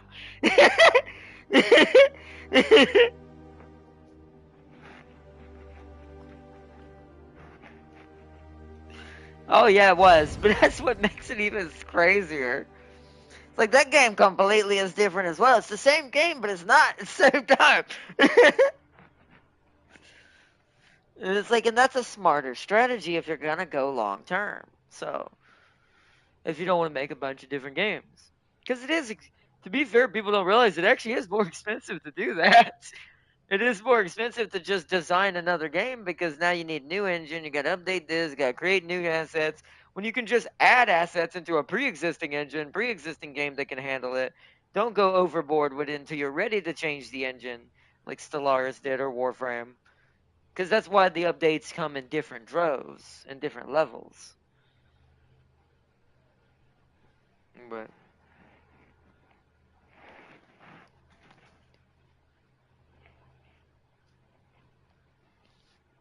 I do think that, yeah.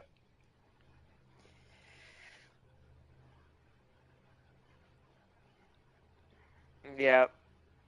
Yeah, I was gonna say I guess Fortnite, besides Warframe, I guess besides War I will say I think the for person who birthed this was Warframe. If I had to guess anybody out of everybody, besides maybe Stellaris, I'm trying to think who's older. Um, because War,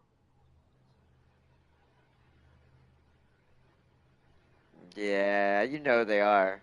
I've seen it.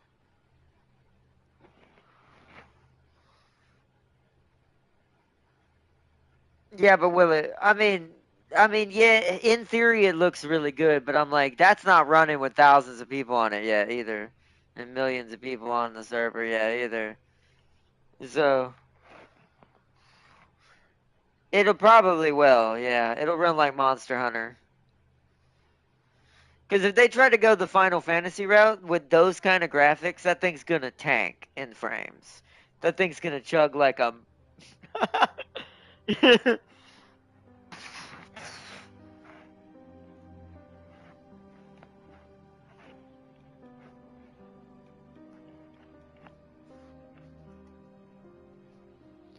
Yeah, I mean they are like the efficiency of server maintenance and all that, and digital cloud. Mm, that has that graphics. Yeah,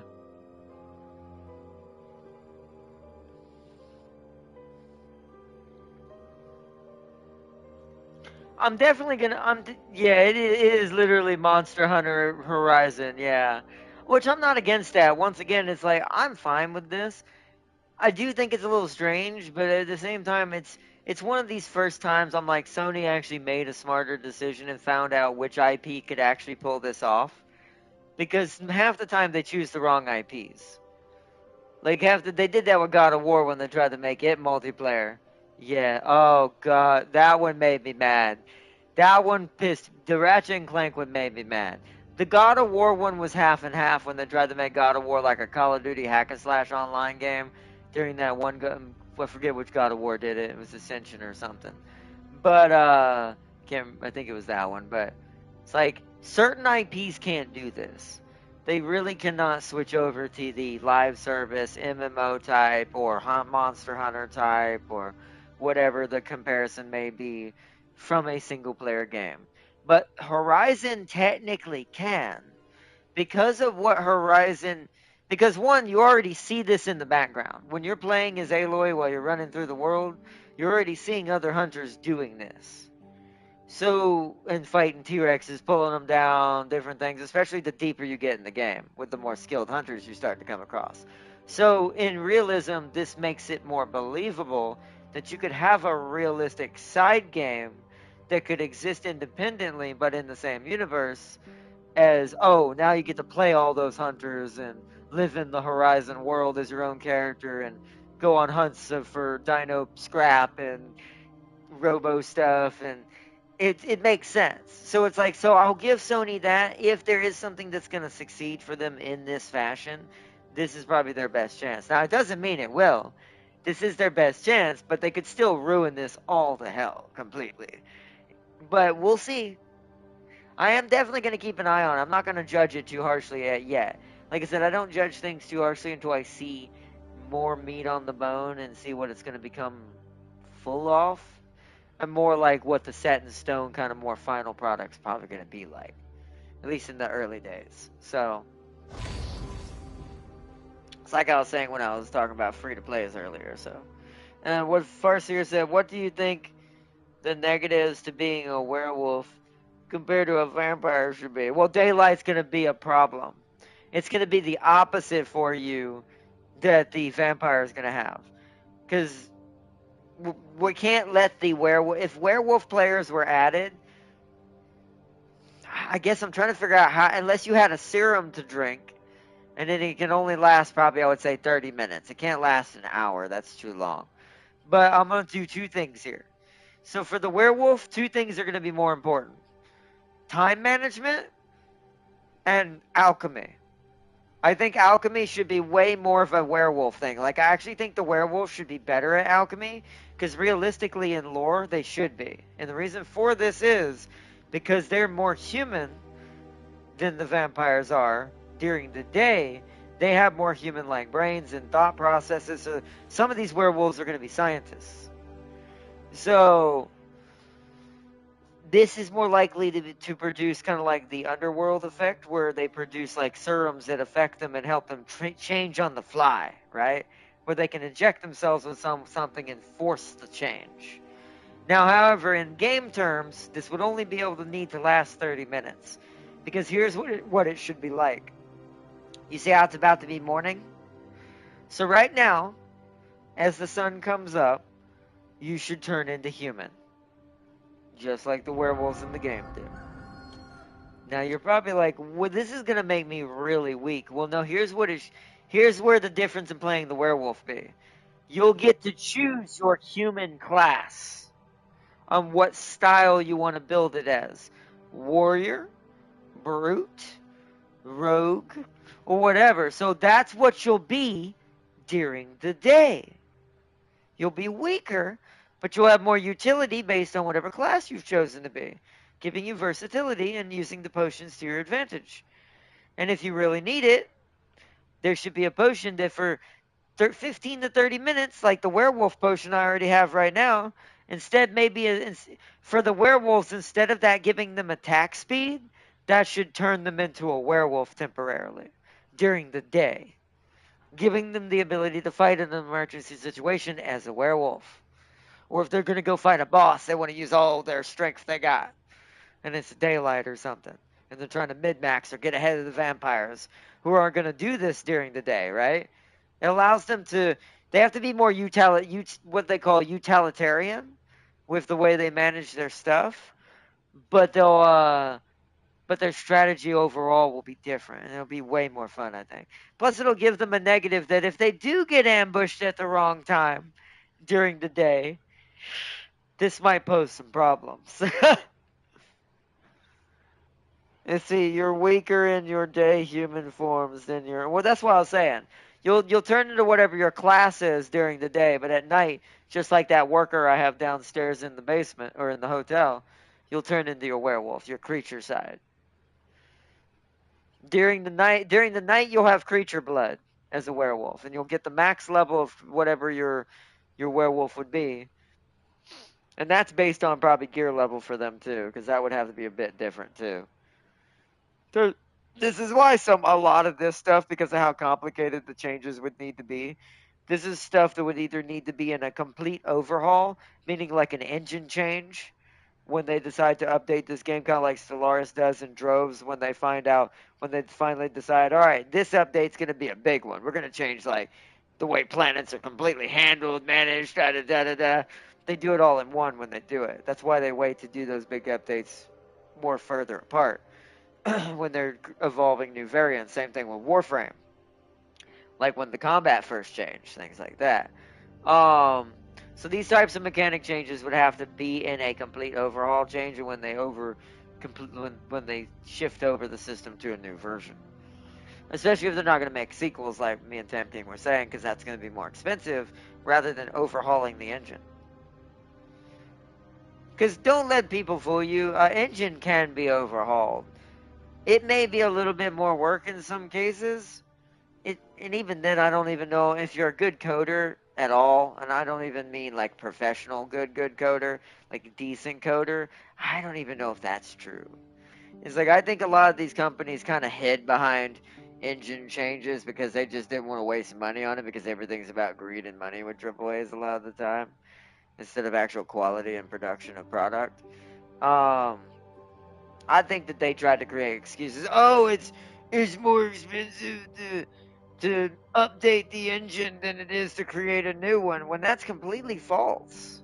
It literally is. You ask any college this and they'll tell you that too. Because this is the thing, these big companies don't feel that cost because they could just throw money to the wind at one department that they think that they'd rather have and destroy another department. That's how they think, because they don't have actual business insight in that way. But if you look at it from a college perspective, who actually does feel that price change, and the fact that it does take twice as much money to switch over to a new engine. So this is like a college switching from Unity to Unreal Engine. So this means that they're now going to have to pay for sponsorships, reach out to companies, you see what I mean? So this is way more expensive and way more legwork and time and resources and people and it's like it's a complete absolute horse show when it comes to that. When it comes to that logic, when people say, "Oh, it's cheaper to make a new engine versus overhauling the one you have." No, that just means you're lazy. It means you don't want to spend, you don't want to make sure your employees are properly suited, so they can fix your engine. Like once again, Stellaris, Warframe, they're all prime examples of this, of overhauling their engine and adapting and changing them, instead of completely making new ones. And these are why these games continue to succeed, continue to be better, continue to be at the top of their food chain in a lot of these cases. I mean, one could argue Uma Musume even did that somewhat already. So, you see, some people will go paladin so they can be decently strong against bosses when their wolf form runs out. Probably. Like some people will prefer tank, some people will prefer more DPS for hunting during the day. There'll be all kinds of builds, just like the vampire. It's why I think it would work in the long run for that, but that would be once again something for major changes though. But I do hope this game gets more in the future. Alrighty. What are you all doing, Tam? Wait, what are you doing, Tam?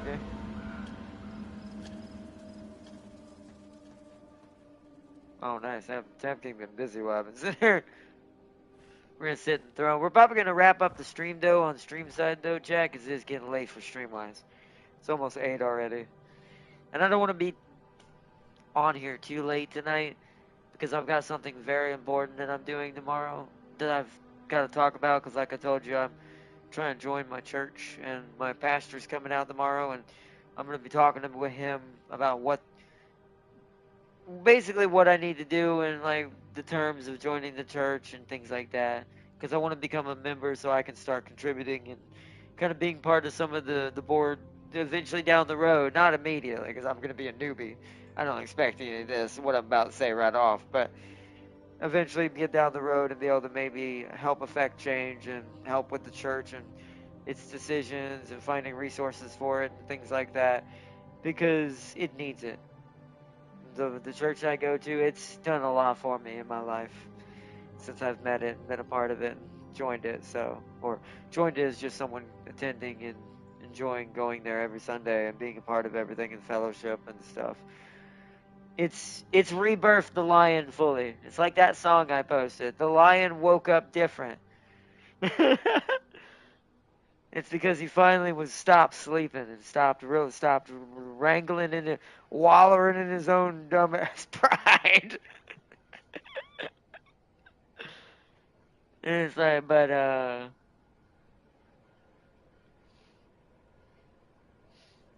yeah, it'd be all fun and games until the wolves mob you in that fucking bright as hell town. That would be really hilarious. Like I said, if there is a potion that lets them temporarily change for at least 15 to 30 minutes, it might need to be 15 minutes because that 30 even sounds like a lot. Depends on how strong the werewolves truly are. I mean, if you're at the same level of the werewolf, I seem to body them pretty quick. So I do think it wouldn't be that much of a difference. So I actually think that maybe 30 minutes would be the perfect niche. That they like, but you could imagine that would be funny. Like you're in there trying to like where Tam King is right now. He's in the Golden City trying to shop for some jewelry. Could you imagine a bunch of werewolves coming into that town right now with potions on them and drinking them and turning into daylight werewolves and jumping Tam King in the sunlight right now? He'd have no way to fight them other than in the houses. But then he'd be cut into a corner because those houses are small. so, And fighting them outside is just no, that's not happening. Too much sunlight. Is it, and it'll be justified the vamps get payback. Well, that's what I'm saying. But yeah, but then it'd be equally hilarious. The vampires would get revenge while the werewolves are out like fighting a boss during a blood moon. And then the vampires just come out of nowhere. You remember what you did in the Golden Center?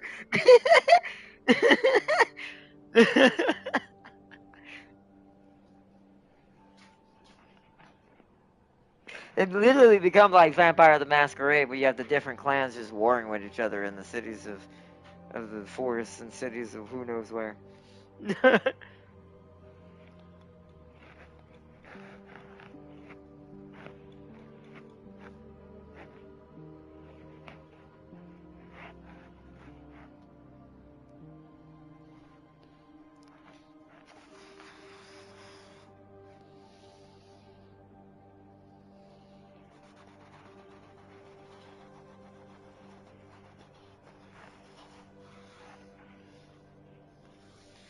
But yeah, I'm just thinking about it in my head, all the different things that could be in that game. That's cool.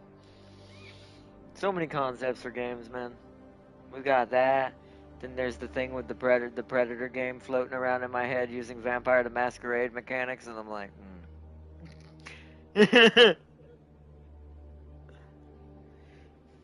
But and things like that. There's just so many good games. And then one day, the thing that I'm gonna put it out in the ether. Then the other one as well. Maybe one day a Gundam game that plays like Armored Core. Then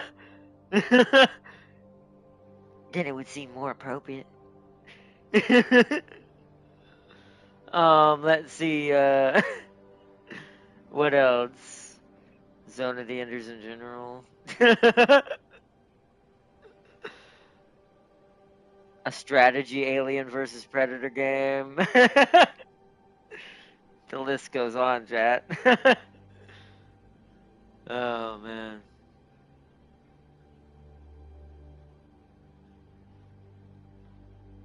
Just, The list goes on. The list goes on. Oh yeah, and there's something that I silently scream every night. Metroid on PlayStation. That one's an odd one because that one will always be the odd man out because it's my favorite Nintendo game. But I can't play it because it's on Nintendo. And I haven't had other than my Super Nintendo in the living room right now. I haven't really had a Nintendo system, and that N64 I might be buying for have mom get me for Christmas. That's about all I'm gonna have probably for Nintendo for a while. But let's see. I can one dick move. The wolves can move. Can pull on the vamps. Wait until you're fighting in the tech land and cut down every tree along the road. That is absolute bullshit. But you know, that would be a hilarious strategy. And I can't say that I would be against having that in the game. Because you'd be like, oh, that's really annoying. I'm like, yeah, but that's something that's technically avoidable. That's the vampire's fault if they're pushing it that long when they know they're in a PvP server and they're pushing it that close to the daylight, right? That's their fault. So if they push it that hard, and not time managing it, then they kind of deserve that strat to work. Because that's a legit strategy. Especially for something that isn't affected by the sun. At least not as bad, anyways. Plus, especially if they did that during the lightning one. Because I think also, from what I've noticed, I think the lightning actually does use real-life mechanics a little bit, too. Not only does it have some coding to target you when you sit still, but I also think it targets trees that are nearby you first as long as you're moving. Because they're technically taller than you. But this is why there's always so much plant fiber, because so many trees get struck by lightning constantly when you're running through there. But I do wonder if you did cut down all the trees, because I've seen this when I did it a little bit accidentally myself, because I was gathering a bunch of gloom trees, gloom wood, or whatever it's called, and I was running back through it. It wasn't daylight, but I was doing it at night. The lightning strikes were intensified. They were happening every few seconds and almost on top of me. I'm like, and so don't cut down all the trees in the lightning zone. It's a bad idea. And so they would not only be dealing with the sun in that strategy, the lightning's going to be constantly trying to hit them. So it's going to be a double whammy.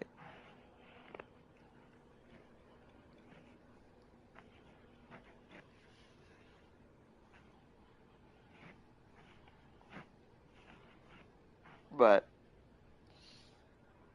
you ain't going home that day, nope. You're going to have to hide in some sort of main boss structure or in the where you beat the boss if it was enclosed until the sunlight goes away. And then you run back during the nighttime. It would definitely be a much different. If I had enough people that played this game, I would like to see what the difference, even though we don't have werewolves, I would like to see what the dynamic of is to have another vampire clan on the map. I would like to see what that would be like. But I don't have enough people unless we plan this in the future. Because we could split in half, but I don't think we have enough people who play this often enough. Like, realistically, the only people who would be able to get on here enough or be able to commit to it enough would be me, Tam King, and James. Lamido just plays this every now and then when he just jumps in out of nowhere.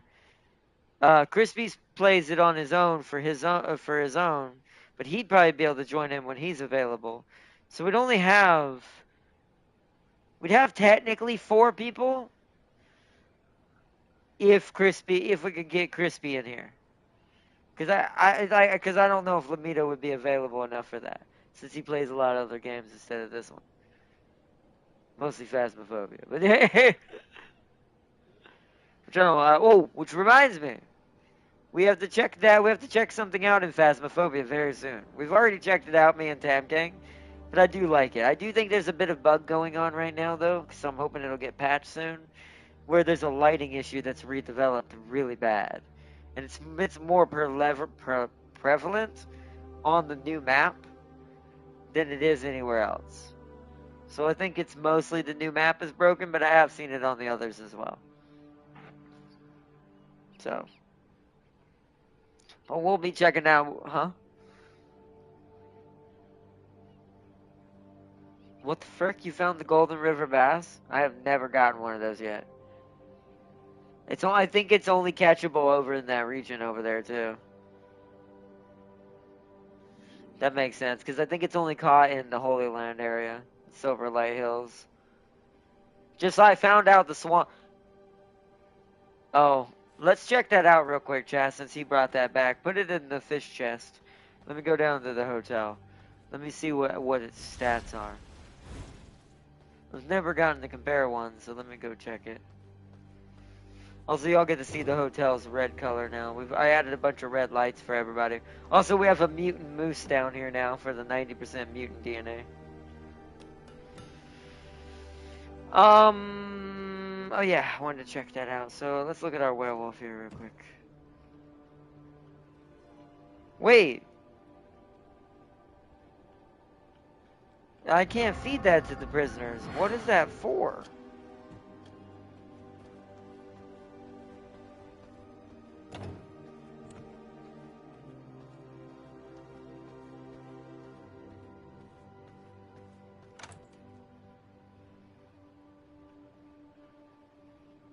Oh wait, it's not golden. Why would it be purple if its name is Golden River Bass? Maybe I was looking at the wrong fish picture then. Hold on. No, it's in there. Okay. So it does. Whoa. Okay. So this is essentially a combination between the fat gobby and the rainbow trout. This thing does 80% to 100% health healed and 15 to 25% misery removed. But them things are super rare unless you're fishing completely in the Silverlight Holy Lands constantly. Because I learned that the swamp dwellers only happen in the corrupted forest. And the so those are probably only over there where you were just now.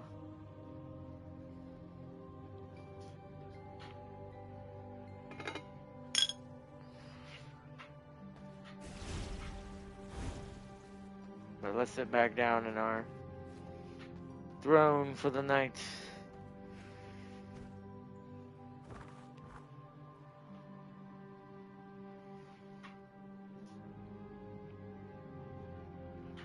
But alright. By art not in my closing statement is if you step or if you slap a coil gun on a tank, armor will be useless for a while. I mean that's true. You aren't wrong. But you have a good one, Farseer. Big shout out to Urban Mech Farseer chat, my moderator. Big shout out to Crispy Bacon joining in the chat as well and tonight and watching the stream. And massive shout out to Tam King joining in as well tonight. And I hope y'all enjoyed it. It was a little more grindier episode today, but we needed to get a lot done. We needed to build up a lot. We needed to get a lot of stuff stored up for the future. Get stuff cooking, get stuff rebuilt, and prepare for our next step, which is going to be the final part of this game, which is beating the Dracula. And becoming fully who we are supposed to be. So, and becoming the true Dracula, the real Dracula, not that fake one. But big shout out to everyone who joined, and thank you so much for joining in on the stream tonight. Hope to see y'all tomorrow if we do our stream tomorrow. Oh, wait, one last thing. Since Tam King's here as well, Farseer, if you're still in chat, vote now. Where the Winds Meet tomorrow, if we do a stream, or Marvel Rivals.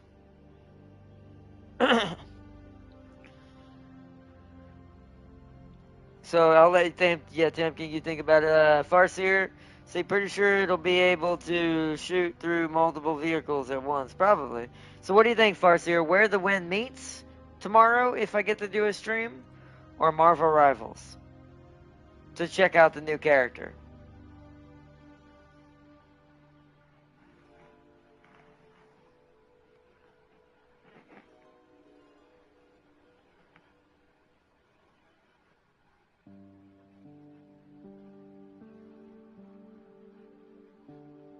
Okay. So I know what Jam King's vote is. What's your vote, Farseer? Meet the Winds. Okay, so now I don't have to break the tie. Okay. Okay. I was gonna, because I would have had to decide. But all right then, cool. So that means that's definitely happening tomorrow. So if we end up getting to stream tomorrow, then that's what I'll do. We'll do our first episode of that, and check out that game and see how it is. So, but until then, Chad, I hope you enjoyed this episode, and until next time, hope to see y'all tomorrow. And if not tomorrow, I will see you the day after tomorrow, where we continue with our regularly scheduled programs. Until next time, everyone. Peace and love. Bye, Farseer. Bye, Crispy. Bye, everyone in the background. Bye, everybody. Thanks for joining in. Bye.